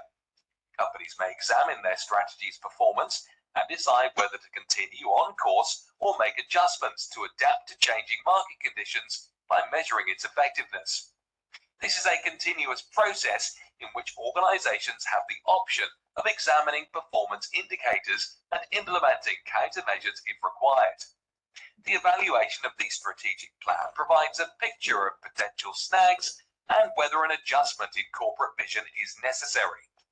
It's critical for businesses to evaluate their approach on a regular basis and identify what works and what doesn't. To gain a competitive lead, you must have strategic management. In a world where work is being disrupted by technological change on a daily basis, effective management can be the difference between maintaining and growing your company's bottom line. It implies that company executives who have a thorough understanding of the things and services their own company offers, as well as a broad vision of what its main rivals will do next, can make timely business decisions. It also enables them to plan for potential future possibilities and hazards. Developing a long-term vision necessitates an understanding of worldwide trends, the competitive landscape, and stakeholder expectations. Once a business knows what its goals are, the appropriate resources can be directed to fulfill that objective. Organizations can improve their long-term competitive position by making sound decisions and putting in the effort to implement strategic planning. Strategic management may also improve employee motivation. Setting good objectives for employees and including them in company goals can boost overall performance. When objectives are aligned, studies show a significant boost in employee and company performance. However, a strategic management plan isn't sufficient on its own. Companies that measure and review the outcomes of their strategy are more likely to succeed and see better financial results if they do it on a regular basis. Companies that continuously assess whether they are following their corporate blueprint may adapt to dynamic market forces. They have the power to steer the company down the planned route. What are the advantages of strategic management? Today, strategic management has become a standard component of any business. The company's strategy formulation and implementation in the correct method help it thrive in today's dynamic business climate. Those who can adapt to the transformations and continue to develop will be able to survive in the long run. The advantages of strategic management are as follows. Gives direction. Strategic management is the process of identifying, prioritizing, and achieving goals in a deliberate manner. It aids in the management of large picture by preventing deviation from the true objective. Adapting to changes. The organization must react promptly to the problems that are emerging in order to avoid any roadblocks. Strategic management allows businesses to be proactive, changeable, and active. Defining success. Strategic management may be used by an organization to forecast the future, set individual employee goals, and assess their performance in order to measure overall progress. Helps with company survival. It is typical for businesses with a weak strategy framework to survive in the long run, with the continual state of battle and change in the business climate. This problem can be addressed by strategic management, which helps to ensure the business's long-term viability. What are the long-term benefits of getting good strategic management training? When you choose the ideal type of strategic management training, you'll have everything you need to take your firm into the future and make a significant contribution. You'll be equipped with all of the necessary skills, thinking processes, and technologies that enable you to extract value for your business now and in the future. That does not imply that the road to success will be easy. You'll face a number of obstacles on your path, several of which will be critical to your company's success. After all, the ever-changing business climate is what makes today's corporate world so compelling. At the end of the day, keeping up with business change is the objective of strategic management. Adaptability is a tremendously useful instrument for companies, which is why it's so crucial to their long-term success. In strategic management processes, companies are encouraged to trial new things, create new strategies in accordance with changing or evolving business goals, and most importantly, pivot the company in order to address these changes. There's nothing wrong with stating when something isn't working and changing it so that it does. This creates an opportunity for firms to not only stay in their sector, but also thrive. It's possible to learn strategic management through experience. It just takes time. It necessitates the exercise of good judgment and the development of certain attitudes. Be sure to check out our playlist on screen. Okay, so this is about what strategic management is all about. What is strategic management? Okay, so if we put it in academic, strategic management is a set of management decisions and actions that will determine the long-run performance. Okay, I'm sure any organization, whether it's public or private, we are talking about performance, long-run performance. What do you want this organization to be in one day? Okay, so that's why for the university, they are chasing for the ranking. Okay, even though they said it's not about ranking, but you are in the league, okay, in also looking at the importance of ranking. Okay, So that's why whether we like it or not, we are actually indirectly chasing for the ranking, because with the ranking, that will be the result, okay, of your university, okay, where they are ranked, okay.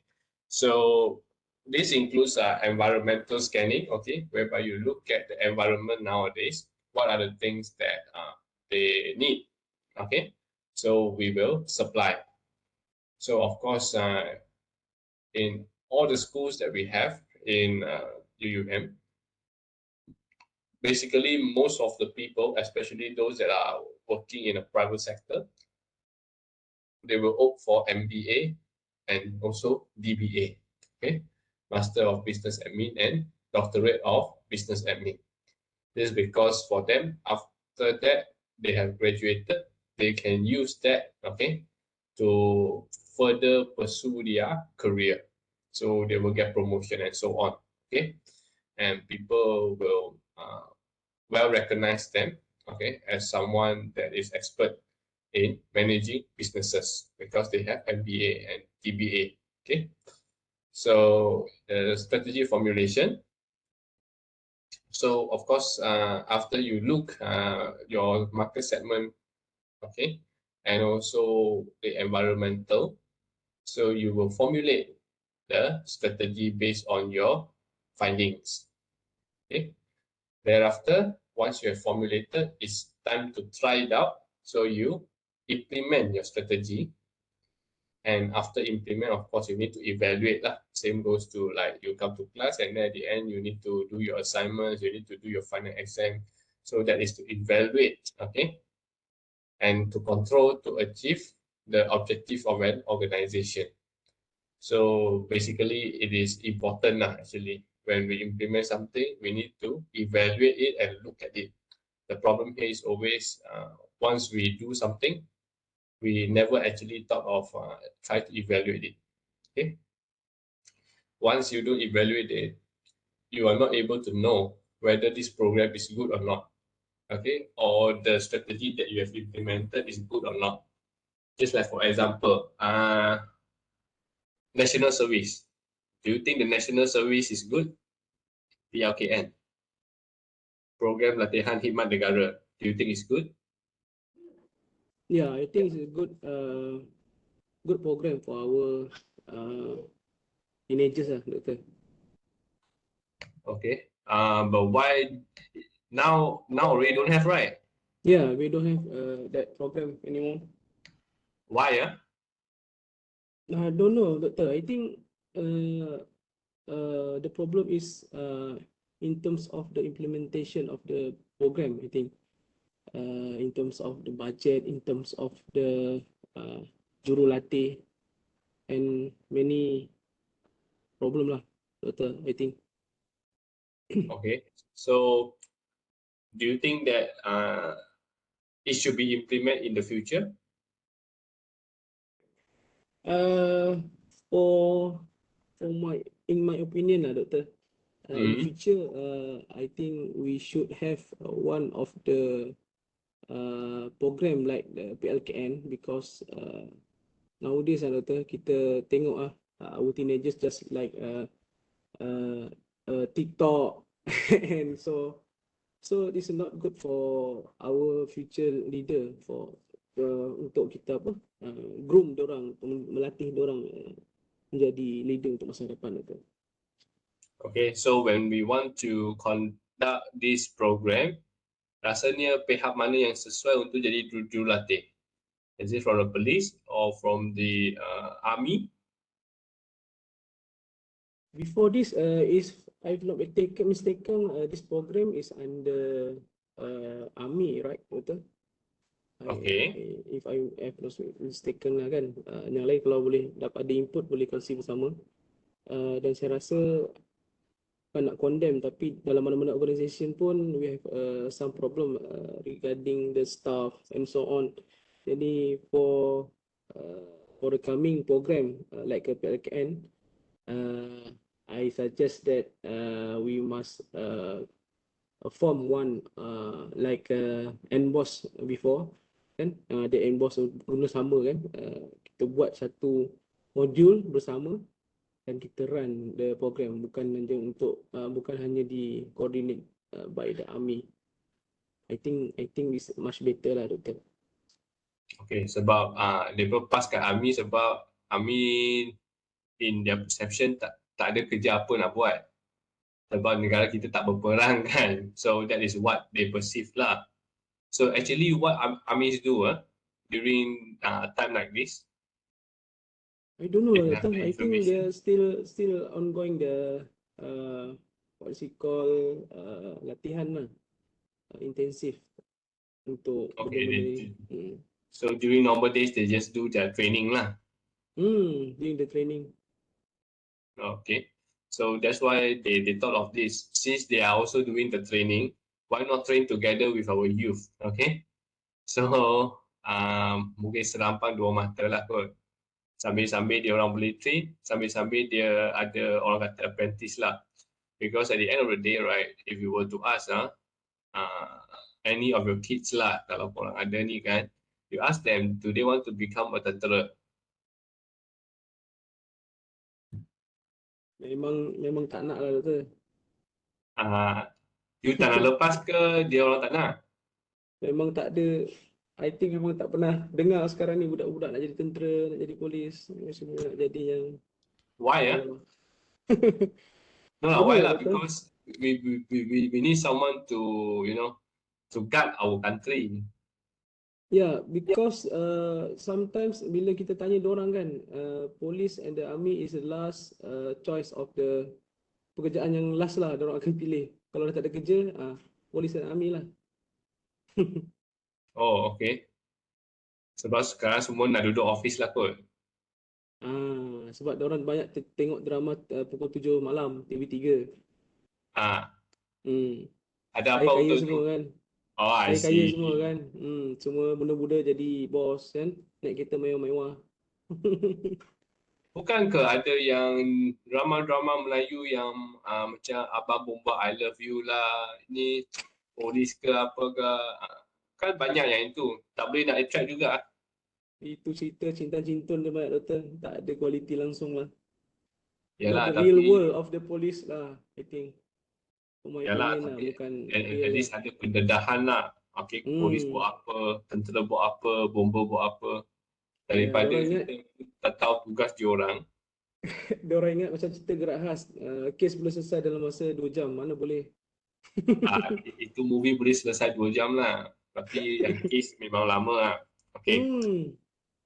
Why I say so is because actually TVB drama is doing a very great job in promoting orang kata this kind of occupation. Okay. Dia buat drama pasal polis. Okay. Dia buat pasal bomber. And then dia buat pasal macam perancang kewangan. Okay. And then dia buat drama berkenaan dengan forensik. Okay. Lepas tu dia buat drama berkenaan dengan bomba dah cakap. So yeah, private investigator ada. Lepas tu drama tentang bodyguard. Okay.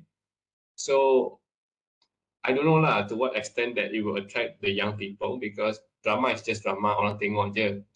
And then masa tu memang ingat nak jadi polis pasal drama tu lah. Okay, tapi last tak jadi lagi sebab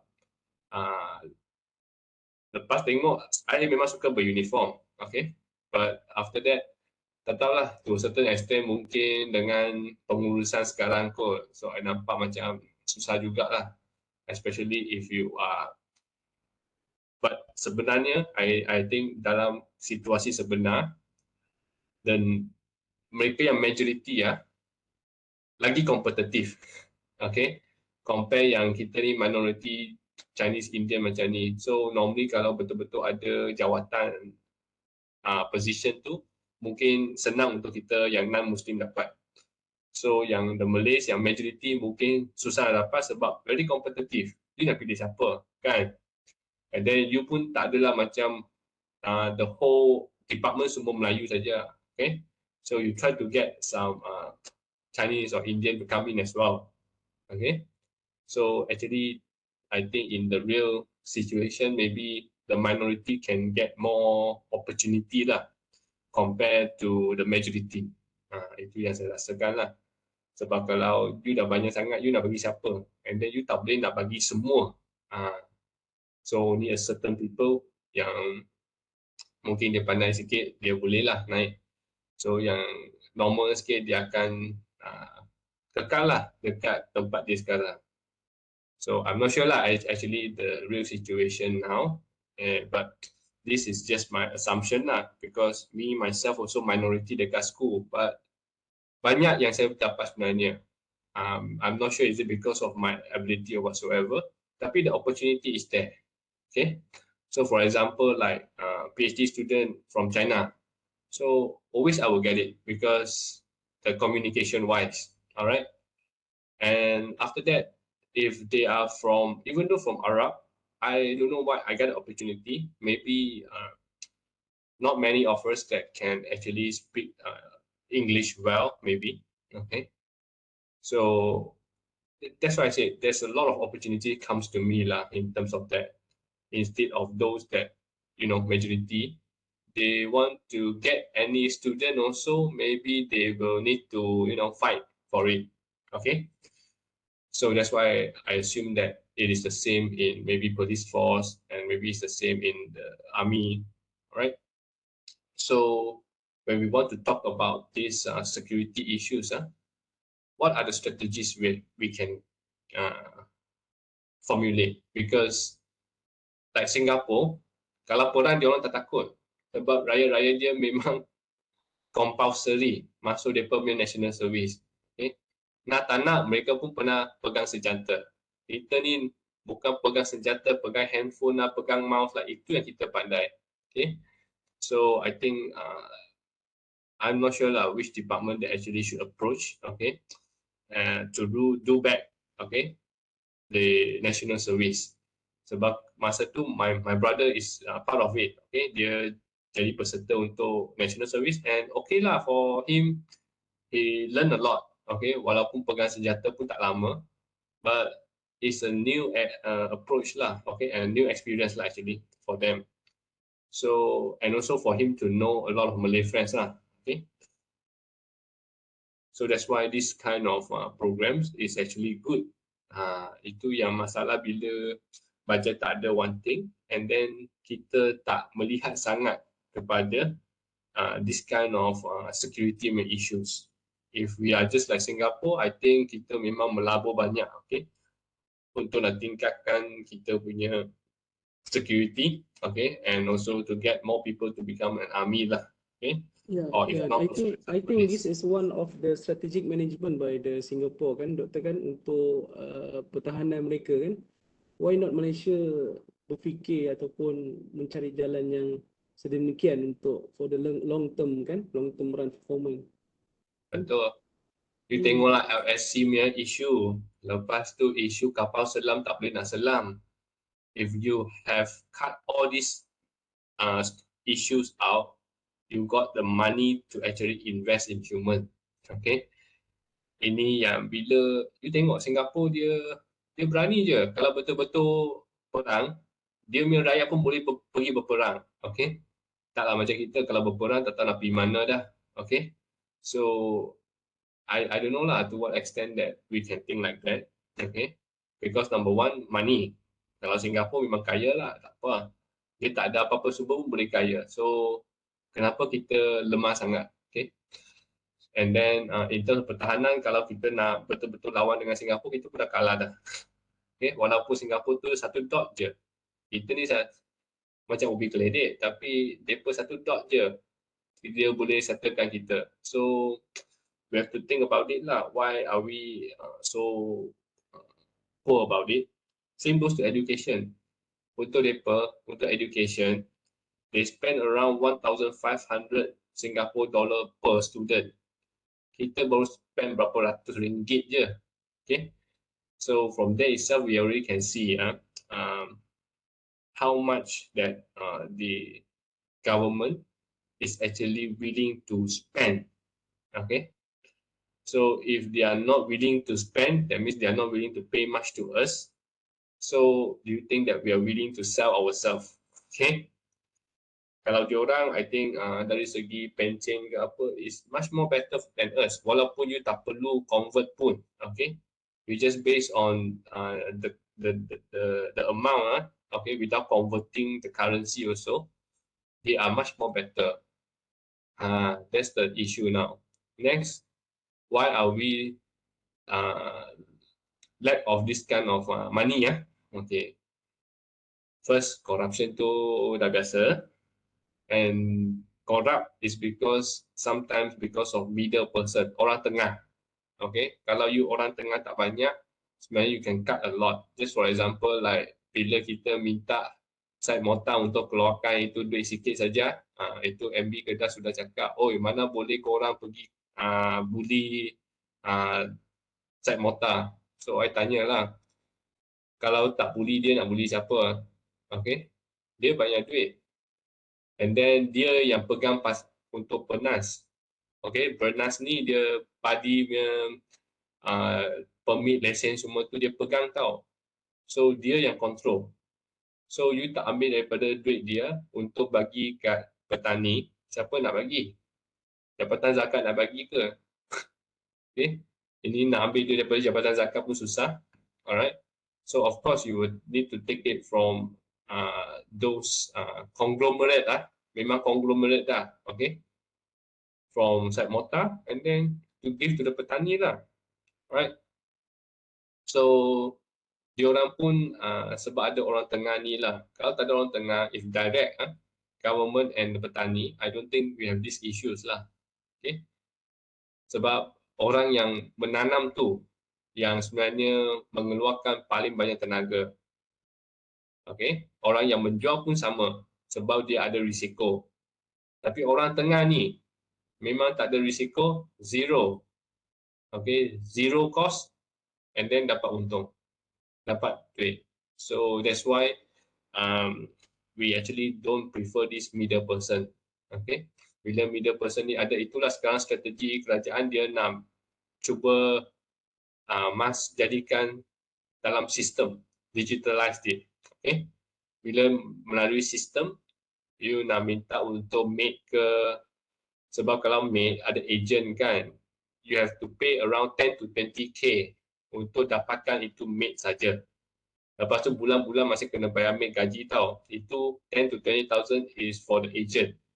Okay, and this agent dia pandai, dia akan komplot lah dengan the maid, lepas tu bawa dia pergi tempat lain.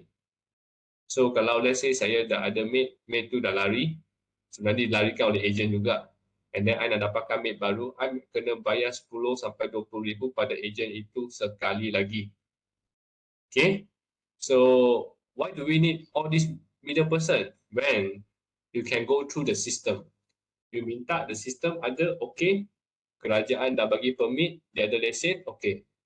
You boleh datang untuk ambil itu orang sebagai human maid. Okay, so it's actually very simple, but because dia nak menjaga kepentingan orang tengah ni, yang menyebabkan, and then orang tengah ni mungkin is a subcon from maybe certain politicians. Okay, so that is actually a bad step lah kalau you semua nak guna orang tengah, satu. Yang kedua, lantikan politik ke GRC ataupun mana-mana syarikat sebagai non-executive directors. Why do you want to put all these people up? Okay, when of course in terms of politics you can gain support from them, but in terms of the strategy of the organisation, kita nak bayar gaji dia tak buat kerja apa tau, saja dia gantung nama je, sama lah macam orang tengah lah. Okay, gantung dia nama je, and then you need to pay them monthly. Okay, non-executive director punya gaji tak rendah, 10 or 20k per month. Okay, so that's why sampai dia orang 1 tahun boleh dapat berjuta-juta. Okay, ada kuasa, ada duit, and then political support. So that's why when the new Prime Minister is actually stopping all this, I think it's good actually. Okay, For politician maybe tak bagus lah, tapi untuk rakyat itu memang bagus. Sebab when you can reduce the emolument for this non-executive director, you can use the money to actually give back to the people. Okay, so kadang-kadang you ada discount untuk tarif elektrik and so on. Itu is part of keuntungan yang TNB dapat, and then TNB bagi balik kepada us as a user, end user. Okay, so that's why this middle person, yalah orang akan kata kalau tak ada middle person ni dia orang menganggur. Tapi duit yang kau dapat macam ni halal mana, halal tak kat mana. Okay, sebab you are actually using when you get the money, you are actually depressing other people. You tekan kat orang tapi you dapat duit tu, okay, as your so-called income. So to what extent that you feel that this is good for the whole ecosystem, okay? So bila orang tak fikir pasal kita, dia fikir pasal diri dia saja. So that's what happen lah now, okay? All these all those what we want to get services semua naik harga. Ini bukan pasal produk services saja, semua naik harga because of orang tengah ni. Same goes to your telur and so on lah. Sebab tu bila Rafizi cakap nak ambil telur daripada Vietnam ke? I thought Indonesia, sudah level Indonesia. So it gives a different target price. Mungkin daripada Indonesia untuk telur tu lagi murah. So siapa yang tak mampu, ambillah telur yang lebih murah. Yang mampu, ambillah yang telur mahal sikit. Okay? Same goes to petrol lah kan. Kalau nak normal, pam lah 95. Kalau yang kaya sangat tu, pam lah 97. Okay? It's just the same concept. Tapi as I said, dia punya PR tak bagus. Jadi bila dia cakap memang orang marah lah. Okay? Kata telur ayam, jangan makan telur. Kalau telur ayam mahal, jangan makan telur ayam. So for people feel that you did not solve the problem, but you create another problem. Okay? So that's why strategic management, it really emphasizes on monitoring and evaluating. So whatever you have implement, you need to evaluate. Okay? So if you don't evaluate, when things goes by and then you put tutup mata je, after 5 or 10 years, you will see the impact. The implication is very big. During that time, maybe you nak control kan, okay, as a politician, you nak control people punya support. But one day, if tiba-tiba you pun tak berkuasa dah, then people will forget about you. Orang tak akan ikut you kalau macam tu. Okay, so in politics, sama ada you nak tengok setia kawan ataupun you nak tengok pasal siapa dapat apa. Okay, kalau setia kawan, kat mana pun dia akan ikut je. Tak kira lah dia dapat apa jawatan pun. Okay, kalau pasal duit, of course, siapa yang menang jadi kerajaan, dia ikut je orang tu. Bila tak jadi kerajaan, dia pun lompat keluar. Okay, so this strategic management that emphasize on monitoring and evaluating the external opportunity and threats in light of a corporation strengths and weaknesses. So of course, that's why in strategic management, one of the most important tools that you are going to use, and also for your assignments also, is the SWOT analysis. Okay, you boleh baca tengok SWOT analysis tu macam mana. I share with you here maybe about the SWOT analysis. Because this SWOT analysis will be your main tool, okay, in explaining anything or in looking anything. You need to have this SWOT analysis.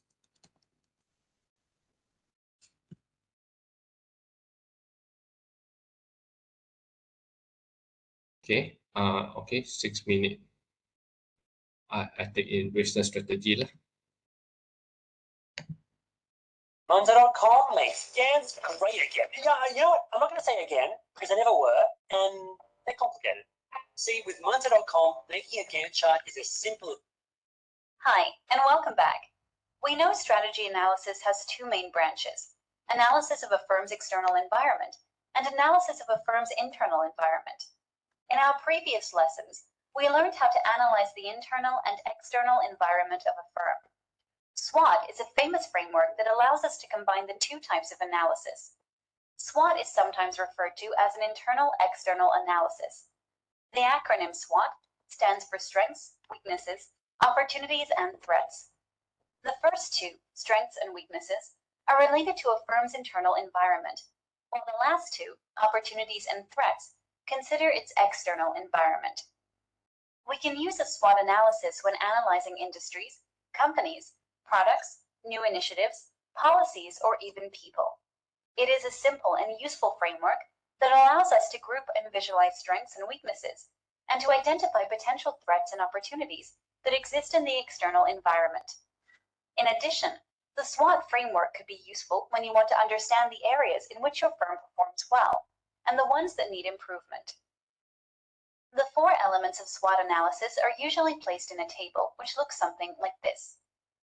Internal strengths and external opportunities are vertically paired as helpful elements, while internal weaknesses and external threats are paired as harmful elements.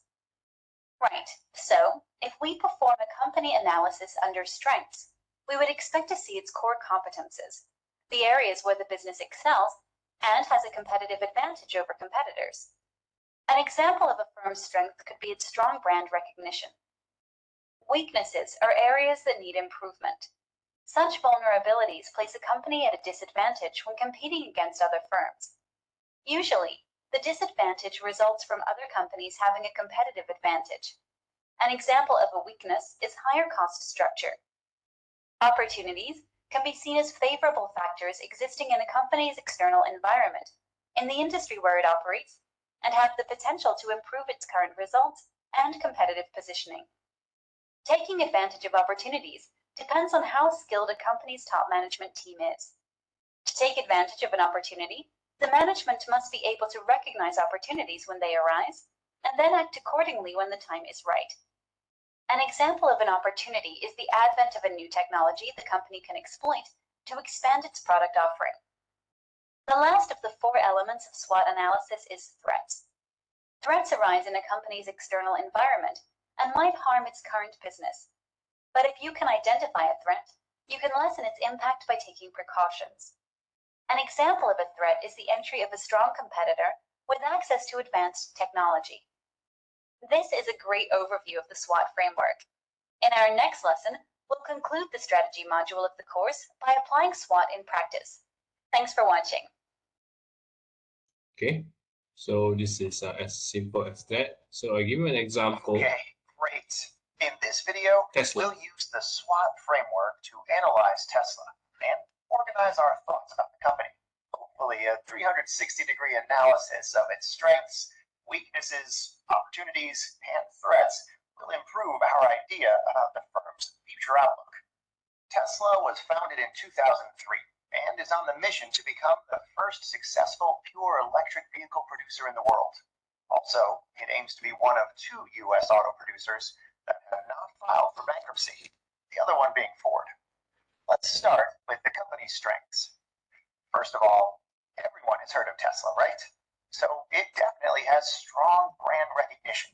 Actually, Tesla is the most recognized electric car producer in the world. Quite an advantage with respect to other companies that are about to enter the industry. Moreover, many customers appreciate Tesla's innovator spirit and the fact that it is a first mover in the automotive industry. Such originality, coupled with aesthetically pleasing design and positive customer experience with the product, justify Tesla's premium pricing and choice of differentiated competitive strategy. Elon Musk, Tesla's notorious CEO and major shareholder, is one of the most famous and appealing businessmen around the world. His ability to tell a story and involve the public is unmatched. By doing this, he wins over many people who actively follow his businesses and will likely become customers. What is very important, such customers can be very loyal if handled correctly, which is priceless in the long run. Tesla is attractive to people because it doesn't simply sell cars.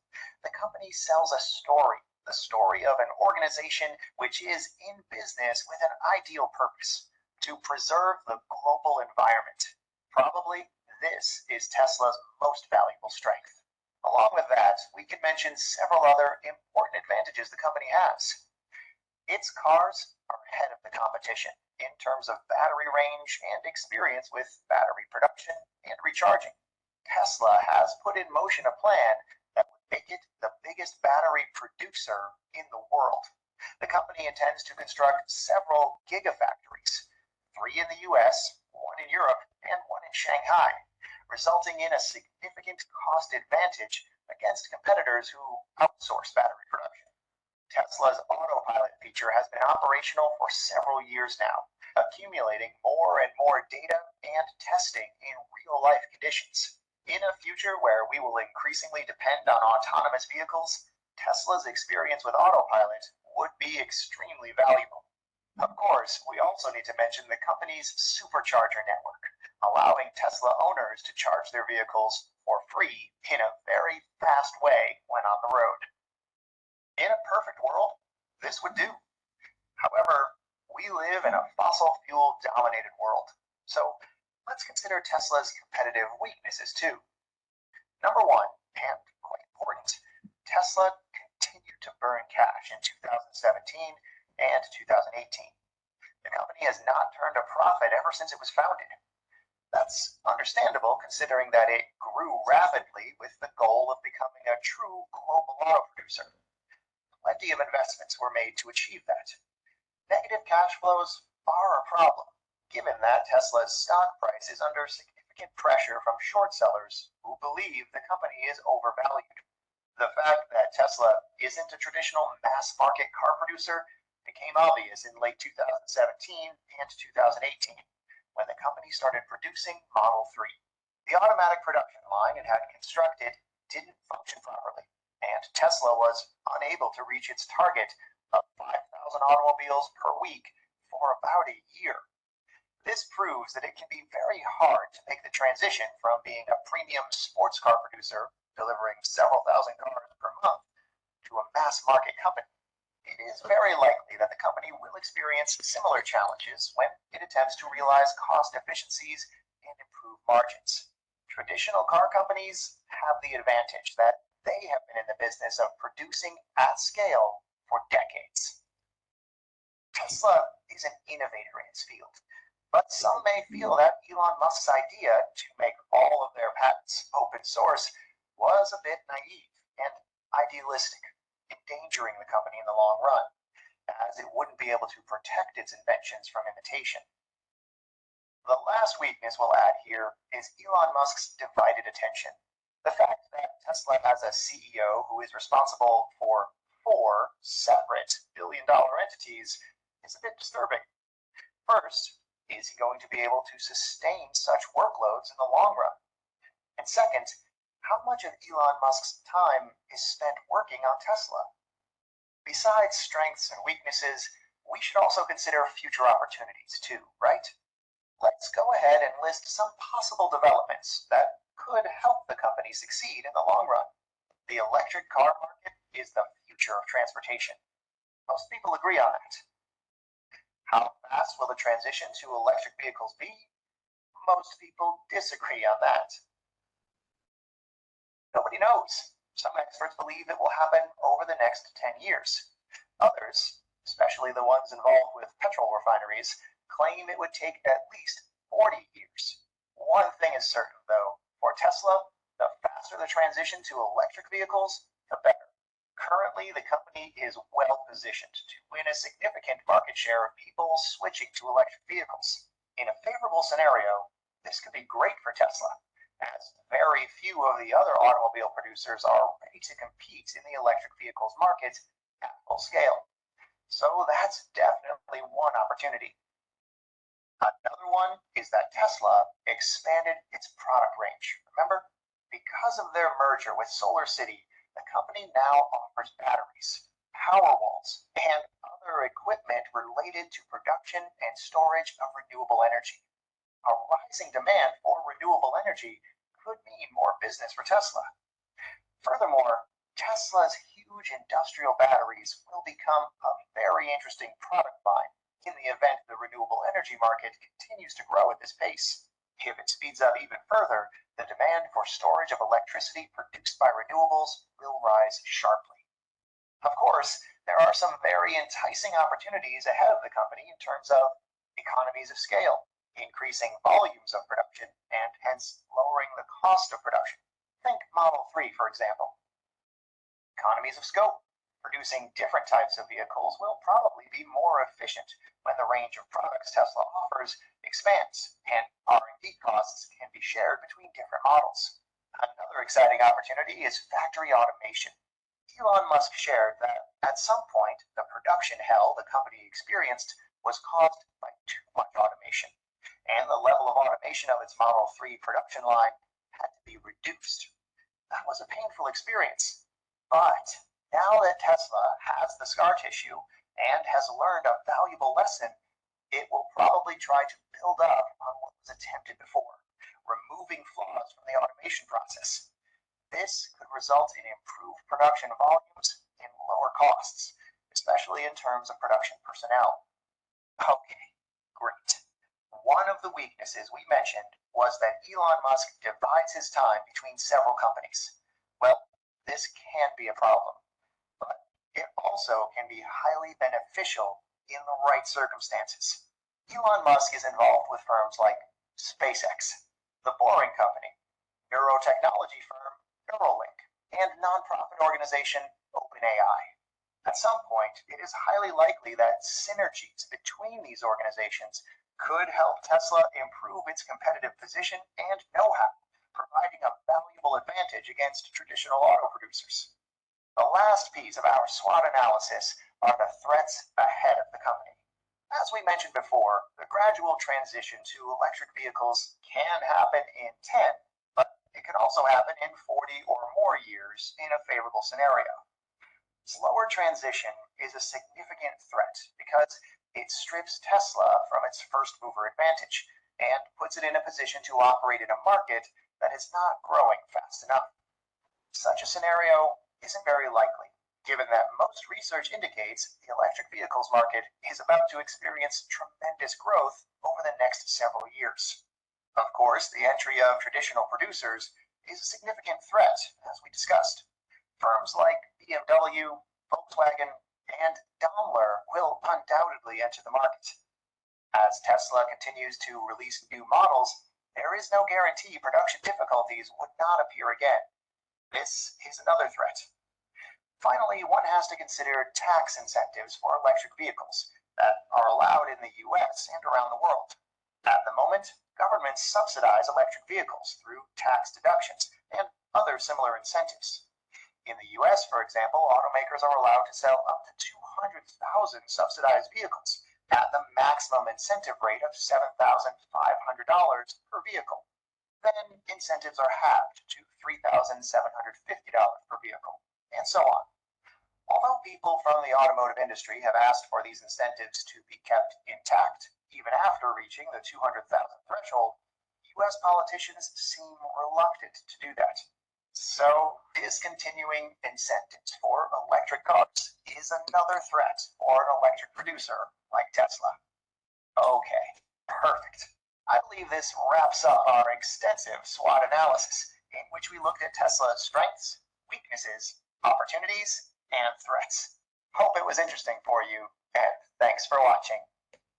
Okay, so what do you think about Tesla?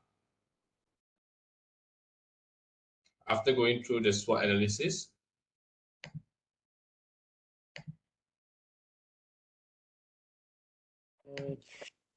Dokter? Ya. Halo. Oke, ini pendapat saya lah tentang Tesla, Dokter. Ya, saya. Rasa Tesla ini kereta elektrik lah, oke. Merupakan scam paling besar lah dalam sejarah manusia. Sebab kalau kita beli keretanya, kita akan perlu beli dengan charger sekali. Setiap kali, iyalah, kalau kita tukar kereta, beli charger sekali. Kemudian charger itu dijual berasingan pula. Dan itulah, dia seolah-olah inilah mempergunakan kita lah sebagai sebagai sumber untuk dia mengambil keuntungan. Dan Tesla dia mungkin dia klaim lah yang dia akan mengurangkan mengurangkan pelepasan karbon monoksida di udara. Tapi dengan penggunaan kendaraan elektrik nih, saya ingat penggunaan elektrik semakin bertambah pula. seolah-olah kita memusatkan penggunaan elektrik tu. Okay? Maknanya penjanaan elektrik tu lebih bertambah. Sebab kita sekarang ni kereta kita pun dicas. Dan untuk mengecas kereta ni pada pendapat saya sangat tinggilah sekarang untuk dia gunakan arus. Kalau dulu sebelum ni lah, beberapa tahun lah penemuan, sebenarnya kereta elektrik ni sudah ada pun, sudah mula dikaji pun semenjak beberapa tahun yang lalu. Semenjak manusia mula menggunakan enjin pembakaran dalam. Tapi gagal lah di US masa tu. Jadi kali ini Elon Musk dia dia mulakan semula kajian tentang penggunaan electric vehicle ni. Dan ialah seperti saya kata tadi itu untuk cas bateri kereta e-vehicle ni sekarang terlalu tinggi. Kalau dulu kita boleh cas kereta bateri elektrik 5 hingga 8 jam. Dan sekarang ni kita boleh cas elektrik seawal 30 minit begitu. Maknanya dia menggunakan tenaga elektrik yang sangat tinggi. Dan akibatnya kita akan membebankan penjana tenaga. Okay? Penjana tenaga elektrik untuk menjana lebih banyak kuasa. Dan akibatnya pelepasan monoksida ke udara juga bertambah.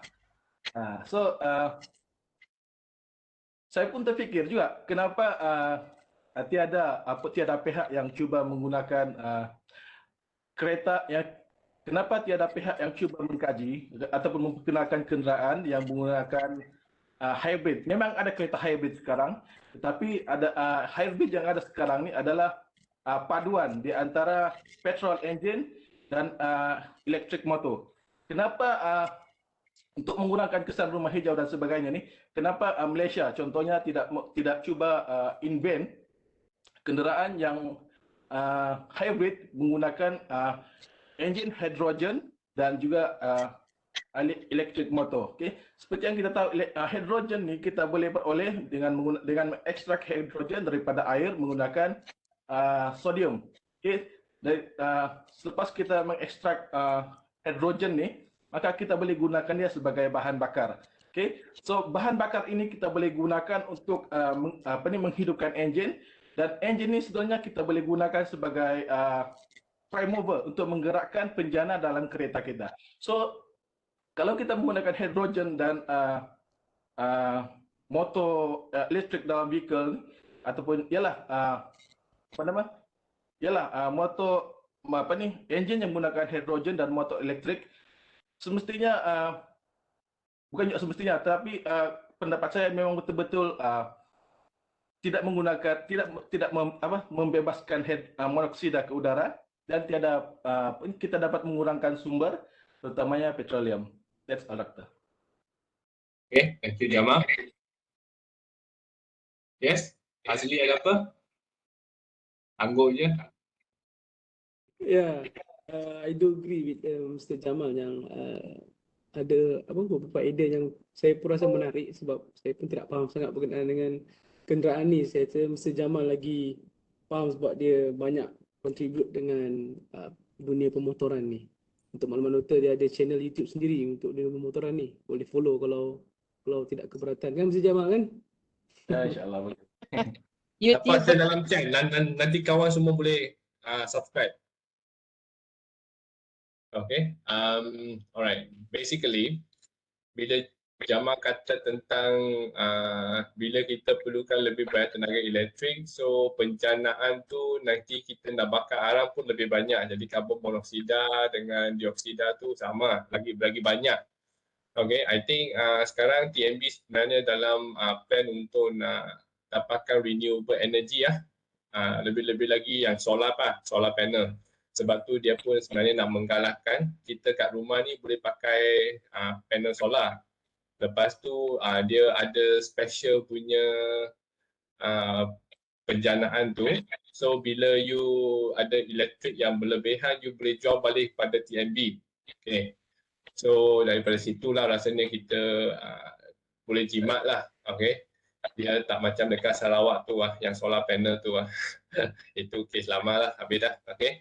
So kalau ada solar tu is one of the good alternative renewable energy lah. So that's why kan sampai satu tahap sekarang kita kalau boleh dekat kita punya kereta atas tu ada boleh letak solar panel, boleh generate elektrik pun tu lagi bagus. Okay, saya dapat idea ni daripada motorhome. Okay, di mana kalau kita tengok motorhome, yes dia pakai diesel, tapi sebenarnya kalau nak bezakan, bandingkan kereta diesel dengan kereta enjin petrol, diesel lagi bersih.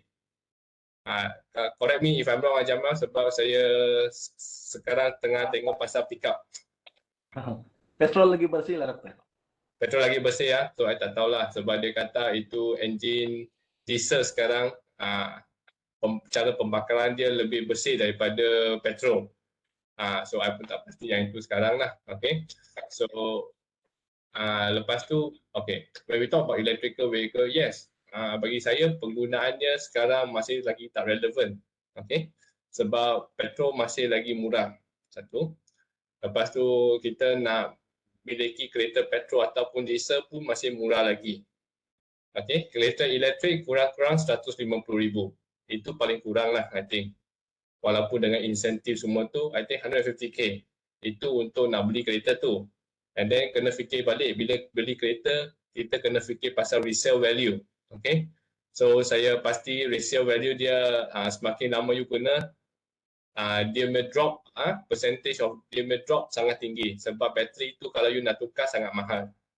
Okay, so sekarang kalau kita kereta biasa membeli second hand pun tak takut apa pun, nak tukar apa, tukar gearbox lah, lepas tu tukar dia punya wear and tear punya benda, tak sampai you nak beli electrical vehicle macam tu lah. Sebab ada orang buat YouTube daripada KL nak balik Kelantan ke Terengganu, it takes them around RM300. While you naik petrol, I think 200 pun dah lebih dah. So at least you actually jimat banyak, and then itu tiba-tiba you tengah-tengah jalan tak cukup itu elektrik, you kena pergi cari tempat untuk mau charge. You nak duduk sana 4-5 jam ke? Okay, so it is not efficient with the range that they provide. Ada yang provide range sampai 199 km, ada sampai 500 km. Itu nombor saja tau.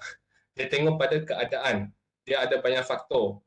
Kalau you tengok dekat Google Map itu distance 300 km, okey lah, boleh lah. Mana tak dekat sana you nak jam lah, lepas tu rintangan angin and so on. Nanti you kena gunakan lebih banyak elektrik. So tiba-tiba sebelum you nak sampai dah tak cukup dah. Okey doktor, doktor, okey. Saya bagi satu visual yang mudah lah, okay? Kalau kita tengok, kalau kita ambil satu mall, okay?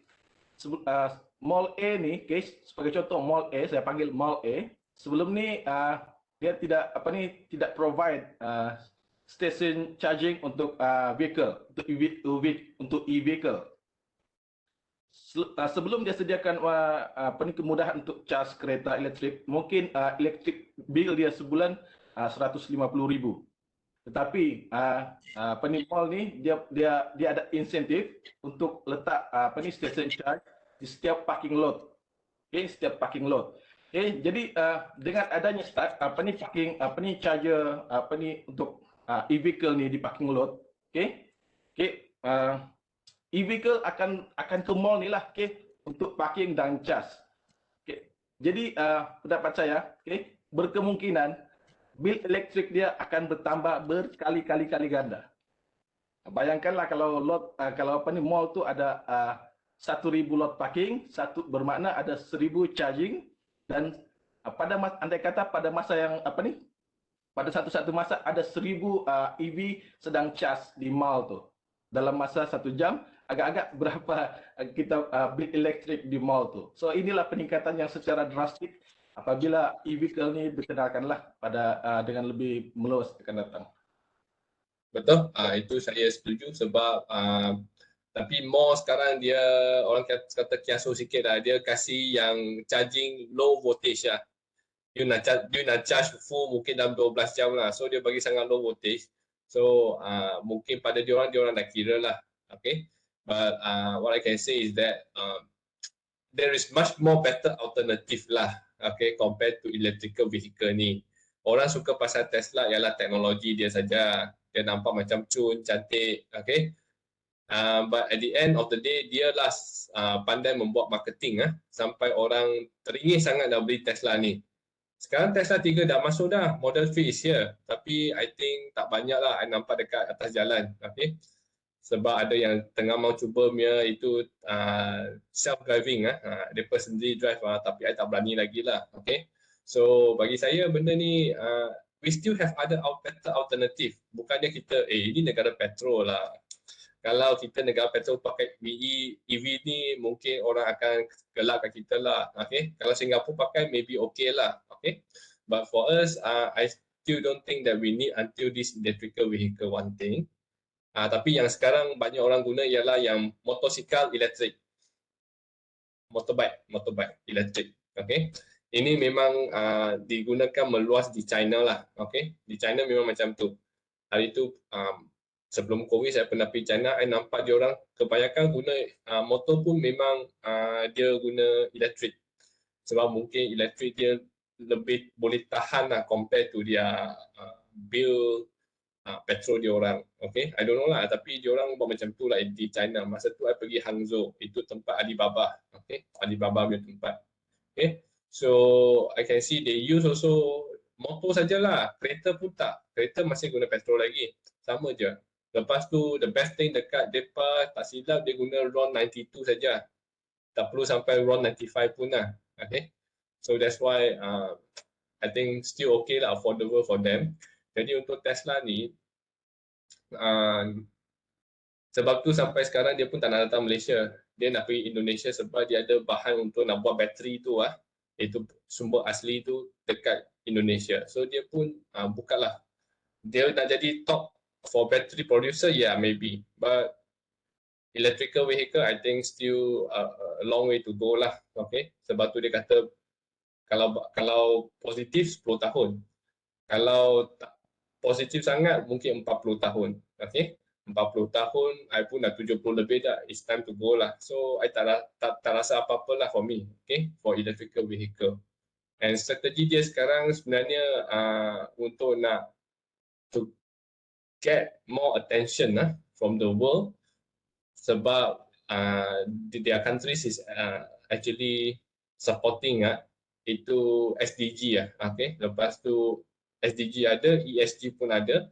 So dia nak menyeru lah orang buat macam tu so that they will get more tender or project from their government, from his government. Okay. Sebab tu orang kerajaan US sebenarnya takut kat dia tau. Sebab dia ada itu satelit banyak okay, atas planet kita, dekat bumi atas tu banyak satelit yang dia dah shoot naik atas. So dia dah boleh orang kata build a very good link for telecommunication. Sebab tu SpaceX dia dia sebenarnya macam ni, bila kita nak lancarkan roket, biasanya lancar pergi atas dia habis dah burn. Okay, berapa bilion burn. Tapi dia boleh naik atas lepas tu turun balik. Okay, so dia tak jadi sebagai bahan terbuang dah. Masih boleh recycle guna lagi. So from there it really cut a lot of cost and dia lah mampu untuk nak melancarkan lebih banyak satelit dekat atas ni. So bila dah lancarkan banyak tu, so as I said, information is power. So dia dapat tak the information for the whole world, okay?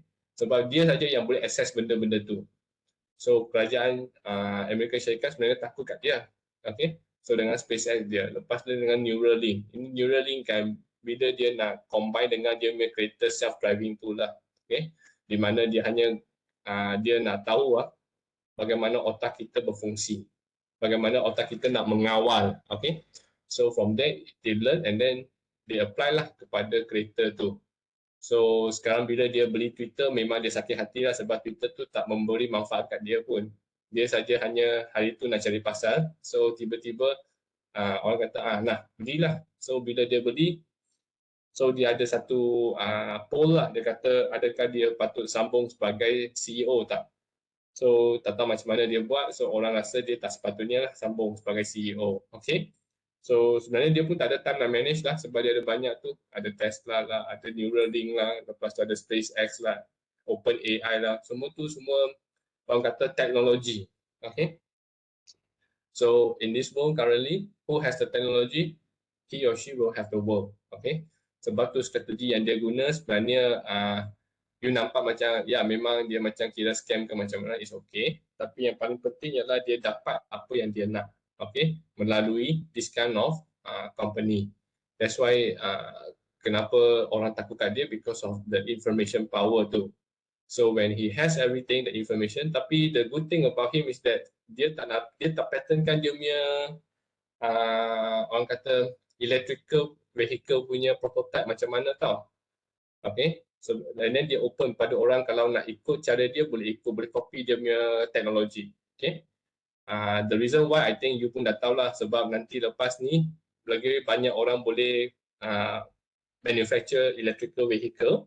So lagi cepatlah dia untuk nak capai penggunaan electrical vehicle yang tinggi. Okay, so daripada 10 tahun mungkin 5 tahun dia dah boleh capai dengan kaedah dia memberi dulu. Okay, memberi tu daripada menerima kan. So dia memberi dulu, so dia pattern tu dia buka. Okay, you gunalah teknologi saya, you buatlah vehicle tu. So sekarang yang ikut dekat dengan dia Volvo. Volvo sekarang starting dia manufacture electrical vehicle saja. Petrol, diesel semua dia tak mahu. Dia nak cut the line, okay, the production line. So the status now I tak tahulah, tapi this is their planning lah. Hanya buat electrical vehicle saja untuk Volvo, okay. So I can see that itu hikmah tu dia dah belajar lah, memberi tu daripada menerima. Jadi dia pun bagi orang start to build up. So sekarang electrical vehicle semakin mendapat sambutan lah, okay. It's just that orang tak mampu nak beli. So you pun akan nampak ada Oraka, okay. And then banyak lagi daripada China pun nak masuk sekarang, okay. So when all this builds up, nanti Tesla sebenarnya yang untung, bukan kita yang untung sebenarnya, Tesla yang untung. Kita untung dari segi mungkin semakin murah harga kereta tu, and at the same time government pula kesian kat dia sebab dia kena prepare the infrastructure. Dia kalau nak collaborate dengan orang industri atau swasta tak semestinya seperti yang Jamal katalah, bila dia bina mall tu dia bagi charging point semua, dia charge bagi berlipat ganda dia punya bill elektrik, okay. And then sama dia guna yang commercial lagi mahal. So at the end kita tengoklah sejauh mana kerajaan sebenarnya boleh bagi subsidi sampai tahap tu. Sebab saya rasa kerajaan tak mampu dah nak bagi.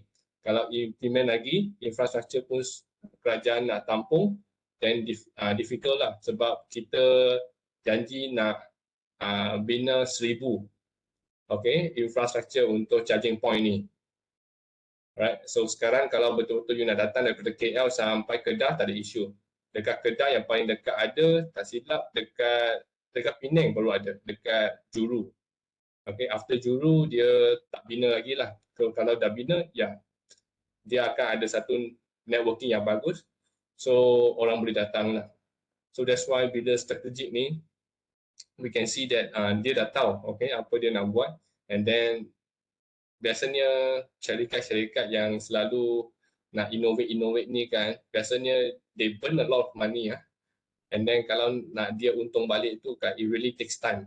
Okay, tapi dengan dia sebab dia pandai cakap, jadi dia punya pekerja kan sanggup, okay, sanggup nak tunggu, nak lihat hasil, okay. So that's why David ni cakap strategic management is an art and science of formulating, implementing and evaluating. They already formulated it, they are implementing it. Now it's time for them to evaluate. So from time to time you will see that there is some noise, okay, from Elon Musk is because he wants to stay relevant, okay. Sebab tu Twitter tu bila dia nak beli semua tu, bagi saya dia nak make noise, okay. Dia nak noise, ataupun kalau you nak cakap cheap publicity ke apa boleh je. Dia nak make noise supaya orang masih ingat dia lagi. Okay, bila orang ingat dia equals to Tesla. Okay, sebab sekarang Tesla tengah expand kat Southeast Asia juga, okay. Sebab student saya dekat China pun dah beli Tesla. So I pernah naik sekali, I think okay lah, comfortable lah, tapi and then with the big screen everything very futuristic, okay. Bila you pernah naik sekali je, mungkin you akan terasa nak lagi, okay. But bagi saya sebab perkiraan tu lah, okay, perkiraan tentang cost petrol and then cost maintenance, and then you nak charging semua tu. Bagi saya, baik ambil petrol je sebab petrol station lengkap, network dia cukup, okay. So that's why masih sampai sekarang tak fikir lagi lah pasal electrical vehicle ni. So Channel pun kata strategic management is defined as that set of decision actions that result in formulating of strategy and its implementation to achieve the objective. So Elon Musk know what is his objective. Okay, dia tahu bukan nak untung dari segi duit dalam jangka masa pendek.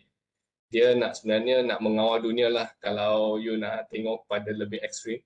Sebab kalau you tak nak mengawal dunia, kenapa you nak ada satellite banyak-banyak? Okay, satu. Sebab bila kita nak bagi permit untuk dia boleh autonomous driving, self driving maksudnya kita duduk tengok surat khabar and then kereta tu drive sendiri, itu sebenarnya kita memberi akses secara langsung pada Elon Musk berkenaan kita punya tempat. Okay, the more data that he has, lagi kaya dia sebenarnya. So from there itself, data pun boleh dijual. Okay, so with the permission that actually we provided, sebab tu dalam Tesla, kalau kita tengok betul-betul kenapa dia nak pergi ke merata dunia, Tesla sendiri tu kalau kita selalu bergerak kan, Tesla tu sebenarnya sedang mengutip data. Okay, data kita ke mana, the place and everything. Bila data tu dah banyak kat dia tu, one day dia lah yang sebenarnya akan mengawal dunia ni lah.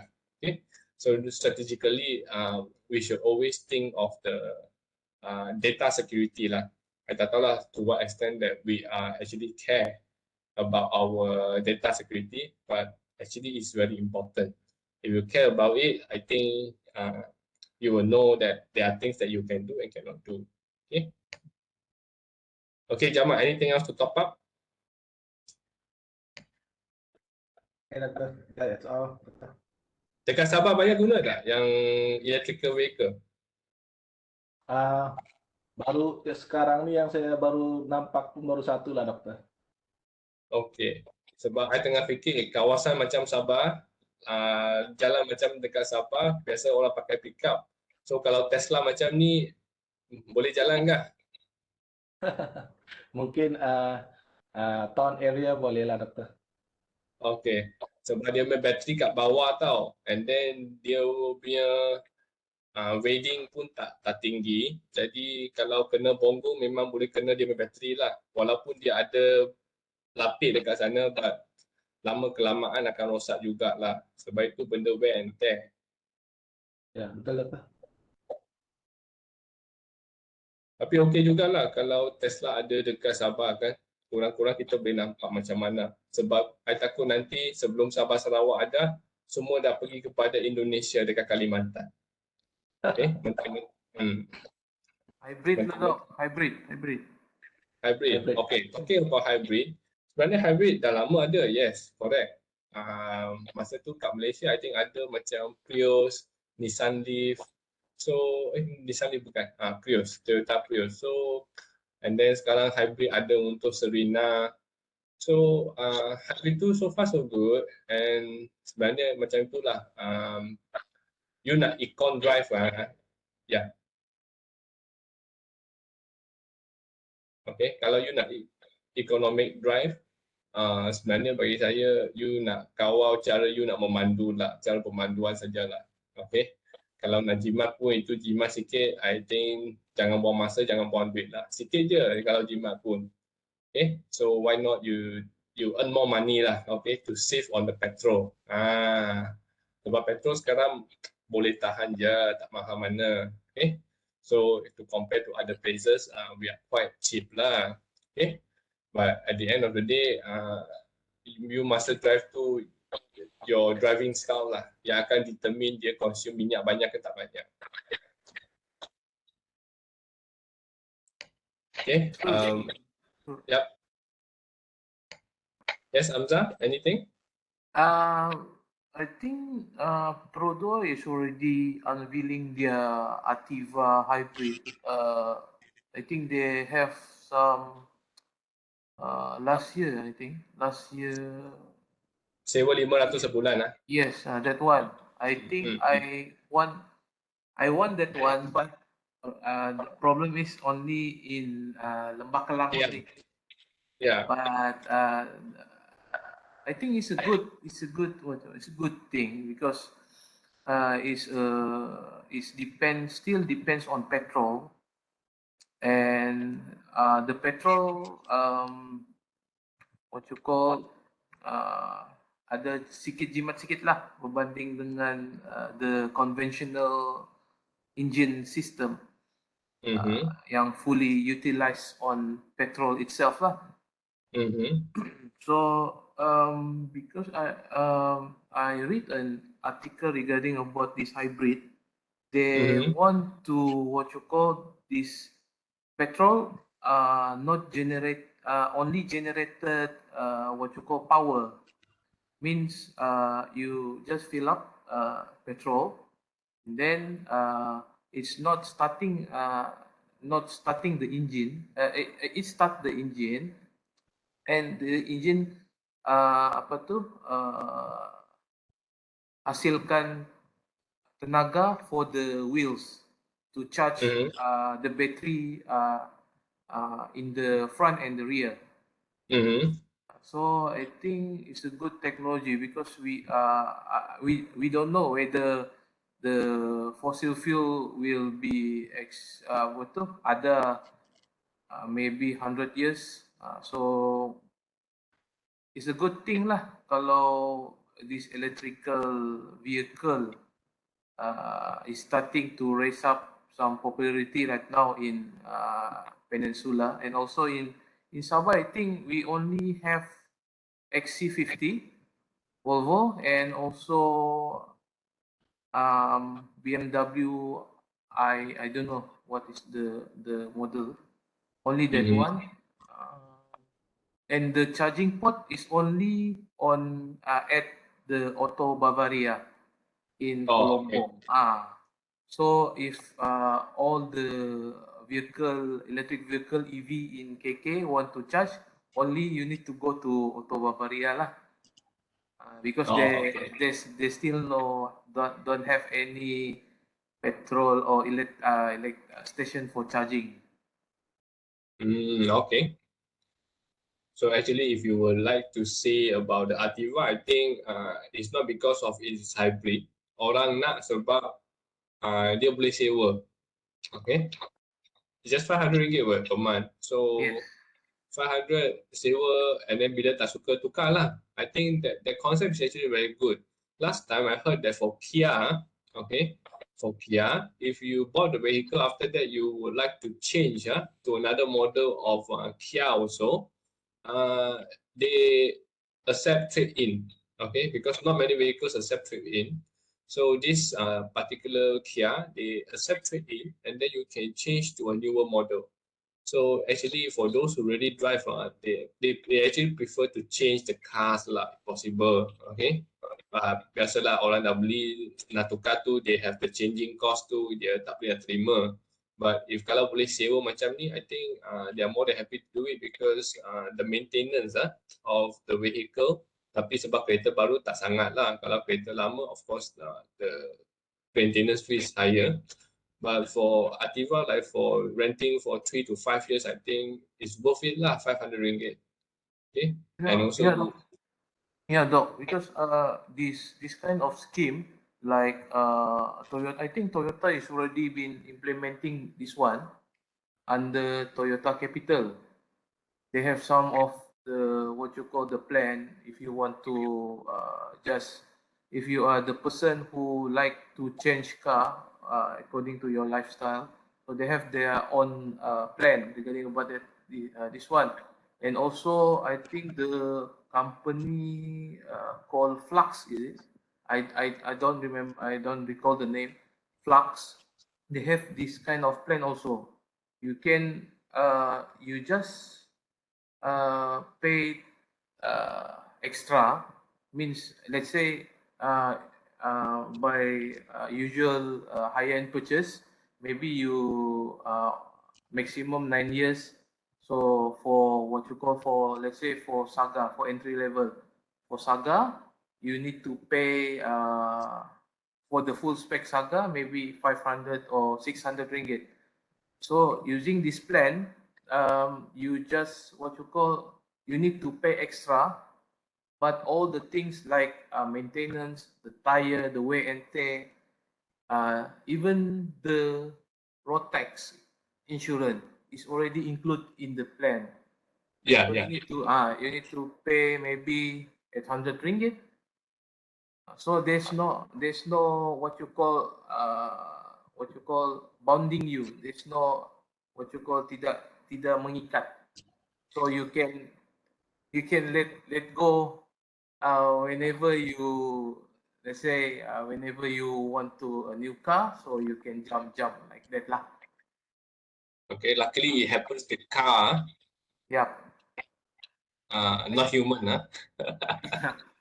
Also, I don't know regarding about the housing, because they I think in the two previous budget they have the Rent to own. I don't know whether the thing is already implemented, because I'm also in market for a new house, but still in KK the price is quite skyrocket lah. So okay, around how much the property over there? Any example? I in my area here in Lokawi, is outskirt of KK. Okay. It's around for double story, intermediate one, still not yet only naik tiang only, is on around 531K. Okay. In Alright. Taman Nimba Kinarut. So if you're far from KK, I think in Papar you still can have the below 400, but the what you call necessity means like dia punya infrastructure, so it's quite far lah. Let's say the nearest town is in Papar. It's around I think 40 kilometers from Kota Kinabalu. Okay. So may not maybe lah. Because you only save 100K. Okay. So if here in Changnun, diorang dah jadi bandar lah. Sebenarnya bagi saya pekan je. Okay. Jadi bandar. So the price like double story intermediate is now catching up to 400. Okay. Previously I bought 331. Now 400 after 3 years. Okay. So 400K over here for the people is quite high lah, the price actually.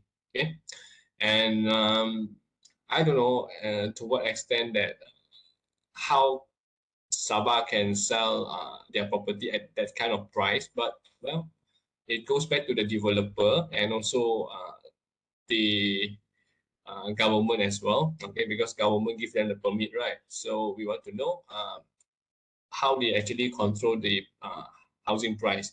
All right, and for the rent to own, I think it's still there, but sometimes it will depends on which project. Okay, it will depends on which developer, which project. So actually, the selection is also quite limited. But at the end of the day, the new generation, they are more thinking of renting lah. Dia kata berapa nak beli. Kalau beli tu you cannot go anywhere. Okay, you terikat dekat sana.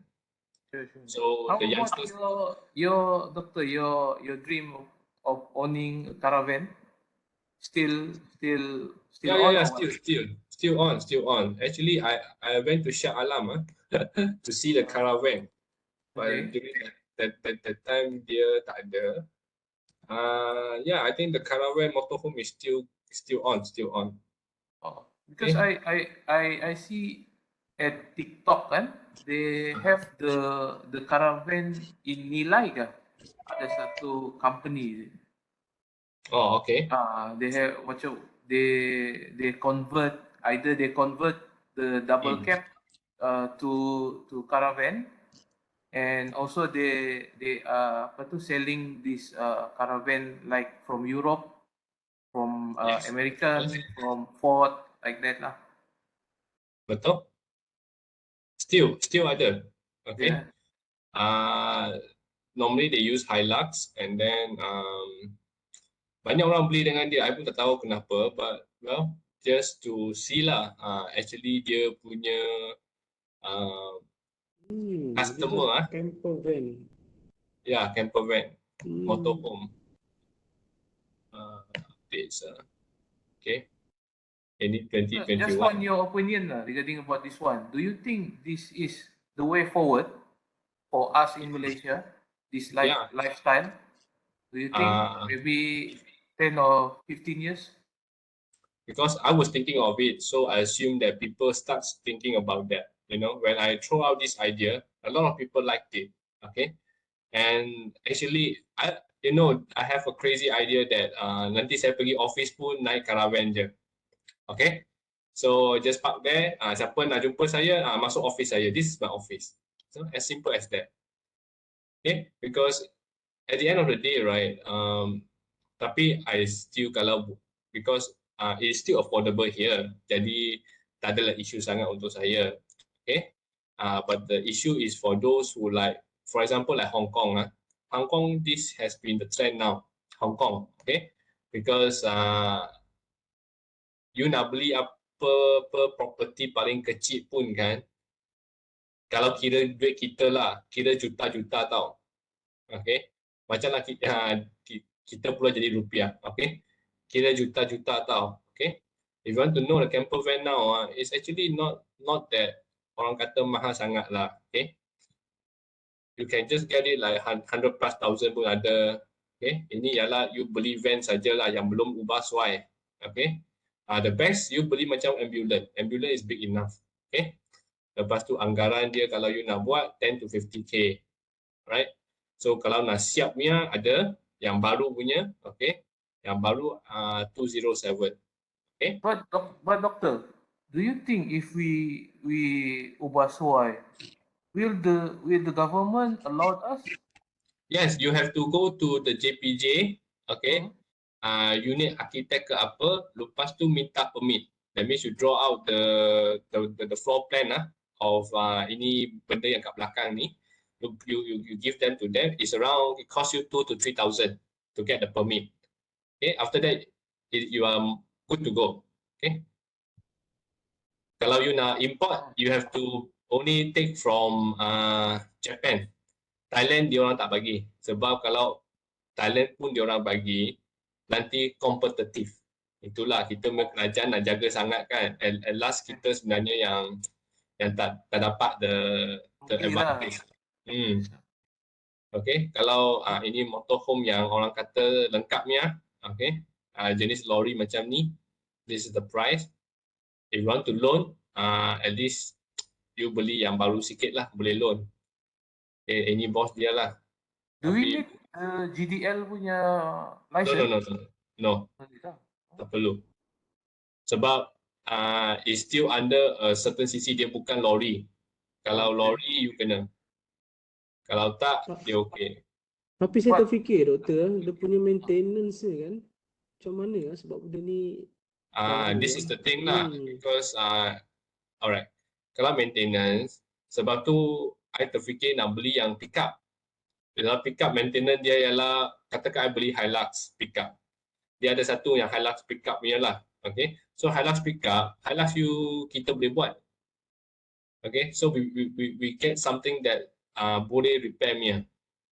Okay, and for this fella dia pun ada juga tempat repair. Dia repair juga. Dia ubah suai, dia repair. So kalau beli dengan dia ataupun you beli luar, you nak minta dia repair pun boleh. So we already started to this one from Shah Alam.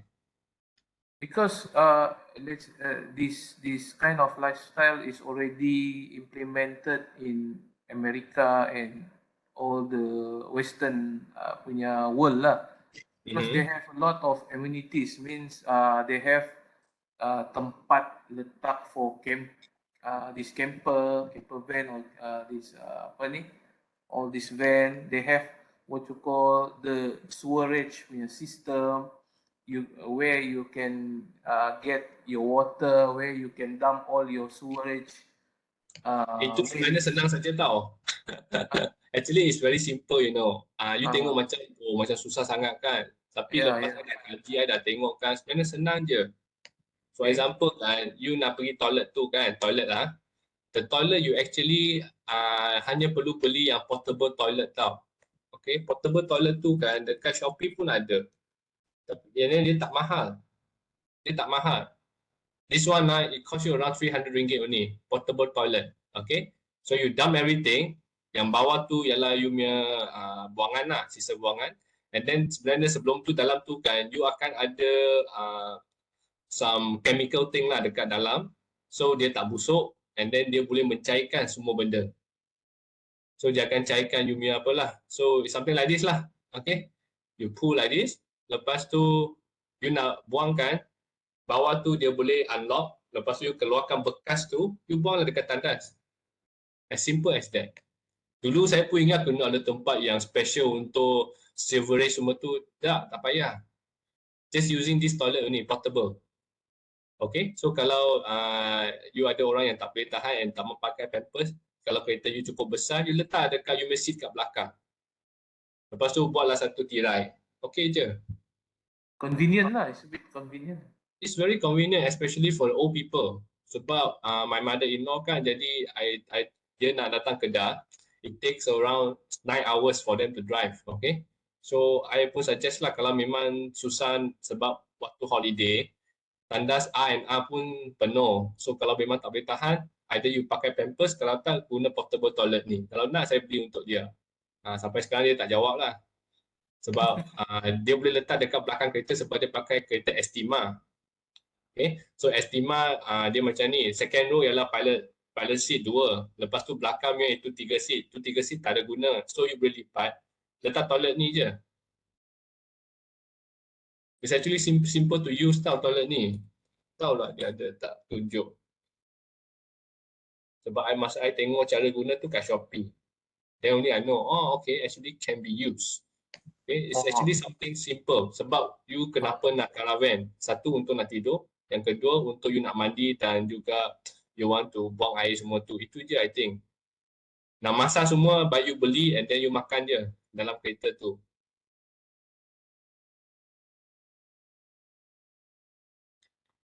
So that's why actually this is nanti you orang boleh tengok lah cara nak guna portable toilet dia. Dia dah ajar untuk nak guna. Okay, so in the long future, I can see this lifestyle will what you call decrease the tourism, let's say hotel or homestay. I discussed with my wife. Okay, I try to convince her to buy this. Okay, so I say bila kita tak guna, kita masih boleh sewa keluar. Okay, sebab dekat sini nak pergi Perlis, boleh guna caravan untuk nak go around Perlis. Okay, sebab kalau you 3-4 orang, satu, this caravan is good enough. Okay, kalau you nak pergi tu and then you nak sewa hotel, actually mahal tau hotel tu. Kalau you betul-betul kira lah, the hotel actually cost maybe 40% of your trip punya total expenses. So you nak cut, you sebenarnya boleh cut hotel dengan guna motorhome. So that's why dekat utara ni tak lagi. But I think Thailand should be trying very hard now to get this piece of cake lah. Okay, this piece of cake at Southern Thai. Okay, so kalau dia boleh sampai kat orang kata dekat area selatan Thai, then I think Malaysia baru terhantuk. Baru dia tahu, oh ada potential. It's like that lah. Bila tak ada orang buat, Malaysia punya takkan jadi first yang buat lah. Dia akan ikut je. Okay, Doc, just want your opinion. Do you agree our government, what you call, hold our creativity to their people? Or means in this side of, let's say, in vehicle, in this camper van. So Okay. we cannot do the modification. We need to apply something. Let's say we look at our neighbor country like Thailand and Indonesia. Maybe they have some flexible regarding about this matter. Do you agree? Our government all our creativity. Actually, it's very simple now to apply. You just have to go to the agent macam tu Karisma and so on, the company ni dia dah biasa dengan JPJ. You just go and draw the design and then you go and get the license. It's very simple actually now. Tak perlu sampai government intervention. It's very simple to get now. 2 to 3,000 only. Itu bukan rasuah tau, itu memang fees dia untuk unit arkitek dia orang, JPJ punya. So dia melalui proses yang betul tu lah. Okay. So you go and apply. Normally tak ada isu punya. Kalau ada pun dia minta betulkan sikit-sikit itu je. But I guess they have the experiences. Should be no problem. Number one. Number two, you nak import masuk, you ambil yang Japan. Normally Japan kita no problem. Sebab Japan mereka orang kata mengiktiraf lah. Okay. Kehebatan mereka dalam buat kereta. Okay, kalau China kenalah. Kalau China mungkin kena lambat sikit lah. Sebab sekarang China punya tak mahal tau. Kalau you nak baru punya dalam 200,000 kan, memang tip-top cantik lah. As you say lah, itu untuk maintenance lah. But maintenance, kereta ni kan dia lebih kurang saja. Okay, yang takut ialah dia punya electrical part. Okay, dia punya motherboard, dia punya motherboard tu je. Yang lain tu should be okay. And then kalau Karisma ni this motorhome punya company ada, I think apa-apa boleh jumpa dia sajalah. Tapi dia very specific to a few kinds of model saja. Dia tak terokai semua. Sebab saya tanya dia satu soalan. Isuzu 1.9 pickup truck mampu tak untuk nak letak motorhome kat belakang? Dia kata maybe boleh. Kalau maybe saya tak maulah. Okay. Sebab 1.9 dia punya road tax is around 400. It's very cheap. Kalau tak semua pickup at least 2.5cc 800 plus 900 almost 900 ringgit punya road tax. So not worth it lah bagi saya. Macam tu je. Okay. So I think everything is good lah for now. Alright. Okay. Next is that I know that you guys are going to have your prayers for Asa. So maybe we take a break a while. Okay, and then maybe I'll see you again at 5:30. Is it okay? Okay, Doc. Thank you. Boleh ya? Okay, doktor. Alright, so yang tak sempat nak masak, sila pergi makan. And then go and eat first. And then yang dah letih, sebab you sembahyang kena mandi semua tu kan. You go and clear up for yourself, you refresh everything. Okay, then I'll meet you all again at 5:30. Okay, doktor. Okay, Doctor, thank you. Right, okay, thank you.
Okey, selamat kembali. Semua dah ada ke? Dah, Dok. Ya, doktor, selamat kembali. Okey. Ada doktor. Alright. Okay. Alright. So next is about strategic management process. Okay. So there are 4 steps. That's what we have watched in the YouTube video just now. So the first is to setting up of the strategic intent. Okay. You have to tell people actually what you want. Okay. In your organization, you as the chairperson or the management, what is it that you want to bring your organization to where? Okay. So that's why I think you are very familiar with vision, mission, objective. Okay, visi, misi, objective. So this is the guideline for you. Okay, where you want to go. All right. So the step 2 is about strategy formulation. Okay. So how you want to formulate the strategy, you have to look at 2 things lah. First is your environmental. Okay, your external factors. Okay, and second one is the organizational appraisal. You evaluate your organization in terms of human resource, the money that you have, okay, the resources, and also the human resource, your talent. Okay, so from there itself, you go to step 3. You want to strategy implementation. Okay, you want to implement your strategy, and then the 4th one is to evaluate the strategy and to control if there is anything that you need to monitor. So to be in detail, okay, vision. Vision is a statement that expresses the organization's ultimate long-run objectives. It is what the firm ultimately like to become, right?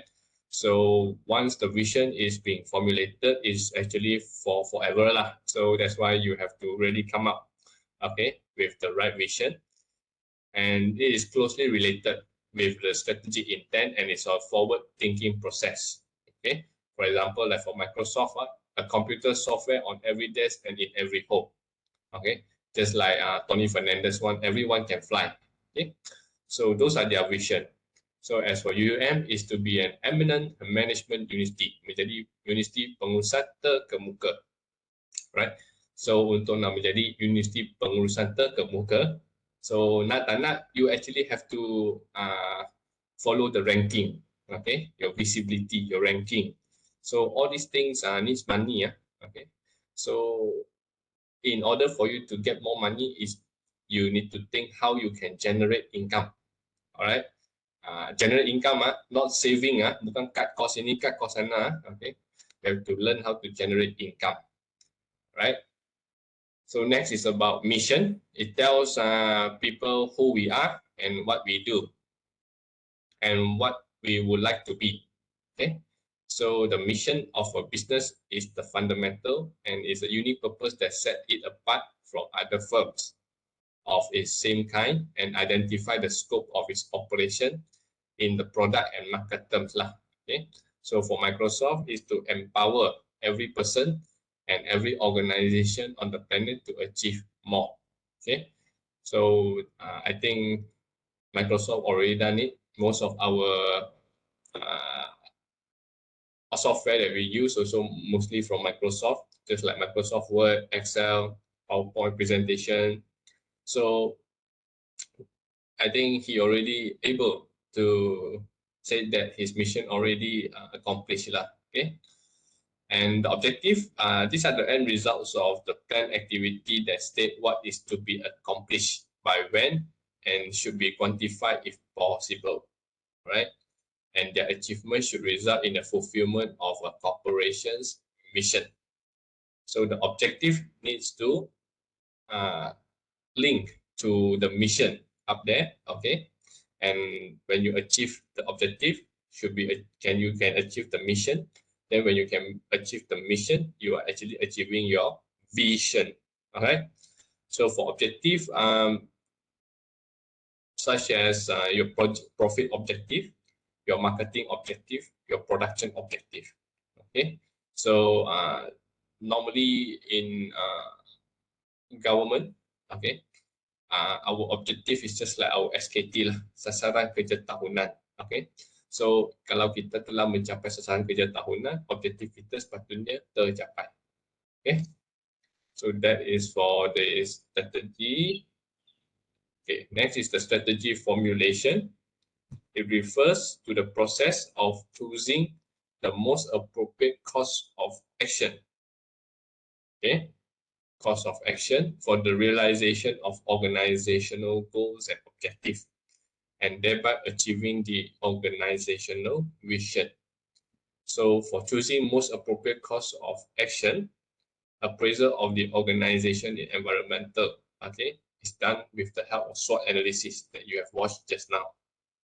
So for environmental, we are looking at the aggregate of all conditions, events, and influence that surround and affect it.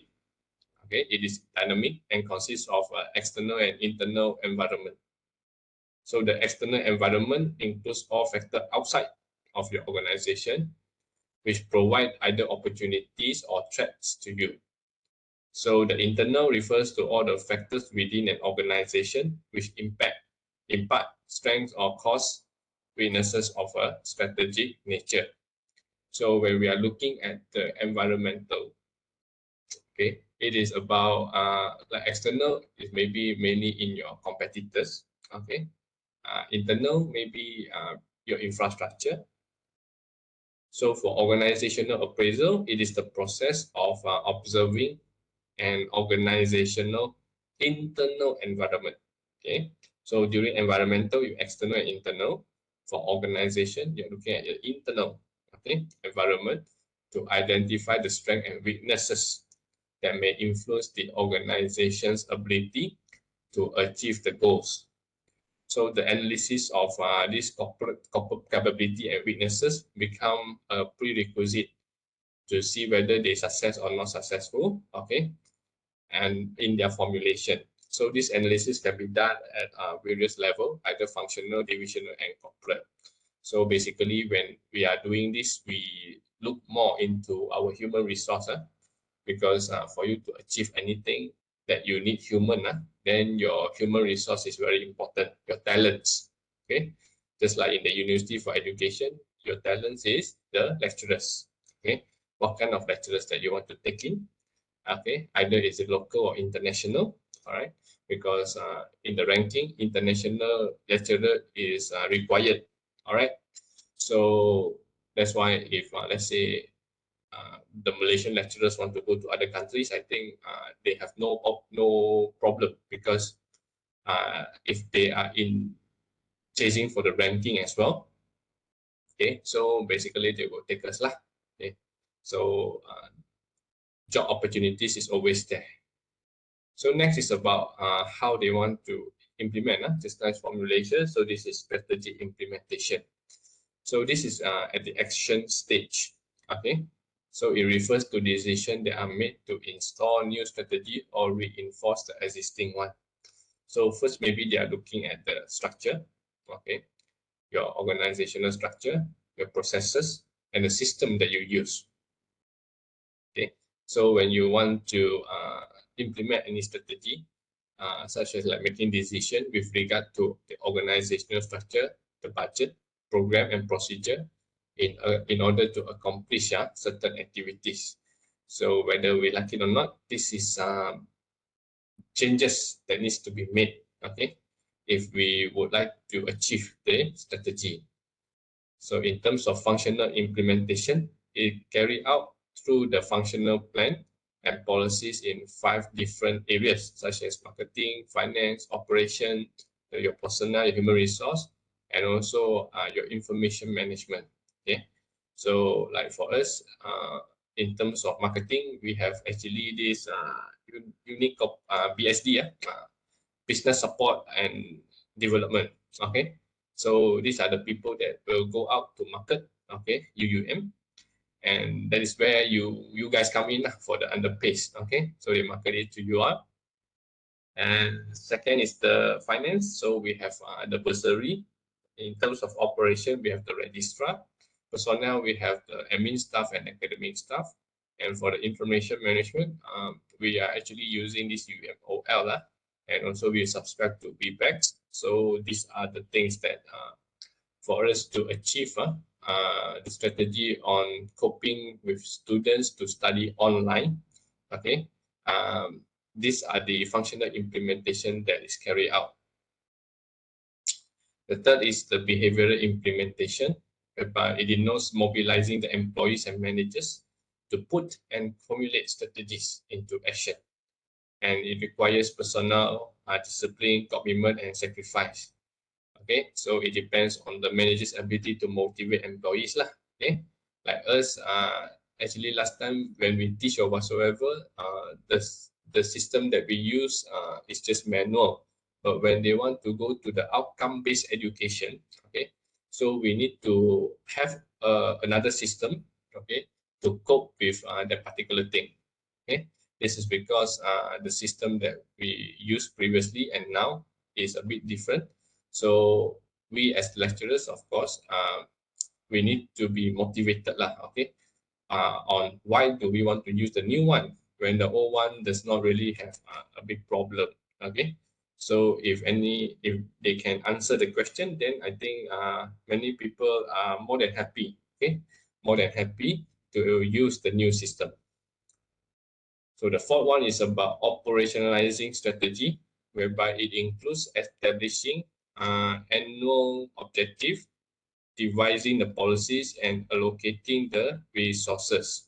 Okay, so like us, actually each of our school, we have dedicate a certain amount of money for our budget. Okay, but sometimes when there are some schools that not active, okay, they don't have much program.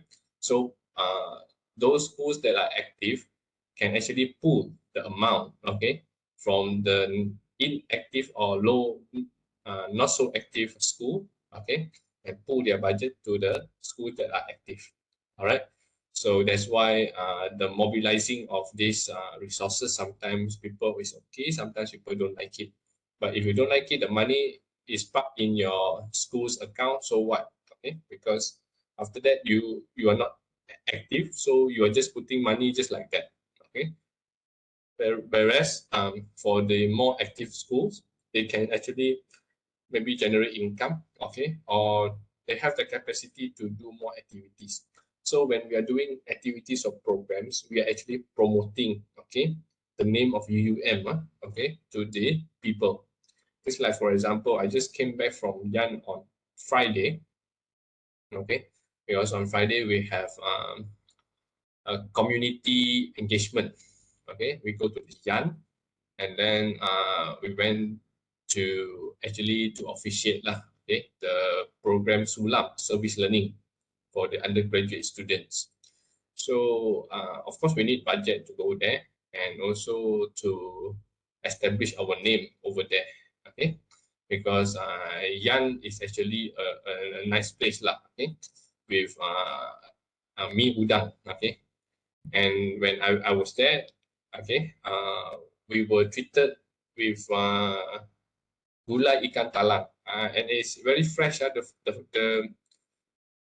The fish there is very fresh because dia sebenarnya dekat dengan Selat Melaka je. Okay, it's just you nak dengar ombak laut boleh. Okay, so that's why it is a place that can actually become a good tourism place lah. Okay, if they really do establish it as a tourism spots. Okay. All right, next is after you have formulate, implement, so next is to evaluate and control. So the strategy evaluation, it is the primary means to know when and why particular strategies are not working well. Okay, normally we evaluate things that are not going well. If it's okay, then it's good, we just proceed. If not, we want to know why. So it is the process in which these corporate activities and performance results are monitored, so the actual performance can be compared with desired performance. Okay, so that we want to know how we can actually improve that. So these strategic evaluation activities include you want to review the factors, whether it is external or internal, that are the basis for the current strategies. You want to see which factors that actually influence the most and the least. The least one, we can just take it up, okay? The most, then we can improve it. Next is the strategic control. So in this step, organizations will determine what to control, which objective the organization hope to accomplish, set the control standard, measure the performance, compare the actual with the standard, and determine the reasons for the deviations, and finally taking corrective actions and review the policies and activities if needed. Okay, so I think this particular step we rarely take it because normally we just implement. Okay, after that, that's all. All right. But if we to make improvement on it, then it will be much more established. Okay, if let's say we fail in something and then we don't try to look at it why, then we just say, okay, we stop the program, we start another program.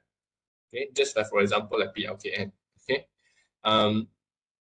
if you to ask me, itu PLKN is just like you are going for a camping like that lah, and then macam BTN lah. Okay, Biro Tata Negara punya program. Okay, macam program transformasi media. Okay, you try to brainwash people to become more patriotism, itu je. Okay, but do you actually teach something that after they went for the program, they can have career opportunity? So when there is no career opportunities, you rasa orang nak buang masa ke untuk nak pergi camp tu disebabkan dikenakan diwajibkan oleh undang-undang. Okay, lepas tu pergi sana and then you come out, you tak ada apa-apa advantages in your career. So siapa nak pergi? Alright. Kalau pergi for fun, then it's fine. Kalau tak silap masa tu dibayar allowance bulan 100 because my brother is part of them. So dia bagi tahu balik tak ada apa pun. In terms of career pun tak membantu sangat. Disiplin bolehlah sikit-sikit, but what is actually the vision, mission and the objective of PLKN? Kenapa kita nak buat PLKN? So yang itu mungkin perlu dilihatlah kalau nak buat semula. Itu yang penting. If not, no point lah because you are wasting people's money. Because people's money are there, and then you need to actually report lah how you use the money. Okay, bukannya nak mendapatkan jurulatih and so on, and then ada admin staff, lepas tu bayar bagi diorang makan, enjoy habis. Alright, duit yang rakyat cari bukan enjoy cari ya. Okay, kalau kita tengok dalam duit tu memang ada titik perlu semua orang. Okay, so that's why we are so concerned about how the money has been used. Is it really there is a return for investment, or it's just that you saja nak buat program for fun?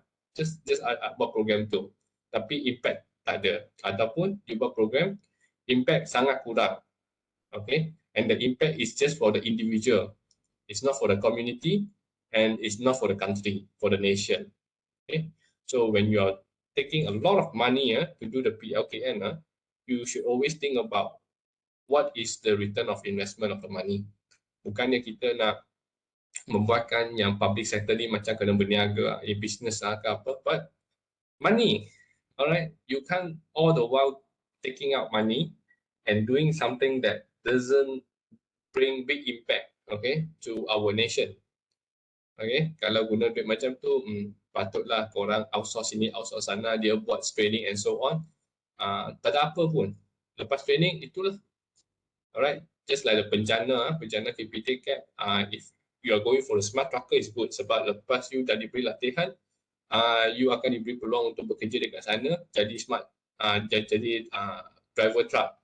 Okay, itu tak apa. Tapi kalau you bagi dia belajar pasal digital marketing and so on, lastly dia pun tak jadi digital marketer, so your objective is not achieved. So your objective is not achieved, then we have to reevaluate lah. Either is this still relevant? Okay, if it's not relevant, then you should take it off. Alright. Sebab penjana cap tu bayar pun tak kurang tau, ratus-ratus ribu. Okay, untuk program 1 minggu macam tu ataupun 4 hari 3 malam. Okay, tinggal kat hotel. Lepas tu buat training dalam dewan yang cantik. Okay, tapi output tak ada. So output dia orang dapat cert, lepas tu macam tu lah. Yang bekerja pun tak banyak. Okay, and then at least you tak bekerja, you sambung belajar, it is still considered that you bekerja. Okay, because you have commitment. Ini tak ada. Okay, lepas 6 bulan of the workshop, no impact. Okay, yang bekerja, I think less than half. Okay, so at the end of the day, we can see that no use lah having this perjalanan cap lah. Okay, if for this kind of program, kalau program yang macam smart tractor, okay, because at the end, diorang boleh jadi driver untuk truck.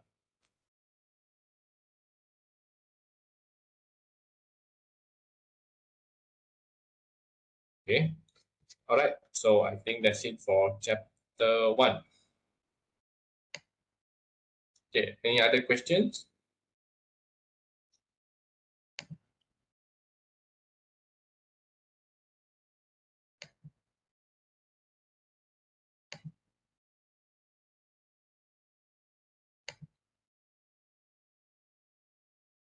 Okay, if no questions, then we will continue with what are the factors that actually influence the strategic management in public organization. Okay, so now we go in depth into public organization, right? So strategic management as the art and science of formulate, implement, evaluate. Okay, macam tadi tiga tu lah. First ialah untuk intent dia kan. Strategic intent ini they formulate, implement, evaluate cross-functional decisions that enable an organization to achieve its objective. Okay, you kena ada objective and you need to think how you want to plan. Okay, strategic methods in achieving the objective that you have set. So the public organization is an organization that developed to provide best service for the public. So kita tak jual produk, tapi kita jual service. Okay. So strategic management in public organization has been implemented, but still have problems about the influence of internal and external factors. Okay. Sebab when they evaluate problem, kita akan tengok pada internal dengan external factors. So strategic management is a systematic process of analyzing, coordinating, and implementing the decision and action plans to achieve sustainable competitive advantage. So apa-apa yang kita buat, kita kena ada advantages lah dekat sana, okay? Di mana kita mampu untuk nak bersaing, okay? So dalam public organisation, kalau kita nak kata bersaing, kita boleh bersaing antara jabatan, antara agensi, ataupun bersaing dengan sektor awam negara lain, okay? Kalau nak bersaing, dekat-dekat pergi Singapura tengok, okay? And then kita tengok macam mana kita boleh belajar daripada mereka. Okay? Walaupun you rasa diorang ni sombong ke apa, but they are there. Okay? Ini bukan dikenali dekat Malaysia saja, ya, dikenali worldwide. Okay? So kadang-kadang kita tak boleh nak ego sangat lah. Okay? Sometimes take a look. Why? Okay? Jangan macam kita tahu semua, tapi sebenarnya kita tak tahu apa-apa pun. Alright? So they have go through, okay, the process, they have the history of it, and I'm sure that they have the ability lah, okay, to be competitive compared to us. Okay? So next, factors influencing changes in strategic management may be internal or external. Okay? So kalau internal and external, okay. So all businesses have an internal and external, okay. Dalam internal is very much associated with the human resource, okay. Yang tadi saya cakap, the human resource, the manner in which people work in accordance to the vision of the organization, okay. Cara orang itu bekerja, behavioral, right. And the third one, to some extent, the internal environment is controllable and changeable through planning and management processes. So dia biasanya macam tu lah, bila ada kita dalam satu situasi di mana kita tak suka benda tu, tapi keadaan secara eksternal tidak dapat diubah. So sekarang terpulang pada kita, diri kita, sama ada kita nak ubah ataupun kita nak sakit hati. Okay? So kalau kita yang ubah, mungkin jadi lebih baik. Kalau kita nak sakit hati, lagi sakitlah hati kita. Okay? Sebab orang the behavior of people is like that. Okay, if the environment cannot be changed, you need to change. If you don't want to change, then you change to other job. Okay, this is something realistic lah. Okay, All right, I give you watch this, the strategic planning process. I just wanted to thank you for downloading your tool, whether it's the 15 questions, the strategic planning template, strategic planning assessment, or something else. And as an added bonus, I wanted to run through the strategic planning process with you so that you could get the most out of your tool and bring the most value to your organization. So I endeavor to do this in under 15 minutes. So let's do it. So, strategic planning process. When we do it, there's basically 4 components. There's where are we now, where are we going, what's going to get in our way, and what do we need to do to get to where we want to go. In our process, our aligned strategy development process that we do here, there's 3 types of alignment. Alignment with the leadership team, so making sure everybody on the leadership team is on the same page. That's board or leadership. Alignment with the vision and the strategy, and alignment within the whole organization, so top down, up, everybody's on the same page. So the first part of the strategic planning process is getting inputs. Where are we now? That's things like doing an external analysis, or whether that's a SWOT or a PESTLE analysis. You need to figure out what's going on outside of your organization as well as inside your organization as you build your strategy. The second input that I would recommend is doing an internal analysis, something like a stakeholder engagement survey or just management team inputs. And that's why a strategic planning session is so valuable. And we even do a survey before all of ours. This is the overview of the strategic planning process. So it starts with the vision, where are we going? Then you'll get there by accomplishing your mission. You'll have goals and objectives along the way that help you accomplish your mission, that help you accomplish your vision. And then the strategies, how are you going to accomplish your goals? And the tactics are the individual pieces to your strategic plan. So creating your strategic plan. Most important piece of this is the vision. Where are we going? The future is uncertain, but we as an organization have an opportunity to create that future. So how do you create a vision that isn't just words? A vision is super valuable to be able to motivate your people and inspire people to want to do more and contribute. So a way to think about it is, if success was a place, how would we know if we got there? Where are we going? Why should we go there? And what is winning? Creating the future, however long it is from now, and we want to be as descriptive as possible on the outset. So what do you see for your organization in 3 to 5 years, or maybe 10 to 25 years? What's a big goal within that vision that could polarize your team, and ideally that one big target everybody can contribute to? It's really important for them to describe the vision as vividly as possible. So what do operations look like? What does staff look like? What do clients look like? How else does your organization look different? And think of it like a blueprint for a house. That's what you're building.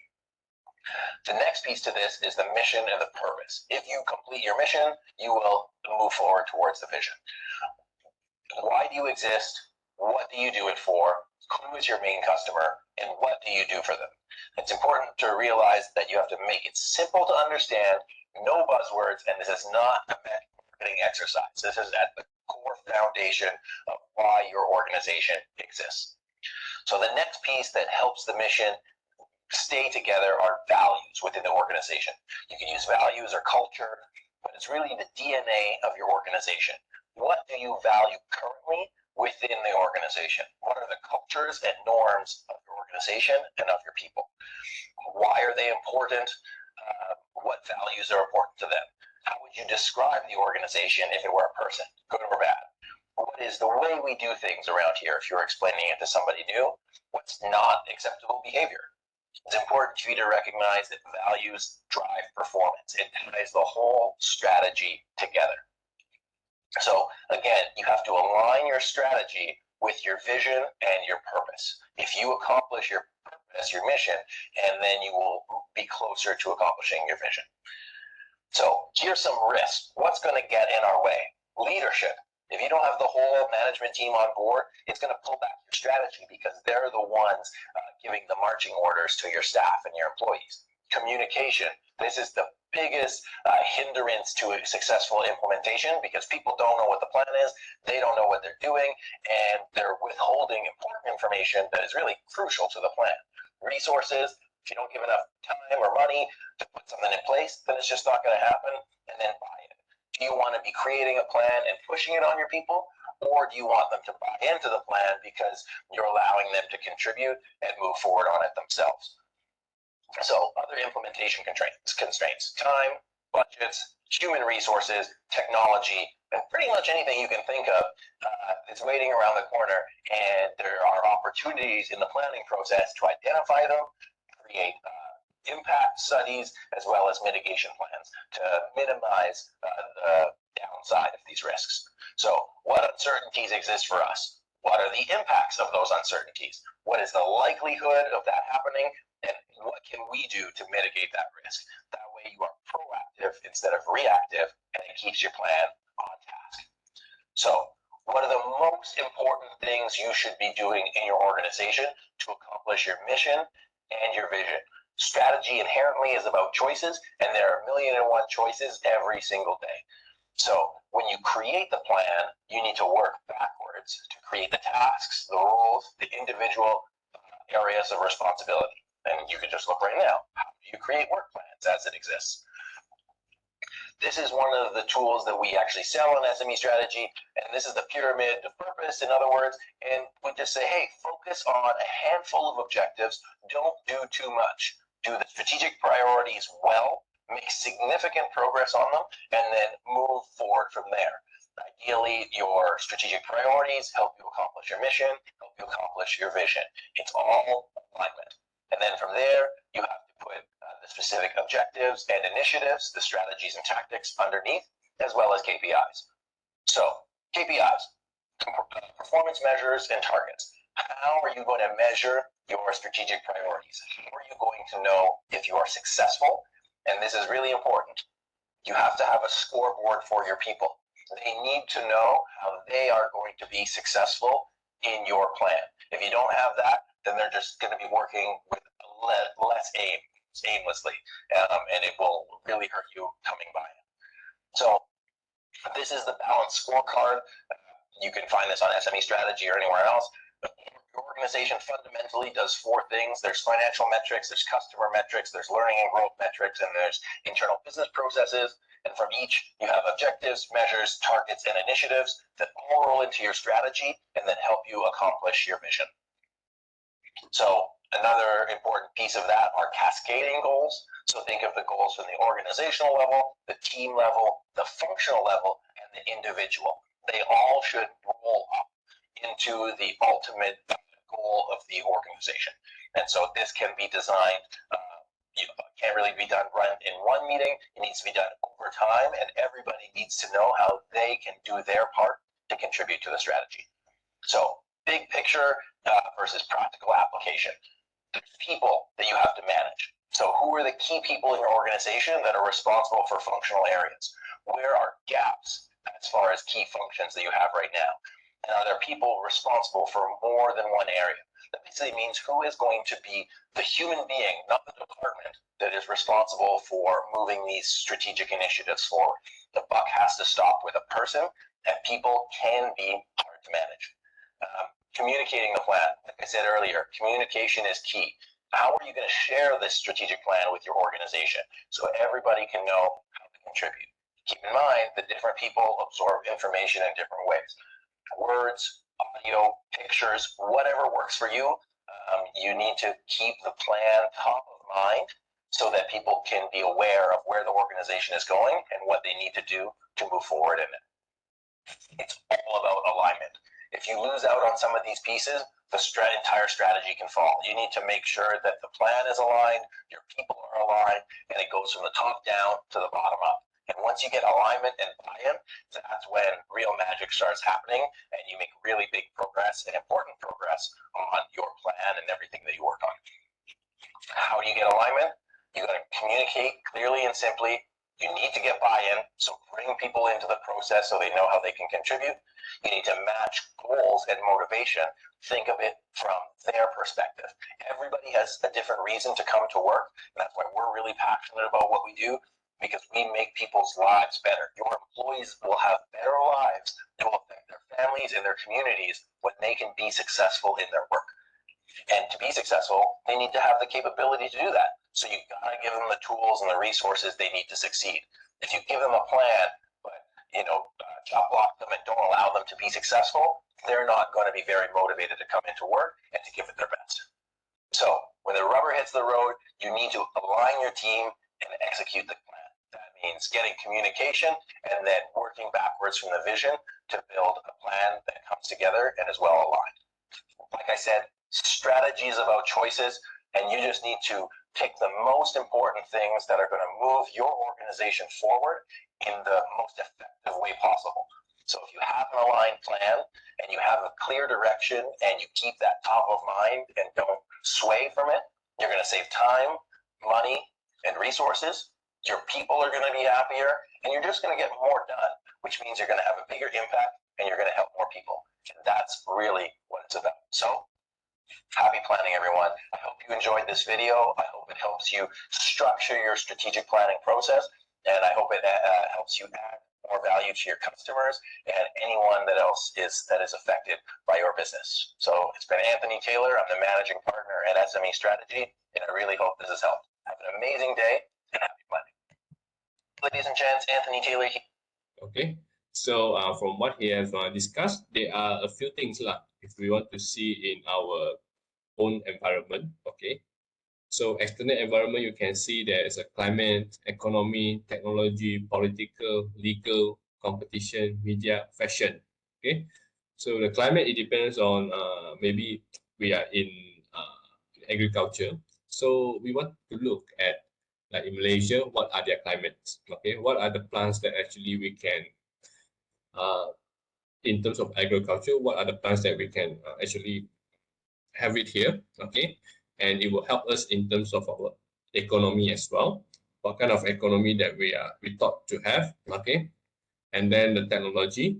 All right, to what extent that we have improved our technology infrastructure? Okay, because if there is no internet, you don't talk about technology. Okay, at least you need to have an internet for that, and also your political stability. Okay, so during that time, if anyone is aware with the stock market, okay, the shares,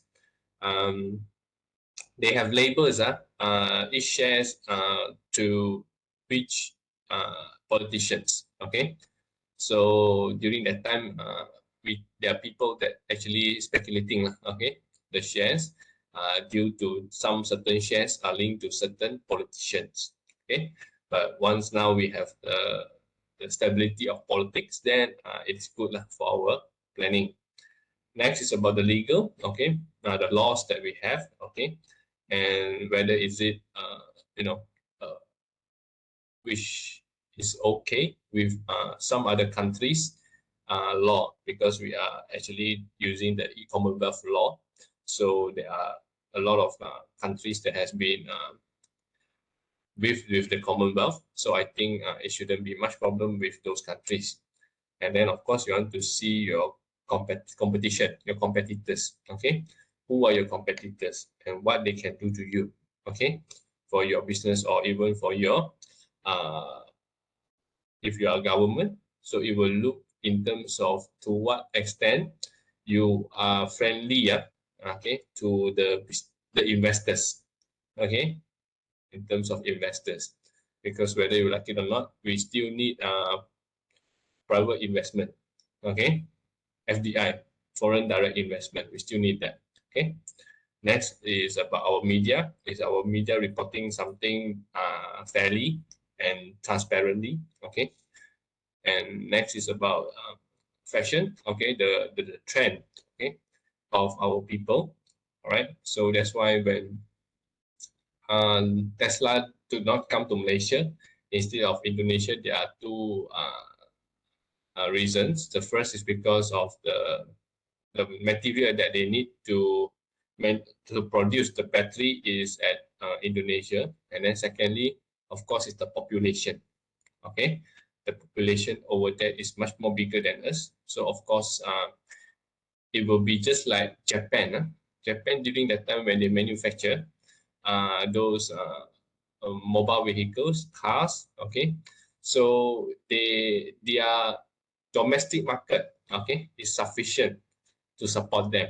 So during that time, they don't really export cars out. Okay, so their domestic consumption is enough. okay, to support their industry, right? So as for the internal environment, as you have seen just now, culture is very important. No matter who go inside there, if your organizational culture is not positive enough, so whoever positive goes in also become negative. Okay, so the culture plays a very big factor in terms of giving us the ideas of what kind of strategic planning needs to be done. Okay, because some culture, if you want to compare KL and or maybe Sabah with Kedah, I'm sure that people from Sabah are much more hardworking, okay, compared to people from Kedah. All right, this is from my observation. Even in terms of students, okay, those that are over this side, comparing to Sabah, I think Sabah they are much more hardworking, and maybe they are also more outspoken. Okay, and people over here, especially the northern part, they don't really like to talk. They don't really like to give ideas. They don't really like to discuss anything. So that's why when I was firstly being appointed to go to Johor, I was thinking maybe can try, okay, because I never come across Johor people much lah. But so far, my perception towards Johor people, they also are quite outspoken because nearby Singapore, right? But at the end, maybe we have destiny. We had destiny to meet. So they gave me KK. So I just take it, no problem, because I know that people from Sabah, they can talk. That's the most important thing. Okay? Whether you are from Sabah or whatsoever, or you're not from Sabah, you work there only, but at least when you are there, you be influenced by the culture over there. Okay, and the most important thing is that you are open to talk. Okay, when you talk and you discuss anything, you can discuss any topic. But here in Kedah, sometimes they are too sensitive, so I also scared that dia akan tersinggung perasaan lah. Okay, so at the end of the day, I will just see whether if able to talk, I talk lah. If not, then I will just skip the topic lah, because there are some topics which is sensitive, but it is happening. Okay, the problem is that when our graduate students tak mampu nak cakap tentang benda-benda sensitif, benda yang memang isu sensasi tak boleh nak cakap, so you won't learn. Okay, you hardly learn. If you learn, right, normally people learn things which is hot topics. Hot topic people learn very quickly. If those that are, you see, if today I talk about 1MDB, I think you also want to listen already, because orang kata dah muak lah. Okay, cakap pasal 1MDB sudah muak. So that's why 1MDB tak sangat dijadikan sebagai topik lagi lah. Okay, because already walaupun dia nak bawa sampai pergi UN lah, United Nations lah, but itulah, itu orang kaya punya pemikiran boleh lah. Kita normal-normal, kita just nak teruskan hidup saja. Okay, the second thing in your internal environment is your human resource. People is very important, because human resource now, they assume people is the asset. People is not liability, people is the asset. Okay, when why some things that people are liability, because for them, they can use machine or technology to substitute them. Okay, so I don't think it can be substituted because human still got brain, and then they got emotion. All right, but for technology, they have brain but no emotion. So when you're dealing with people without emotion, okay, the social will not appear. Tak bersosial pun. Okay, macam you tanya dengan chatbot lah. Okay, I think you have seen chatbot before. So you tanya A, dia jawab A. You tanya B, dia jawab B. Itu je. Lepas tu dia tanya you, ada tak soalan anda terjawab? Kalau tidak, sila call kepada kita punya pegawai khidmat pelanggan. So at the end, it still goes to human. Alright. So in organization, human resource about human, and human is still important. Alright. So the third thing is about the organization structure. The structure is very important because that will lead us to know, okay, that will represent what kind of division, okay, of work that you are planning to do, okay. So kalau yang secara mendatam ya, normally there are teamwork, okay. Kalau you can see that dari atas sampai bawah piramid dia sangat tinggi ya. That one normally is division of work, okay. Di mana each and every department there is someone that is going to look at, to monitor you, to supervise you, and yang di bawah-bawah tu akan bekerja untuk nak menyokong, okay, kumpulan sokongan. Whereas kalau you nampak yang the organizational structure dia satu garisan melintang saja, okay, so they are mostly like teamwork lah, okay. Everyone have the same level of authority, okay. Next is about the physical assets that we have, alright. So kalau di UM, our asset, pusat sukan, bilik kuliah, mama computer, so those are our assets, and also the classrooms lah, okay, the DKGs. So this assets is actually we need to use it, okay, to have classes, because from having classes only we got students, and then we got students, then we got money, okay. But as to let you know, actually for undergraduate students kita tak untung banyak, okay, per head.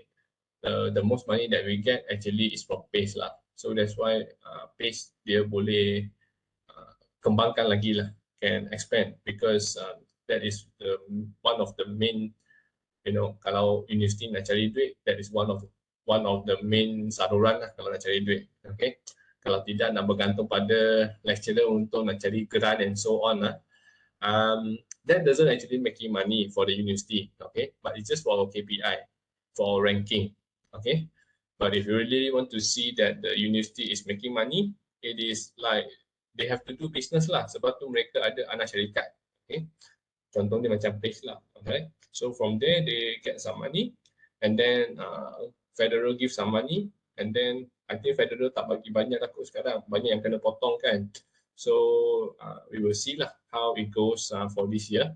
Kalau ada apa-apa nanti saya update. Okay, so those are the physical asset that we have. Okay, kalau kita ada kompleks sukan, the kompleks sukan kita pun dah ada tempat main futsal, indoor futsal. Okay, so yang itu boleh sewa keluar lah untuk orang luar yang nak main. Okay. And also our padang bola sepak, sometimes when there is pertandingan, then kita sewa keluar lah pada mereka untuk datang main. Okay. Next, profit and cash flow. Okay, so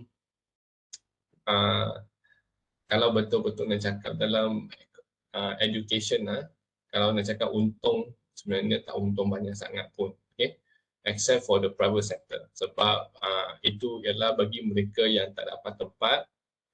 So they have another alternative, which is to go to the private universities. So when they pay for it, of course, bayaran yang dibayar pun tak murah tau. Okay, so take a degree, it can consume around 100k untuk ambil degree je. Okay, degree 3 tahun, kalau 4 tahun maybe 150 or 120 or 30, something like that. Okay, contohnya dekat Utah lah, okay, Universiti Tunku Abdul Rahman, yang MCA punya lah, alright.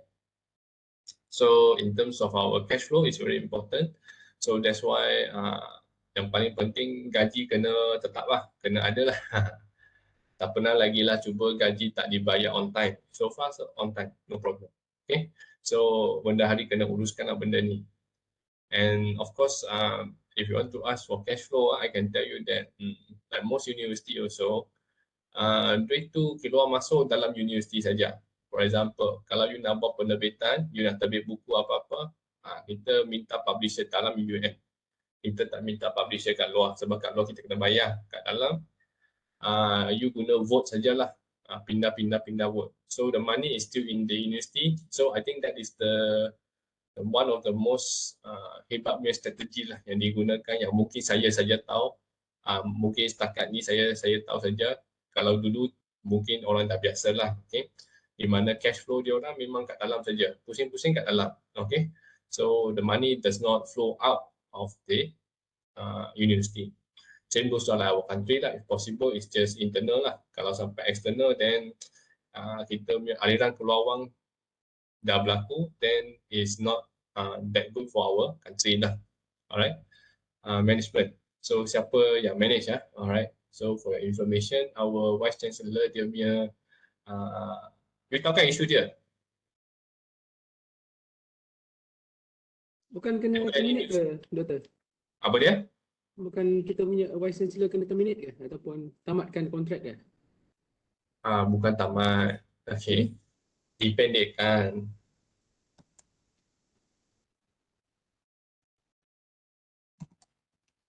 Oh, dia pun terus guna pecat lah. Tengok dulu. That's why saya cakap ditamatkan. No, dia tak dipecat. Dia dipendekkan. Oh, I see. Bukan dia dulu salah seorang calon ke yang diwar-warkan? Dia berminat nak jadi calon. Okay. Lepas tu maybe dia punya political tak cukup kuat kot. Sebab tu dia kata tak berhasrat. Okay. Masa dia lantik Januari. So setahun je lah dia. Kalau setahun, he's the shortest term lah. Okay, shortest term lah. Ini Mustafa Ishak, ini baru dipecat.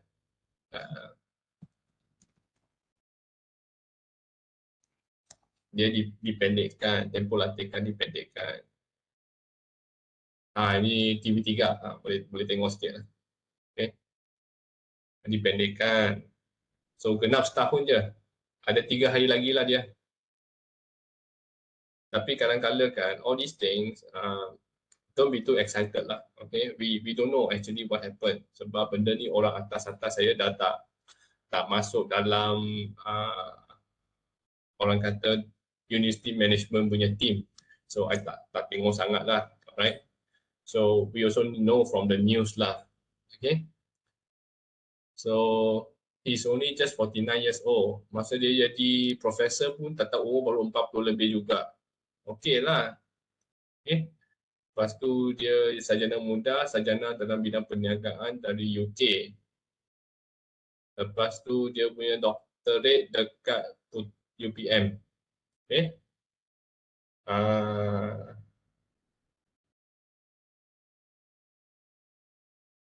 Dia hanya menyenaraikan nama dia tapi dia tak dapat macam tu lah untuk think tank lah. So lastly, sekarang BN dengan PH pun macam kawan saja, okey lah, tak ada apa dah. Okay. So dia dipendekkan perkhidmatan dia. Okay. Dia punya kepakaran sebenarnya strategic management. Okay. Itu memang dia punya field. So that's why bila UUM dia ambil, dia jadi VC, memang banyak benda yang dia buat. Okay. Itu memang tak dapat dinafikan. So kalau siapa yang tak kenal dia sangat, silakan. Dia ada TikTok. Masuklah TikTok dia. Yeah, quite popular in TikTok. Very inspired person.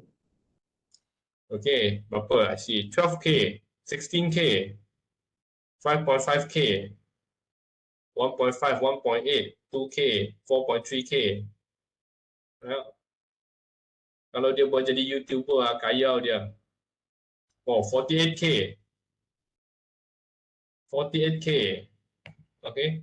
So kita tengok sekejap 48K ya. Strategic tau dia, strategic management. Sahabat, jangan pernah putus asa. Terus buat kerja. Baiki kelemahan kita. Hari-hari kita mesti rasa hari ini lebih baik dari semalam. Dan esok berusaha untuk lebih baik dari hari ini. Itulah sebenarnya sifat Muslim sejati. Dia tak akan berpuas hati dengan apa yang dia miliki. Setiap hari bekerja, seperti singa yang sedang berjuang. Malam hari kita akan sujud tunduk mohon ampun pada Allah. Andai ada kesilapan kita di siang hari. Mohon juga pertolongan Allah. Semoga esok kita dapat terus berbakti. Kita tak ada kekuatan sahabat. Kita ada kemampuan. Melainkan Allah tempat kita bergantung. Jadi jangan putus harap dengan Allah. Kerana Allah sentiasa bersama hamba-hambanya yang memohon pertolongannya. Sebenarnya Allah lagi maha mengasihi hati. Sahabat. Okay, sahabat. Alright. So basically maybe because of okay, normally dekat TikTok yang boleh meraih banyak view normally when you talk about religion lah, okay? Because of course in population kita dah boleh tahu dah. But of course saya tak tahulah adakah yang dia punya viewer ni daripada local ataupun memang global lah, okay? So when you talk about the religion, of course you know that Muslim are the largest group in the world and also in Malaysia. So that's why you can see that kalau betul-betul you talk about that, dia pandai strategi, really pandai strategi, okay? Saya tak pernah nak kata dia meniat ke apa, tak ada. Kita tengok pada strategi because strategic management kan. So strategi dia senang je. Tengok mana yang paling banyak sokongan dia pergi. Okay? So bila dia kata nak bertanding di Selangor, I pun faham kenapa kat Selangor bukan kat Perak. Okay, kalau kat Perak, dia sebenarnya orang Tanjung Malim. Tanjung Malim Perak ke? Perak kot. Sekejap. Ya, Perak. Perak, okay. Ya, Perak. So dia daripada Tanjung Malim. Dia daripada Tanjung Malim. So sepatutnya kalau dia nak bertanding kat kawasan dia, sepatutnya kat Tanjung Malim lah. Alright. Tapi dia minta untuk nak bertanding dekat Selangor. Okay. So you rasa-rasa kat Selangor tak ada calon ke? Saya rasa calon berlambak ni. So what makes him more outstanding compared to others? Okay. So if he can do it, then yeah, okay. But I think because something lah, all right. And also I can tell you one thing, whatever you do, you need to have a good relationship with the kerabat diraja lah. Okay. Itu je komen saya. Alright, that is something very important. Then whatever you do is easier lah. Sebab kalau di negeri okey, kat persekutuan isu tak besar. Ataupun dia bertanding untuk kawasan Kubang Pasu ni, dia pun boleh menang. So why go for so far? Okay. So kalau kita gunakan logik, sebab Selangor merupakan negeri yang terkaya lah kan. And then peluang dia yang paling banyak ada kat sana kalau you nak buat apa pun. Okay.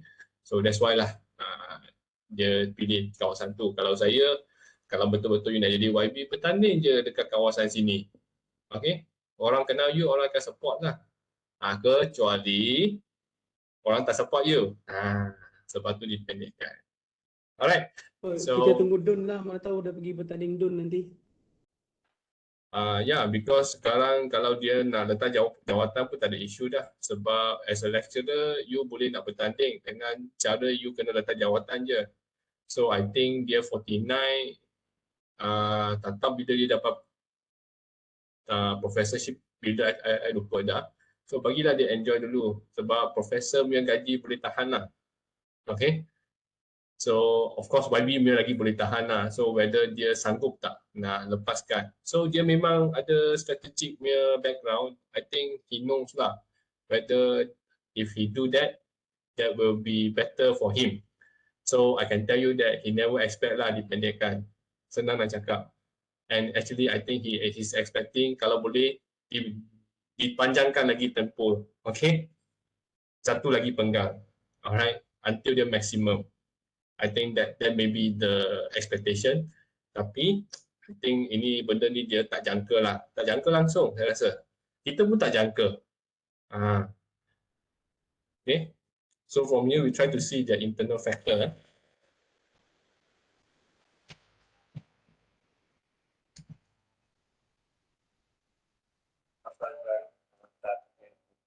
Video, and this is another video in this series on strategic planning and strategic management, and this is the follow-up video on SWOT analysis: strength, weaknesses, opportunities, and threats.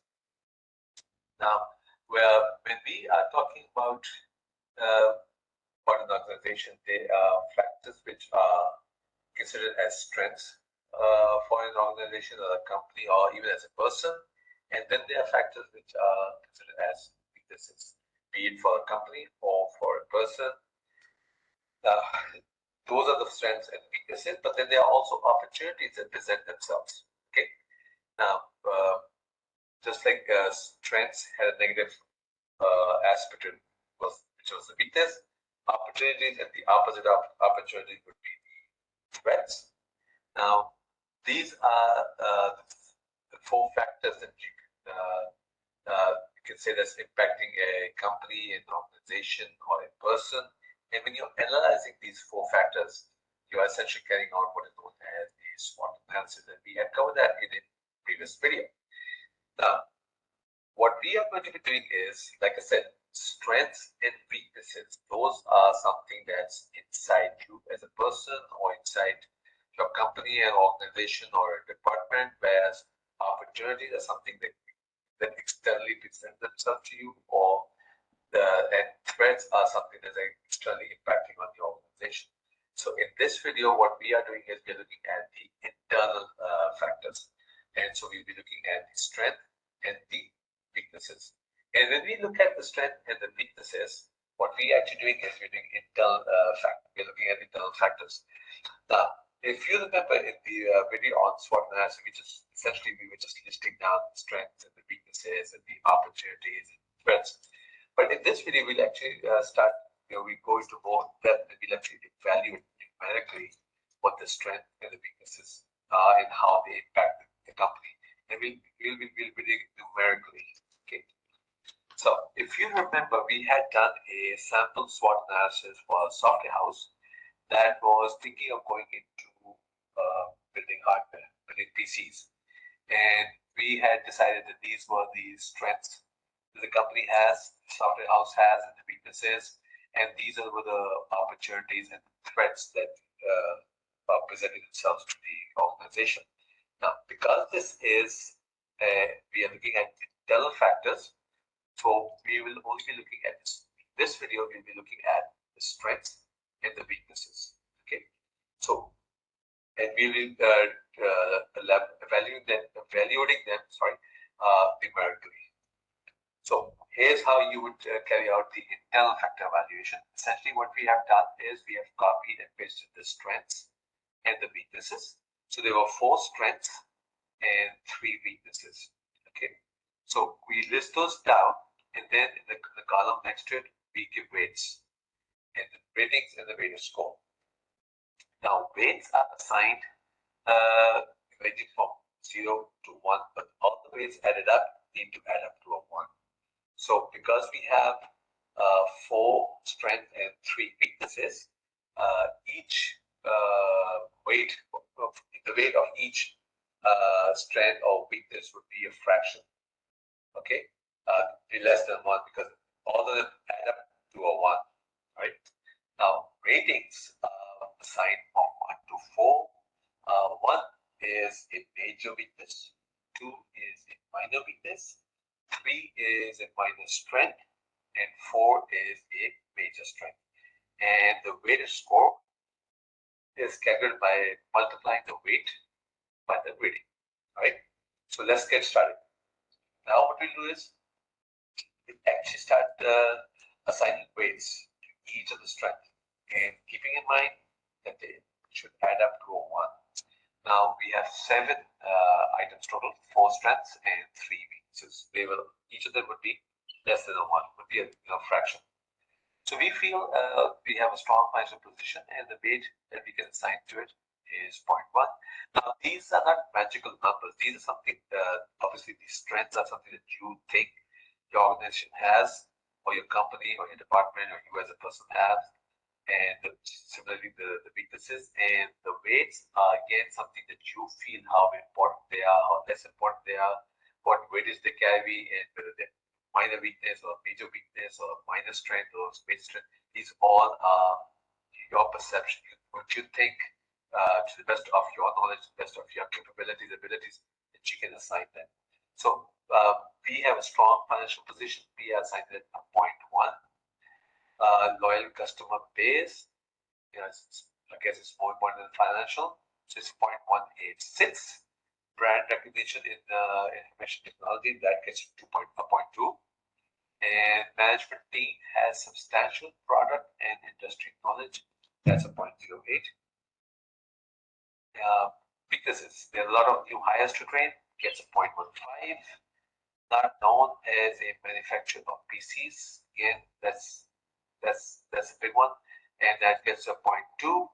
and lack of strong relationship with motherboard manufacturer, that only gets a 0.084 because I guess the relationships with motherboard manufacturers can easily be set up. Now, the next step is to assign ratings. Okay. Now, before we do that, allow me to remind you that the weights had to add up to 1, and if you see, they do add up to a 1. Okay. Now, let's go ahead and start assigning ratings. And like I said, 1 would be a major weakness, 2 would be a minor weakness, 3 a minor strength, 4 a major strength. Okay. So we feel we have a strong financial position. The rating is 3, and for the weighted score, we multiply 0.1 into 3, gives you a 0.3. Loyal customer base rate is 0.186. The rating we give it a 3, and the weighted score is 0.558. Brand recognition in the information technology rate is 0.2. Rating we give is a 4, so we get a 0.8. Management team has substantial product industry knowledge, 3, so 0.08 into 3 is 0.24. Now we carry on the same process for the weaknesses. Weaknesses are either 1 or 2. The first one is there's a lot of new hires to train. That's a minor weakness that can easily be overcome. So 0.15 into 2 is 0.3. Not known as a manufacturer of PCs. We give it 1 because we feel we would be having a tough time trying to compete with the HPs, the compacts, and whatnot, and the Dells. So we feel that that's a major weakness. So 0.2 into 1 would be 0.22, and lack of strong relationship with motherboard manufacturers. That's 2, just a minor weakness because, like I said earlier, the relationship can be very easily be set up, and the weighted score is 0.168. And now what we do is just add up the weighted score, and we get 0.2566. Now, if you see the average of the weighting is 1.24, so the average is 2.5. We get the score we are getting is 2.566, so slightly better than the average. So this is how you would actually numerically evaluate your internal factors. Okay. In the next video, what we'll be doing is we'll be doing a similar activity on the external factors, the opportunities and threats. But I'm going to end this video here. Okay, so you can see that actually all things can be calculated. All right. So if you can calculate out this, I think you will get a very good idea about your internal factors, which that affect the most, and what are the things that you want to change from that. So for information, the internal factors refer to anything within the organization and under the control of the organization. Okay, whether they're tangible or intangible. So this can become something that to show your strength and weaknesses. Okay, if one element bring positive effect, so it's considered as strength. If negative, is a weakness. So within the organization, there are a lot of criteria that you need to consider. Okay, such as your internal policy, your human resource, your system, your structure, your conditions. Okay, and also your organization mission statement until the behavior and attitude of your human resources. Okay, and also of course it involves your leadership style as well. Okay, so as I said, in internal, the most important thing is still the culture. If the culture is healthy, then it's healthy. If not, then it's difficult. Okay, so the internal factors that actually influence the strategic management. One is the mission. So actually, a successful organization has a clear sense of its multiple purpose and knows how it intends to fulfill that purpose. Okay, so of course everyone have their own mission. Okay, and with that mission, it comes with great leadership as well. Okay, so great leaders will inspire and direct. So the mission itself is just a statement. If there is no one, okay, actually lead, okay, to go to that mission, okay, to achieve the mission, then there's no point. So that's why we need a leader that brings us up there. Okay, so I think the current VC is actually good in terms of planning all these things. Okay, maybe in terms of the implementation wise, maybe because most of the time we have problem when implement when you have to see if I told you just now, orang Kedah lain orang Kedah atau orang yang kerja di Kedah dia lain sikit. Okay, so you need to be you know their culture, but now he's actually doing a changes.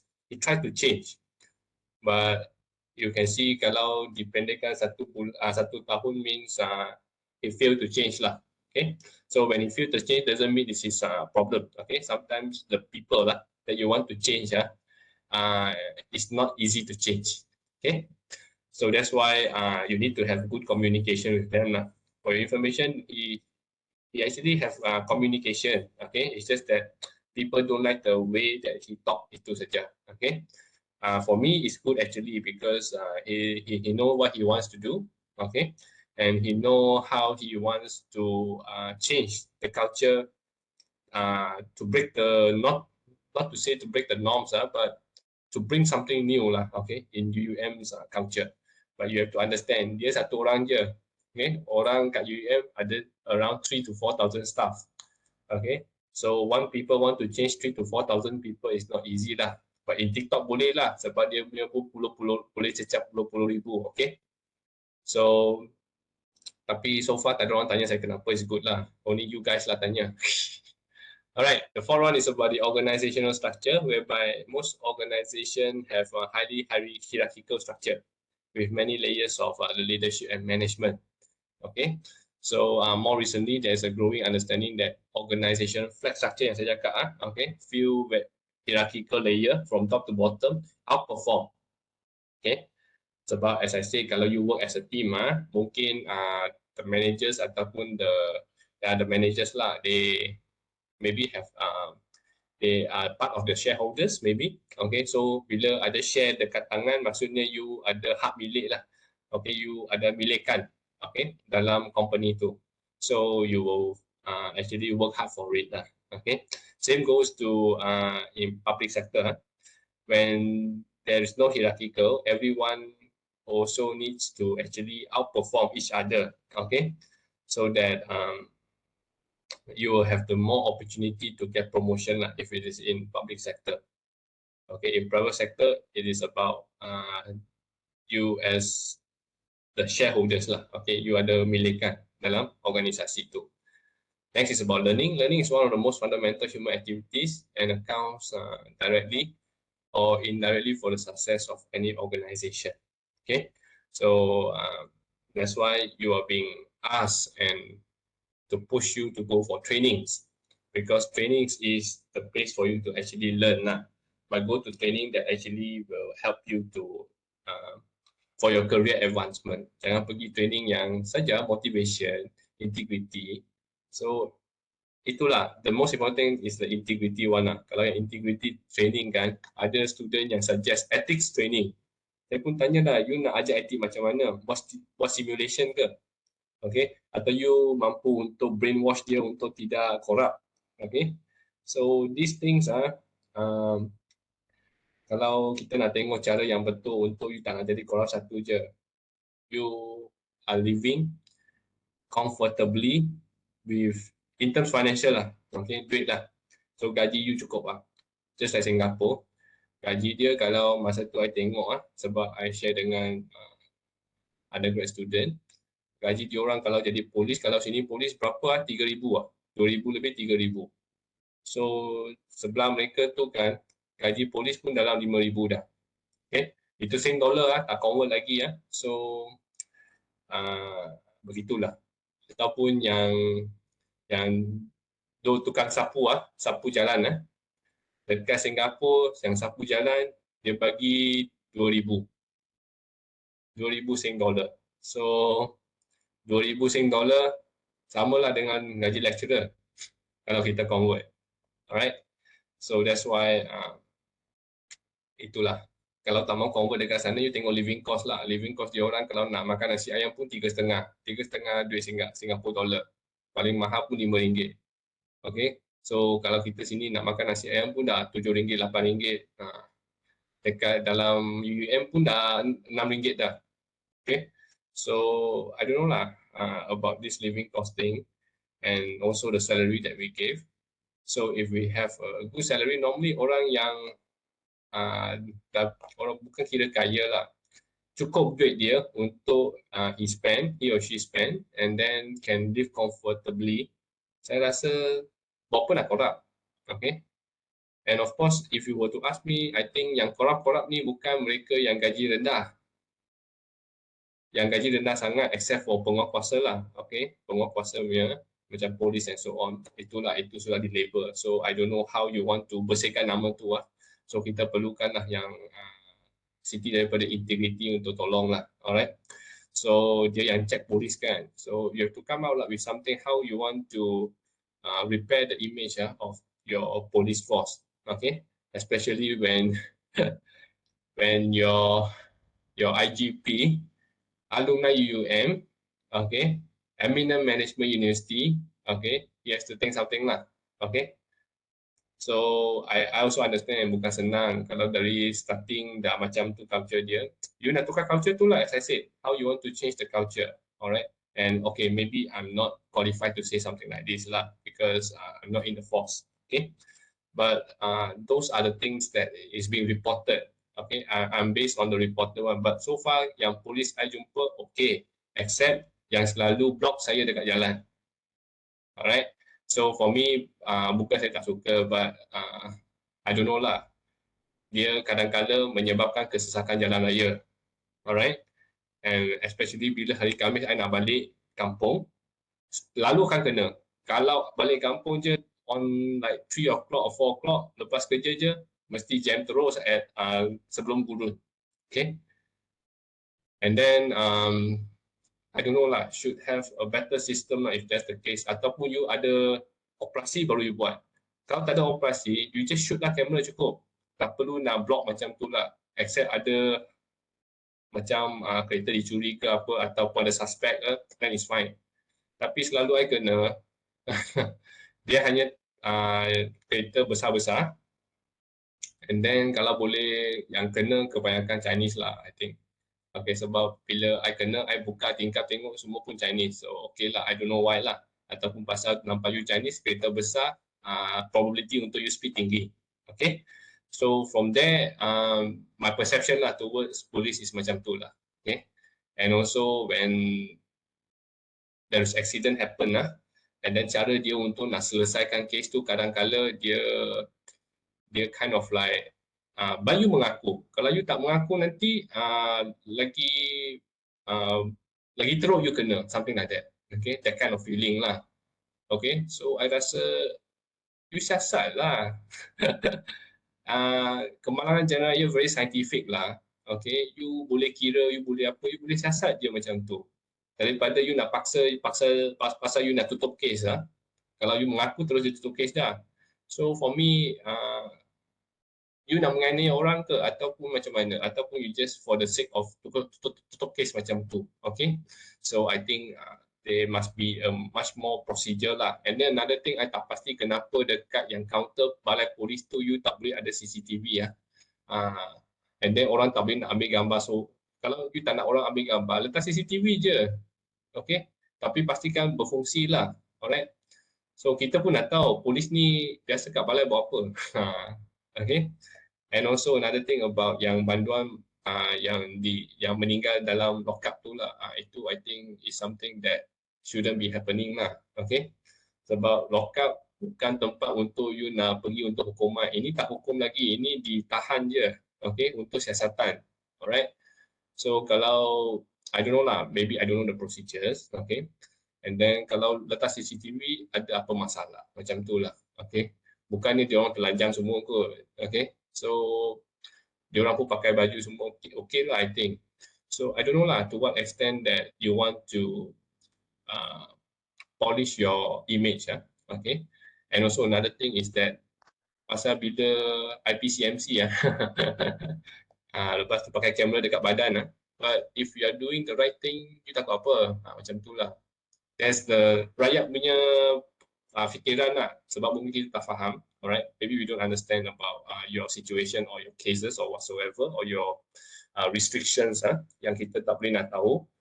But for us, logically macam tu lah, kalau you tak buat salah takut apa, letak je kamera, okay. It also help to protect you when you are enforcing your law, okay. Itu je lah saya rasa. So when learning, you need to really learn something that you can practice. Okay. So of course, as technological advances lead to faster rates of change lah. So people actually keep changing. But why our force do not really change much? You still like to be in that kind of situation. Sebab you have to understand, kalau you tak ubah, nanti junior-junior you yang masuk the force, dia pun akan jadi macam korang. Kalau korang yang baik, dia ikut yang baik, baiklah. Kalau dia ikut yang tak baik, kurang baiklah. Okay. So this is if you want to be successful for your organization. Okay. So that's why they encourage innovation, all right? And then these things, it needs to build in every employee's experience lah. Okay. Kenapa ada orang nak calling dah? Janganlah. Ini sekadar untuk perbincangan lah. Okay. Tak payah call sampai Tan Sri untuk datang lah. Okay. So at the end of the day, it is how you want to, you know, your image lah macam mana. Okay. Kalau you tak kisah lah, it's okay lah. Right. This is for the external factor, benda yang sama macam tadi. Okay. So for the external factor yang kita boleh lihat, is this share screen. Okay. So the external factors are those factors that occur outside of your company, okay, or your organization that cause the change inside the organization and most part beyond the control of the company. Okay, the organization cannot do anything. That's why I said, kalau luar kita tak boleh nak ubah, kita ubah dalam. Okay, such as the technology, the political, the social condition. Okay. Oh, tak habis call lagi ya. Siapa yang call tu? Lain macam pula bunyi-bunyi call ni. Itulah Krista call, Krista. Saya tolong you. Sorry for interrupting you, Doktor. Saya nak minta izin nak pergi solat sekejap sebab kami lebih kurang ada lagi setengah jam untuk waktu maghrib nak habis. Okay. Untuk ke Isyak. Jadi minta ni. Boleh. So nanti yang ada kelas lagi 5 minit, nanti you tengok recording balik dah. Alright. Okay, boleh. Thank you. Okay, sama. Okay. So for the external factors, technology, political dan social condition lah. Alright. And also the resources that we have. So on contrary to internal factor, external element are affecting the factors outside and under no control of the company. So if we consider the outside environment, it allows the public officer to take suitable adjustment, okay, to plan. So sekarang for the police force, you dah faham kenapa kita ada persepsi macam tu. So how you want to change? Sebab you tak boleh nak change kita kalau you tak change lah. You give us any awareness or you nak buat iklan TikTok ke, okay? So still it's like that, okay? So that's why there are numerous criteria to consider as external elements. Among them, like your current economic situation, the law, the surrounding infrastructure, the public people demand. Okay, what us as the citizen demand from the police force. Okay, dan demand kita senang je. Kalau salah tangkap. Okay, tak payah kata nak prep tu lah. Okay, and then you tengok keadaan, and then if you think that you rasa dia memang salah, then you just keluarkan saman je lah. I think sabar dia orang tak takut pun sebab nanti ada diskaun kan. So tak perlu ada persepsi yang kurang yang menjadikan korang jadi mangsa pula. Okay. So that's why they are thinking of this camera body itulah. Okay.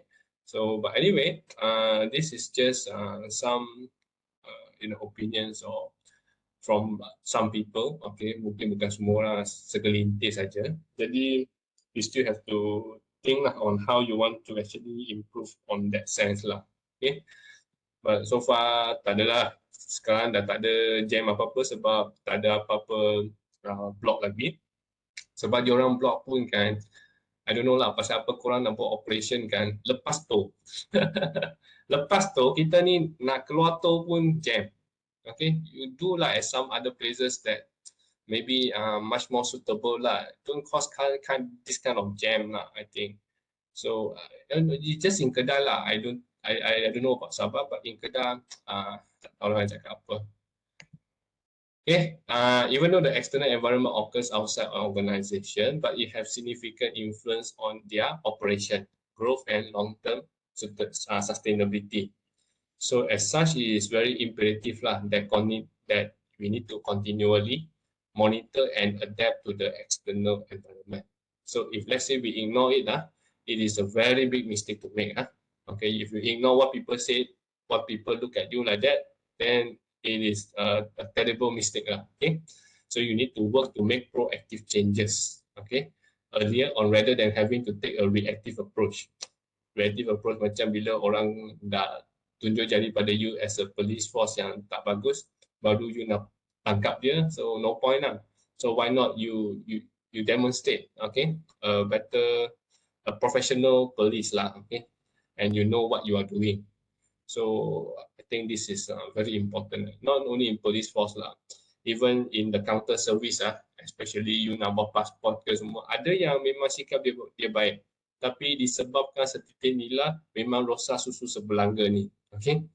But I understand that kita tak boleh nak control, but you have to, sebab you are the frontliner yang you akan jumpa dengan orang, so orang akan ada persepsi masing-masing,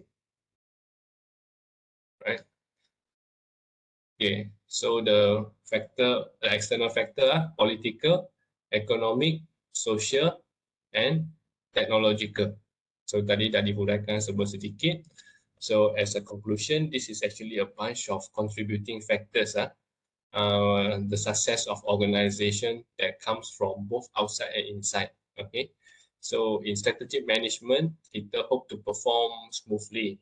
So what we need to do is to take these elements into our consideration. Okay, kita kena ambil kira benda-benda ni.